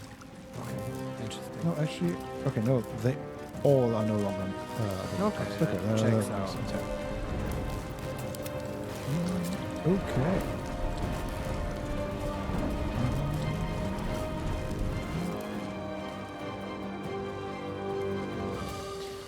So it's Karlach, Butterscotch, and Water Elementals. Turn. I guess we're busy a little bit more with the Steel Watchers. Does Butterscotch just drop another hypnotic pattern on the same people? I kind of like it, yeah. Yeah, Also, I mean, why not? the Water Elemental. Yeah, although, I don't know. The Water Elemental can probably heal Jason, Ladera, and Butterscotch, and itself. Okay. Just, it adds more water that will probably be electrified. But apart from that, I think it's a good idea. To heal everyone. Sure. Or we could just start beating on the fists. You don't want to kill the Watchers first before we kill the fists? Yeah, it's just the damage difference between his normal strike and the explosive icicles is so huge. And he can't hit the icicles on the Steel Watcher without killing or without attacking Jason and the Devil. The other one? Yeah, I could actually get one that just showing it. I don't know. Well, what do you want? I would say we hypnotize the people again, so we could take care of the Watchers. Yes, but the Water Elemental is sort of in that group, so I first want to get him out. Alright. In what direction? In the healing direction or in a direction? Yeah, why not heal so no one's maimed and the Deva can rejoin the fight? Okay. What now? 4. Not a 7.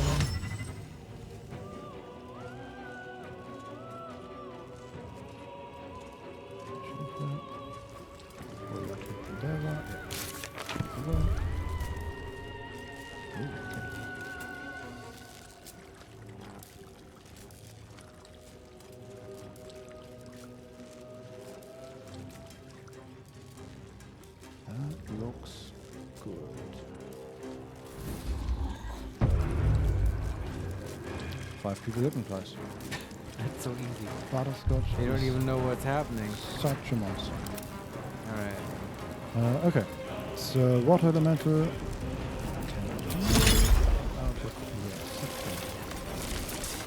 Third. Although it will put water under Butterscotch. And she's already electrified. Not anymore. Does the electricity just spread infinitely? I don't know how that will work. Maybe not.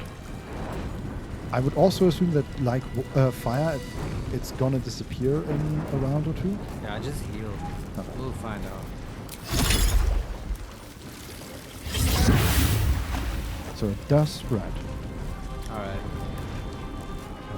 Deva lost condition, Cambion lost condition, very good. Fuck yes. Okay, and Karlach can attack another Steel Watcher. Sure. That's what she wants to do. Yes.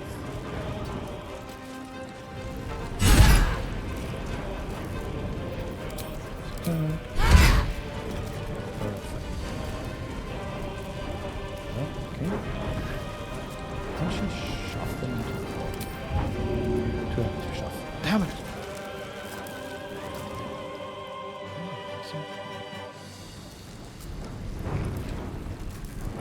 I'm just gonna try and get to some range. Fish.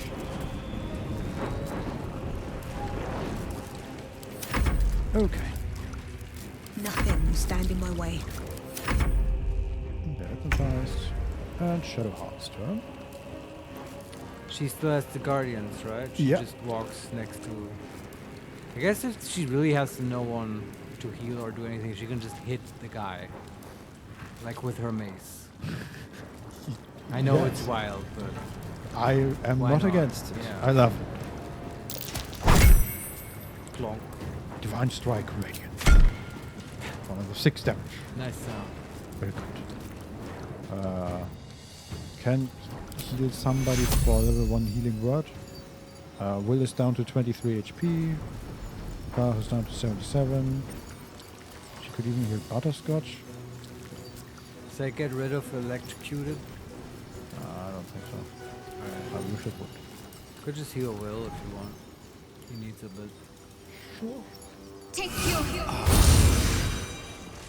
Okay. Will was healed for 11. Shadowheart healed herself for 3. And she got temporary HP, which I think she already had.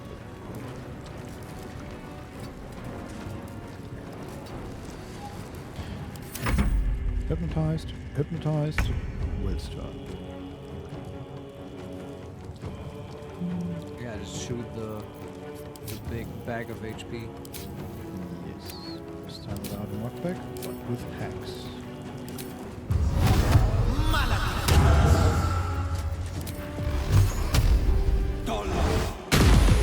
Critical hit.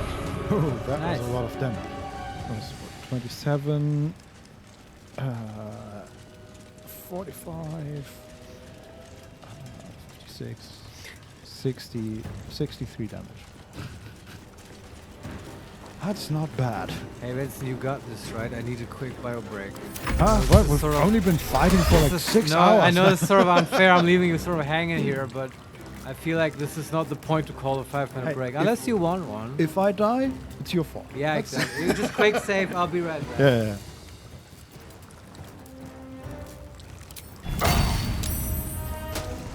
What are these steel guns critical? Oh, that's good. This. Okay. So, good thing we healed Will. Because he's almost dead. Good. Okay, named. Not named, I believe. Good.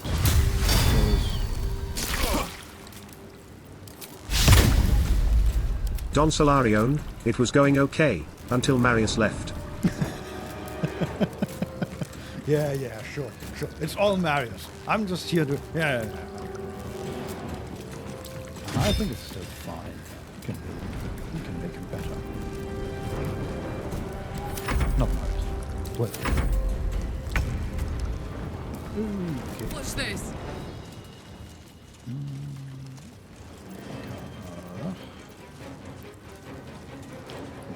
I'm tempted to jump behind the Steel Watcher, just because it would be cool. But I don't think that's a good idea. Because we might get bonus action. Poor fucker.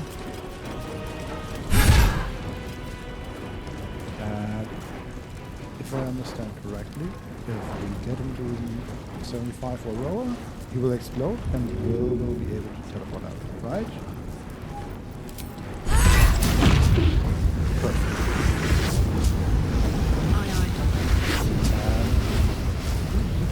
Perfect.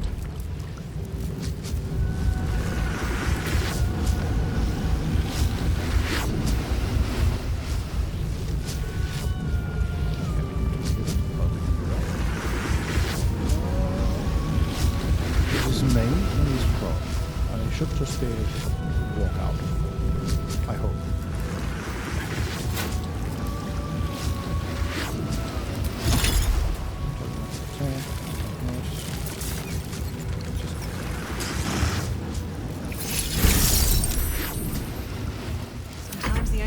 Through.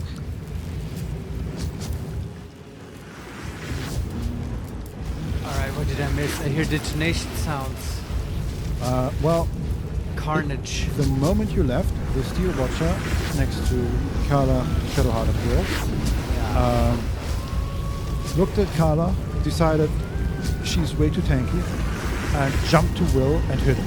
Oh wow! And he's currently down. Right. So Will is prone, maimed, at 9 HP, and in the explosion radius of a Steel Watcher. Oh, he's not even dead yet. It's all fine. Come on. Yeah. I don't see a problem. I thought he was already doing death saves, and then he was going to detonate next to him. And then I would have still said, well, the Deva has Revivify. Come on, it's like free. We never used it. No, it's fine. But currently it's Butterscotch's turn, and I'm just gonna blast somebody with Ray of Frost. You could save Will if you wanted. Yeah, but... Oh, okay. Hey, Ray of Frost turns the entire area of water into ice. Yeah. Fun with water. Interesting. And not that great, I think. Okay.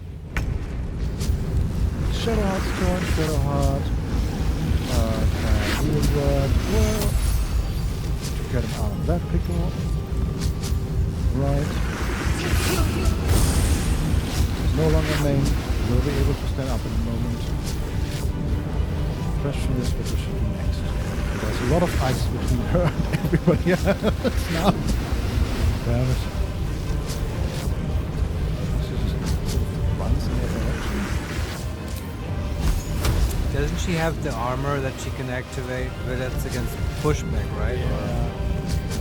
She can still reach the steel watcher that the others are fighting. Man, I could firebolt in here, but will that turn all the ice into steam? I don't even know what's going on. It might melt it again, I don't know. Yeah, well, try it out. Let's try, I guess. Yeah, it's water. Wow, you can just... that doesn't work in real life, by the way. Like, you can't just change stuff around that drastically. Well, gets up and moves this behind. Perfect. Alright.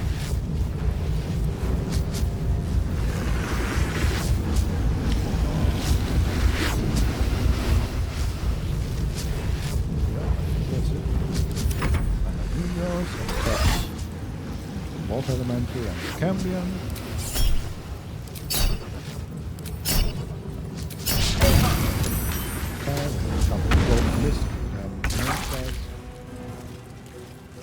Steel Watcher detonated, and now we have our summons.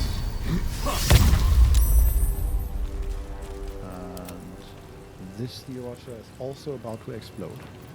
Oh yeah? Oh, it's not doing the sound. Not yet, he's at 96. Right. He's getting there. The most cool thing would be to like trigger his explosion and then like shove him into the group of hypnotic people. I know, that would be cool. But it might be hard to pull off. He is standing in the corner, which is an issue. Yeah.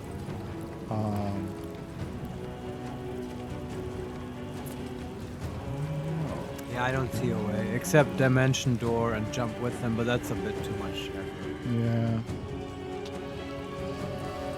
Ah, it's just attack. We just kill him. 5 damage.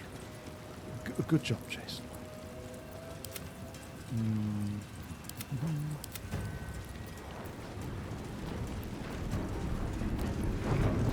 Okay, I'm just gonna fly away to provoke the opportunity attack on the Deva. If it does provoke. Yes, it does. Alright.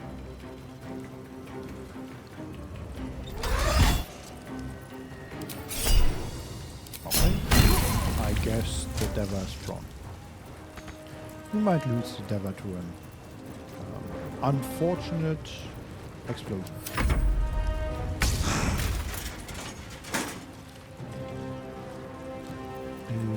Okay, and that's the water elemental. So, when does the water? Should he heal again? He's so good at that. Cool, actually. But our team is pretty spread apart. I didn't know if the Deva would help the Deva. The Deva is sort of fine. He's 137 out of 150. Okay, I thought because of name and stuff. Yeah. Also, the Cambion Jason's at 44. Right. I'm just wondering how can we kill this Steel Watcher without dying to him, basically. But I guess this has to wait another turn. So yeah, let's see it. Butterscotch as well.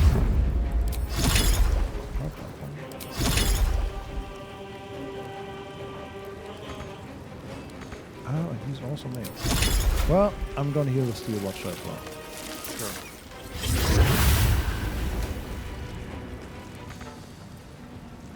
What? Shouldn't you be free of maim? Why aren't you free of maim?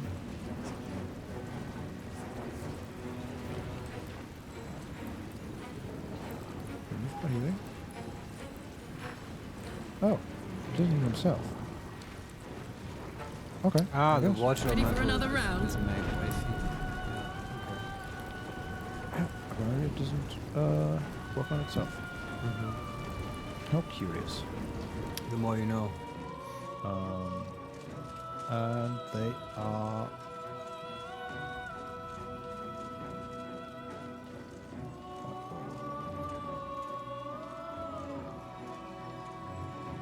They are no longer hypnotized. Alright. Well, because Butterscotch so much for hypnotized. peace. That makes sort of sense. So what do we do with Butterscotch then? So wait, why did the hypnotist go away? Because it's Butterscotch's turn. Right, it just At timed the out. at the start of her turn, Yeah, I don't takes know. down one. She can hypnotize again, I guess. Just keep them out for 6 turns. I mean, yeah. Sure. I think that this is what will facilitate the quickest solution to this fight. Because you have to also remember, like, imagine those guys would have always gone. They would have dragged things out even more. Yeah. With their shitty crossbow attacks and like sitting around waiting to decide for the AI whether to dash or skip their turn. Yep. That kind of stuff.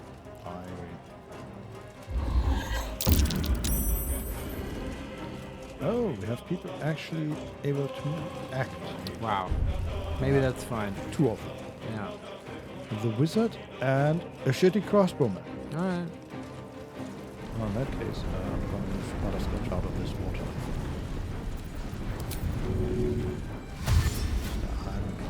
Need to find a way forward. You can try keeping her in counterspell range.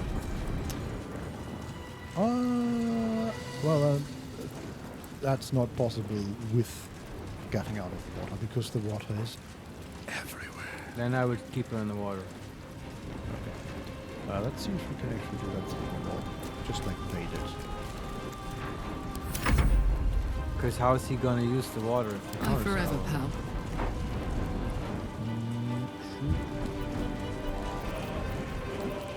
Can you?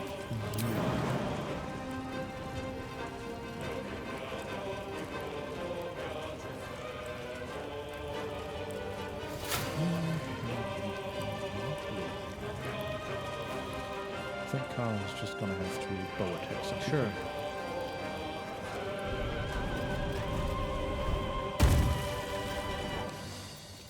Oh, she can bow attacks. Yes, she can. That one took 7 damage, but saved against the fear. Took another 6 and saved again. Oh, Alright. DC is 12. Yeah, at this point. Yeah. That's not gonna cut it.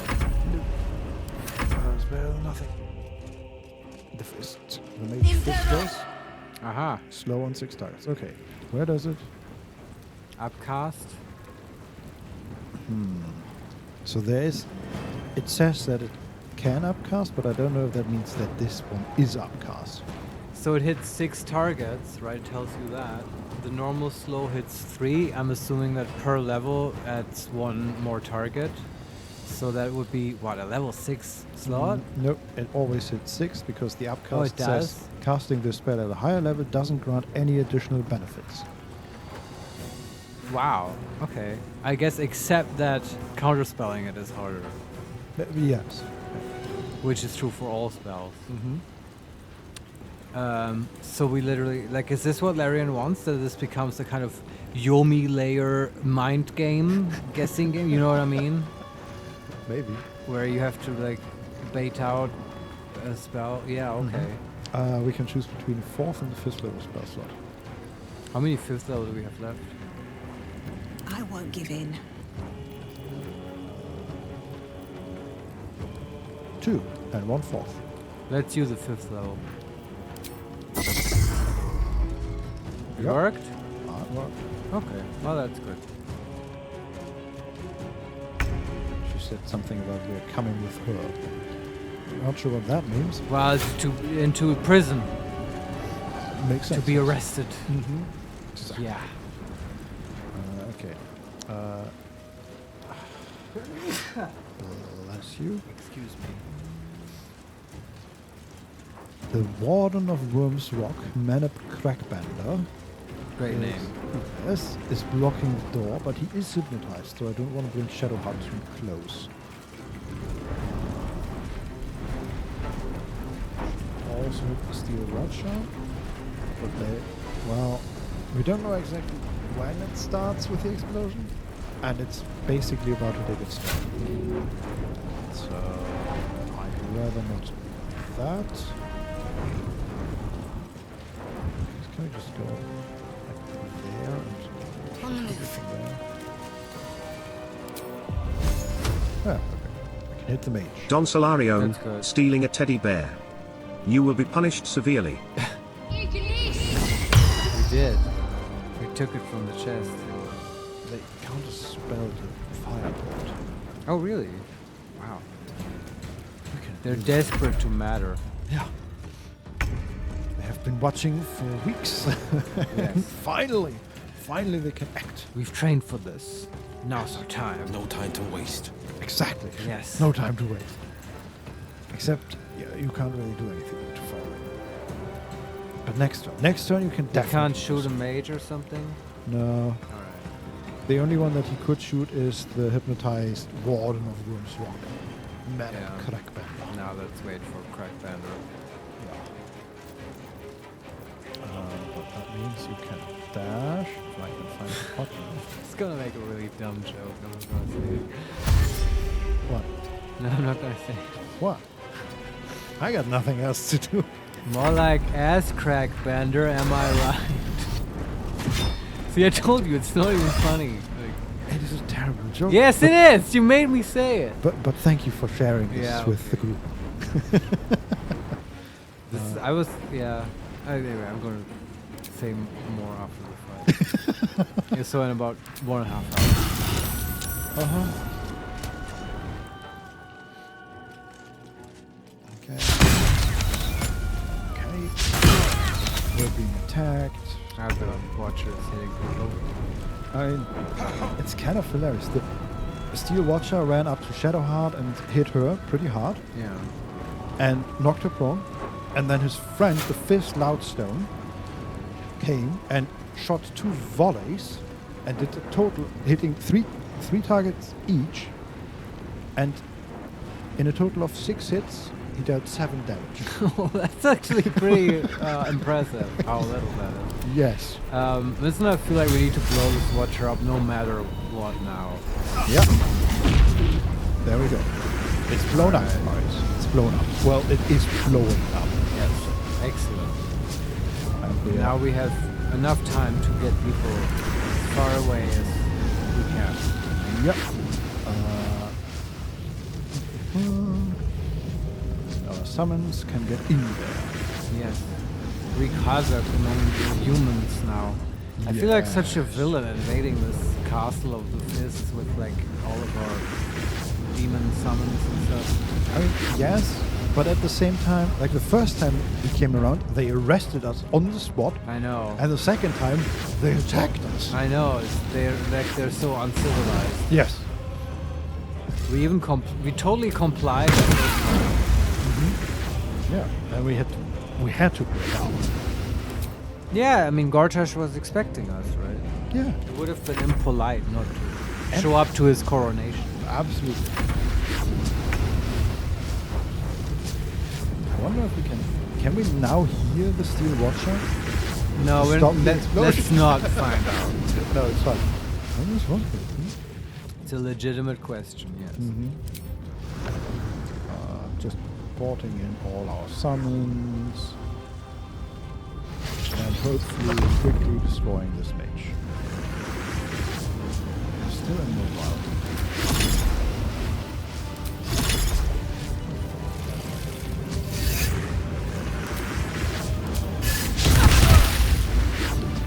That is 1 down. that mage. Very good. Good, Yeah. Jason. Let's go. That's Carla, the only one still in range. Well, you're not going to be in range much longer because you can jump. You can jump as fast as you can.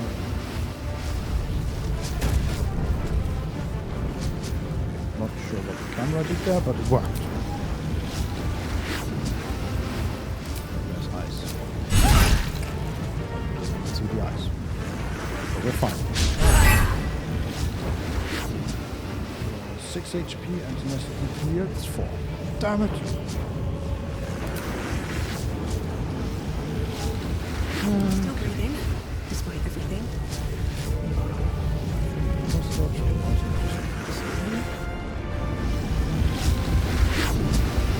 On my way. One firebolt. Yeah. It's okay. That leaves what? 3? 3, yes. Now this is my happy place. Need to act fast. Shadowheart lost her guardians again. Right. I can't move much because it's hurt, it's immobilized, everything hurts, and that is bad, and it's not good.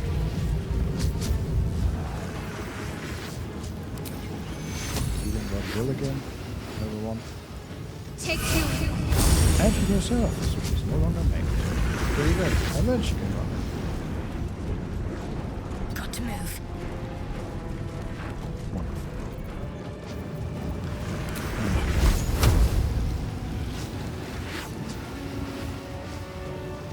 Firebolt the level 1 water master. Yes. Good job.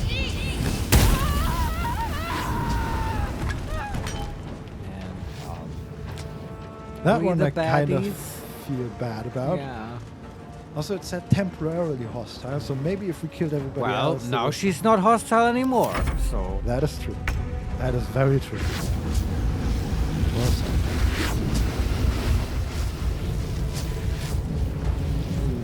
Okay. What else do we have? We have Fist Callaway with 70 HP.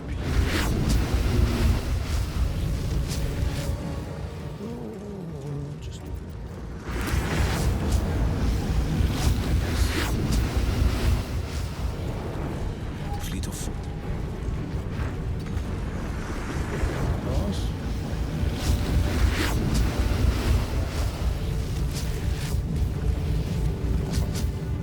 Could get.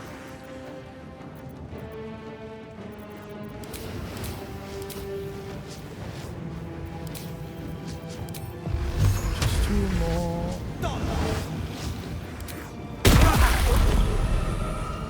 Okay. Bam. Yay. Do you think these guys respawn when you like long rest? That would be hilarious. Right? Boy, I hope not. Also, we kind of accidentally, totally unintentionally destroyed the main door of the castle with that explosion. Oh, yeah. Oops. Sorry. That happened.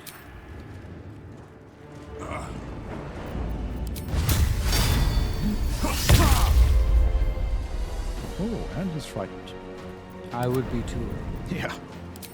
Being hypnotized for the half a minute and getting back to your senses and realizing your entire castle is dead. At least he saw probably a cool movie in all that time. I bet Butterscotch put something nice on for them.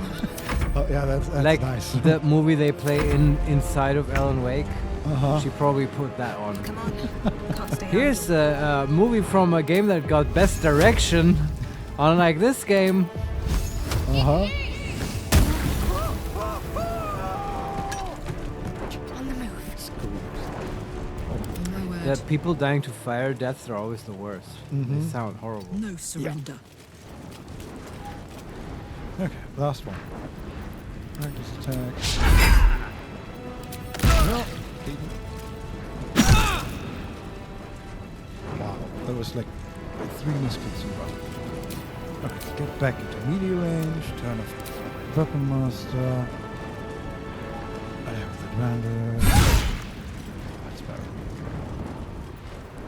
Can we dip the sword in water? Clever alchemy.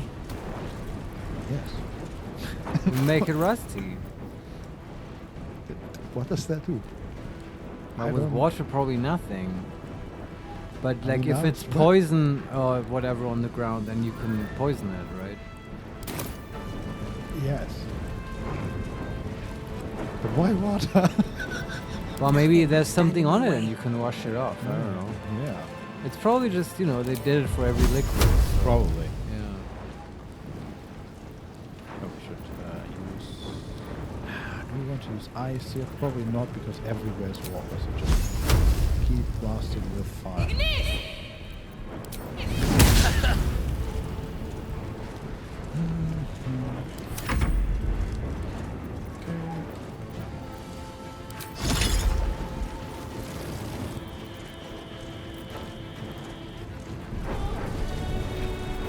Can't give up. This is my time.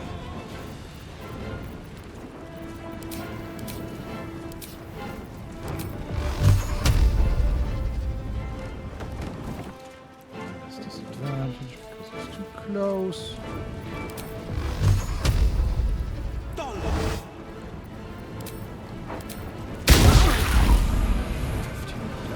It's just the last little block of HP. Done.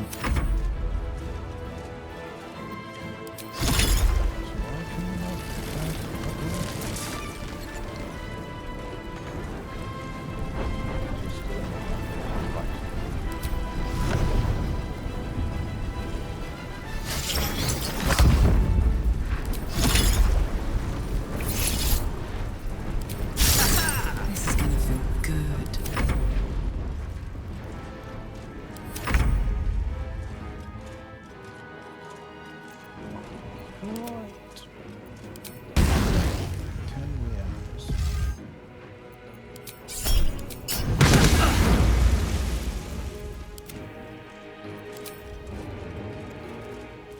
Man, this guy's tough. Yeah, it's just... this is the one guy I saved for last because I knew that it would take a while to kill him. Yeah. And I mean, I don't think he has done anything. Oh, that was fun. 30 damage.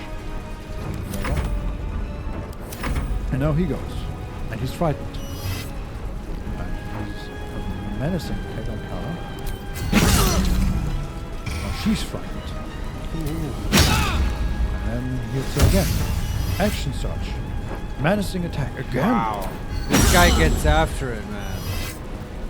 Another menacing attack. He's like super menacing. 14, 17. 24 damage. He put up a good fight. I'd love to recruit him for our camp. But instead he will die. Yeah. Also, I don't know if you have to recruit him or if he just shows up. My turn. Yeah, but you know what I mean? I want him on our team. Yeah. Oh. Hey! We did it! We did it. Dear Lord, what a fight! Holy shit, yeah. Butterscotch being clutch as usual. Yeah, keeping 5 people out of the fight for like 800 Another rounds. step forward. Was nice. Yes. Yeah, and those watchers, huh? Yeah. How fun. I can't No wait traps, to do please. the Forge quest. I have... Why ever would people be annoyed by that quest? Yeah, no I idea. cannot foresee it. Just because they have 300 HP every time and they explode. And are immune to everything. Yeah. In a way. I mean, That's sounds always fun an to me. interesting choice if a DM does that. But, I mean, I get it. It's fine. We should probably... I don't know if there's anything cool to loot. I know there is... Except maybe the Infernal Iron from the Watchers. Yeah, and everything else I'm just sending to camp for now.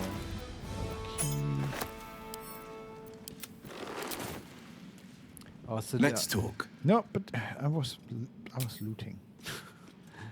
Do we get like a level up?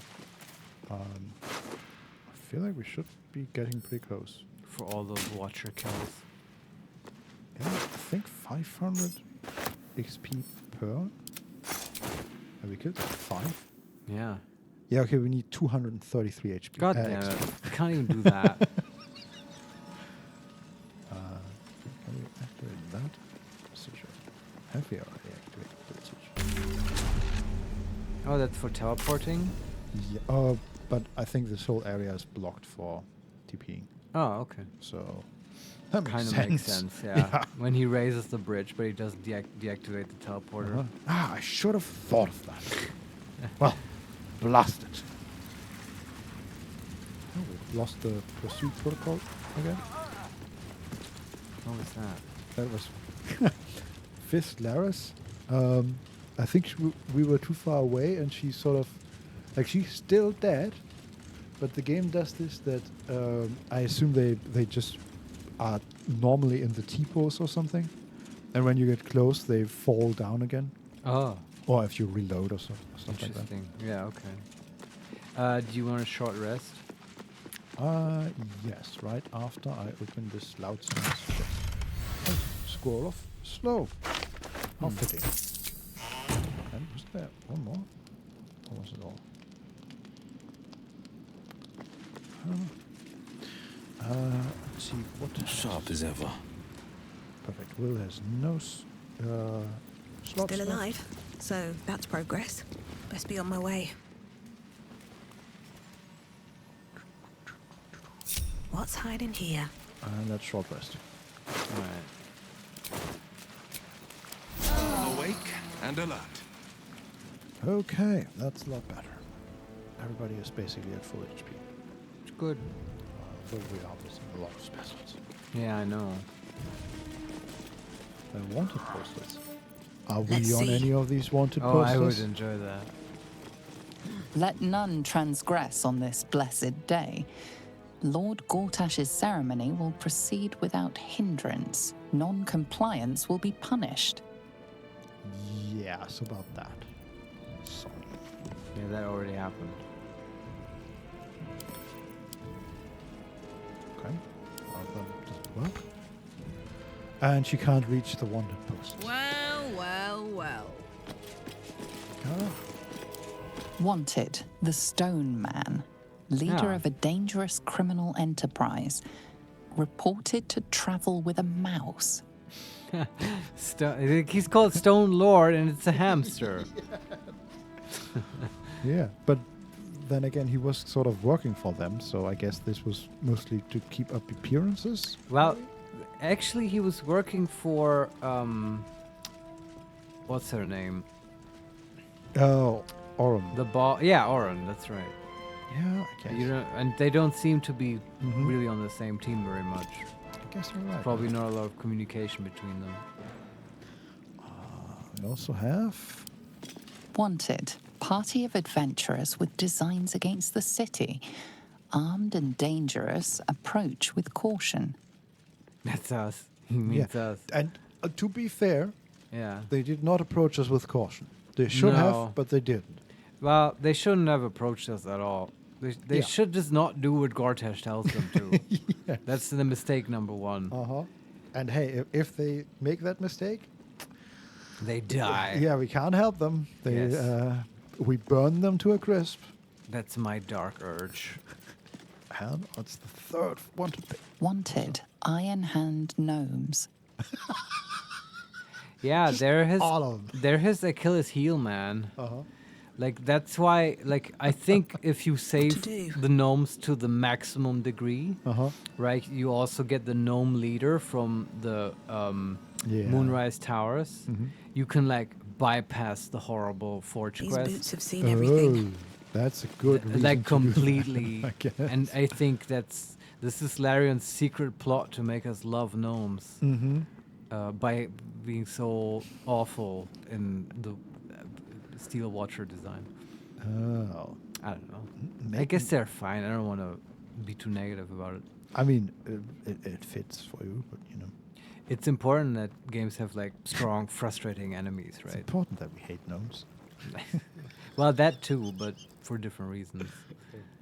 There's a lot to read here. They have sort of a private area or secluded area for the watch, I guess. The break room.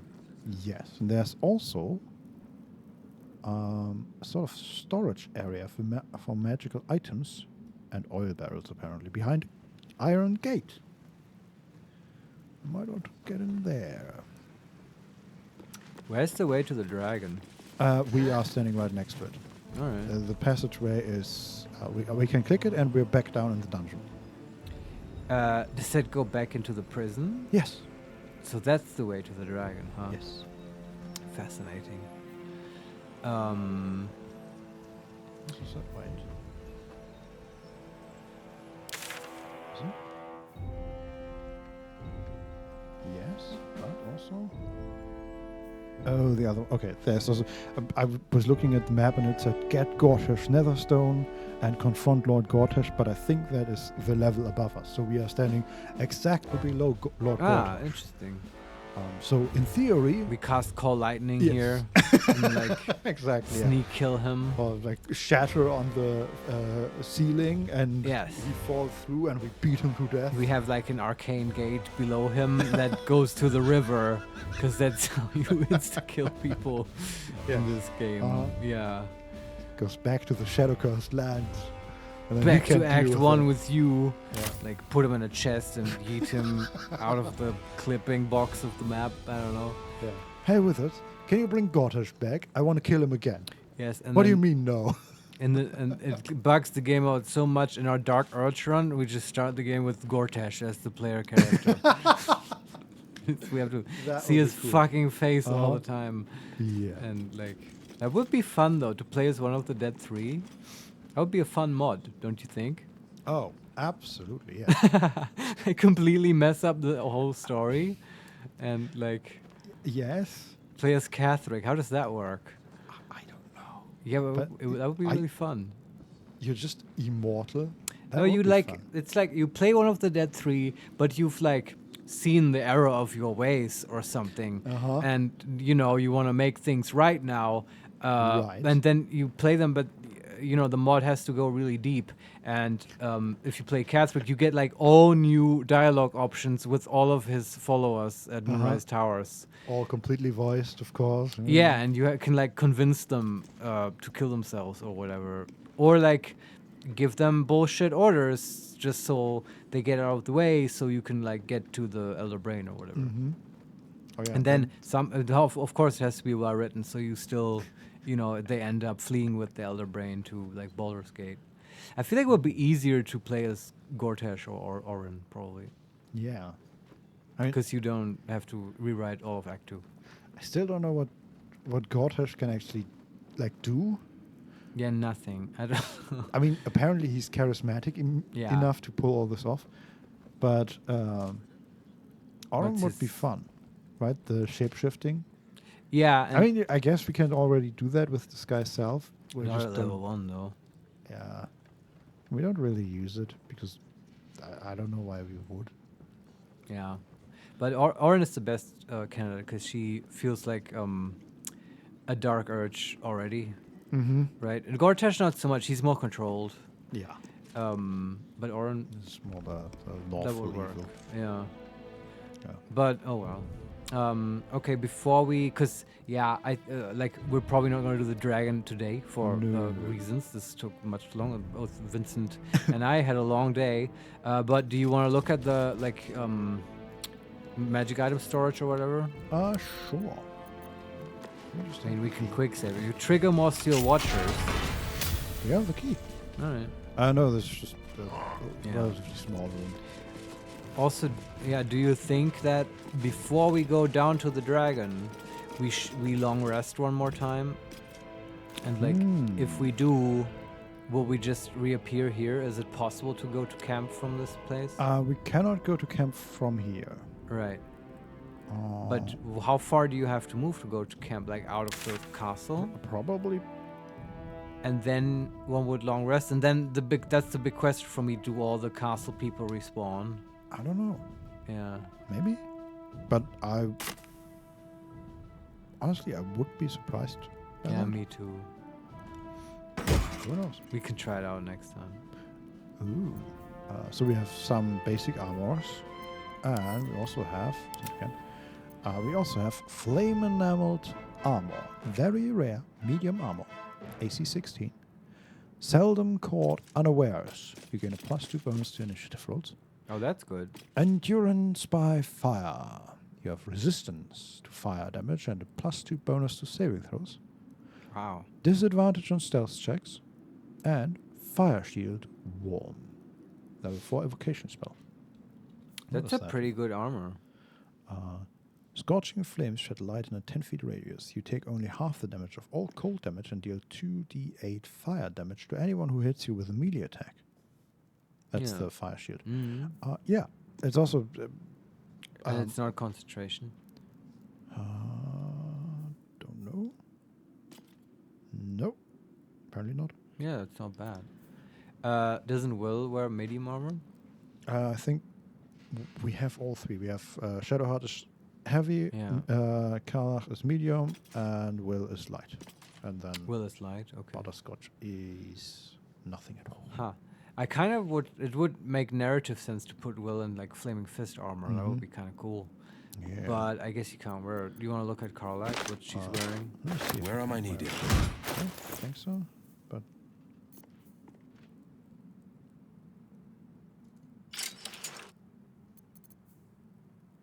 Yeah. Just all his spells turned off. What, if he's wearing medium armor? Yes, because he can't cast. Huh. Oh, he has... he also has... he does have a different armor he can wear. So we're currently wearing the Spider Silk armor with him. Since Act 1 or something. Yeah, AC 12, +1 of stealth, and advantage on constitution saving throws. Yeah. He also has in his inventory the Armor of Landfall, very rare light armor, AC 13, so +1. High spellcasting, you gain a +1 bonus to spell save DC. Right. Green bed regeneration, when starting your turn on a plant growth surface or vine surface, regain 1d4 hit points. Advantage on con saves, and you can cast plant growth. Yeah, this is just better than the spider. That's probably why we put it in his inventory and we just never put it on him. Time for a change of armor, Will. Oh god, it is such a druid armor. Like with leaves on the shoulders and... Sure.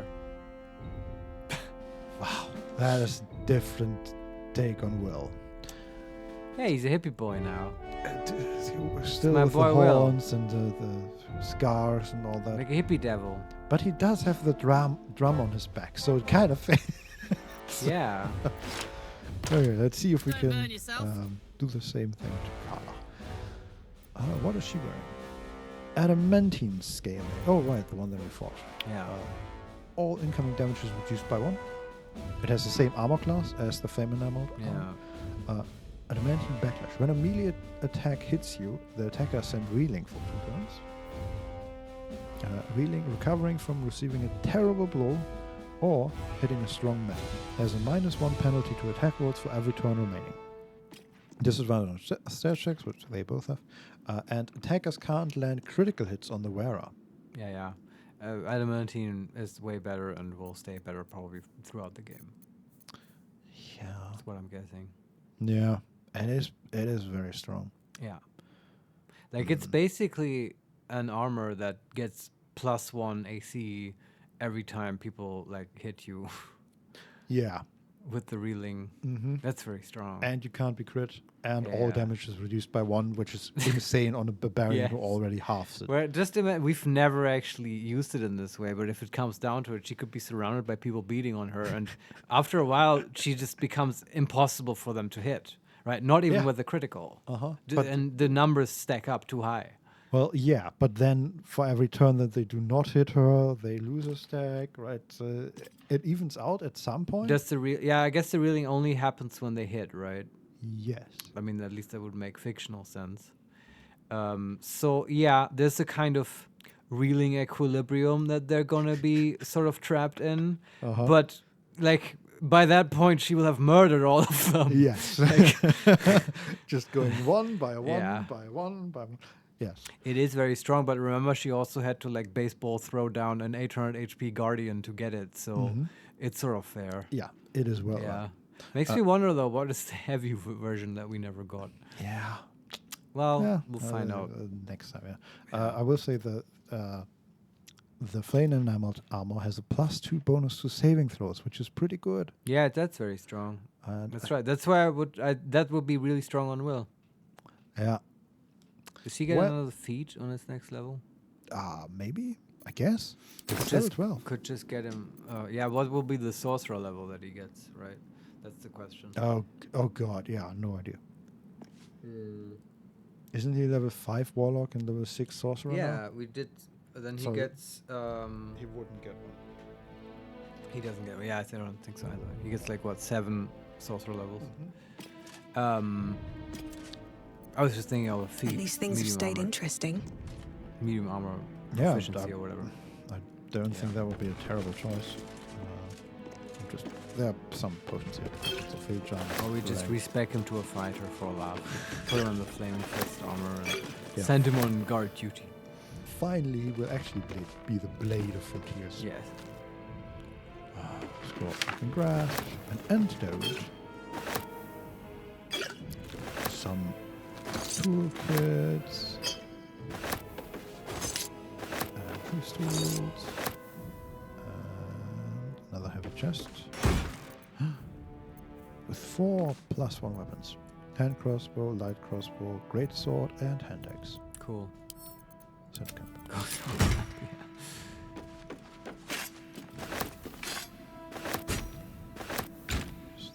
What path lies before me? Stuff laying around, like bows and swords. I don't know if I should take this. Probably not. No. Okay, but we loot both the chest. Okay, that's it. Yeah, alright. I mean, the armor was interesting. Yeah. And hey, we got some more consumables, which we usually don't use, but you know. We've used some at some point. Yeah. Yeah. And so it's not bad great to have them. So, I think we'll call it here. This was a bit, I was really looking forward to today. And this wasn't bad, but it did feel sort of sloggy because, right, we just... it was like moving through molasses, just mowing down all these like flaming fists and steel watchers, and it's just not what I expected in a way. So sorry to everyone who was looking forward to dragons like I was. That wasn't in the cards today, but I guess we set it up so that the probability is maximally high that we'll get to the dragon stuff tomorrow. You're up for more tomorrow, Vincent? Yeah. Yes. Gortash, you brought this on us. But it's also, as I said, I'm like ambivalent about it because like games sort of need this type of stuff as well. Don Solarione, bye guys, thanks for the stream. Yeah, thanks for watching. See you tomorrow. Chaos Oyo, bye bye, dragon next time. Yeah, we will be up tomorrow. Yes. Thanks for being here. But anyway, this motivates me to kill Gortash, I guess. once we have just to get back at him for his terrible encounter design. What were you thinking, Gortash? Exactly. It's just like, and it's Steel like Guardians. What are they? And it's also about doing it in the exact. But look at this. Like you can't do it in the right order. I was gonna say do the dragon thing before you piss off Gortash. But if I'm not wrong, then like you have to get Ravenguard first. That pisses off Gortash, and then only then can you do the dragon thing, right? Because he basically told us to awake Ansor. Yeah. But that guarantees that the Steel Watchers and the Flame Fist are pissed at you.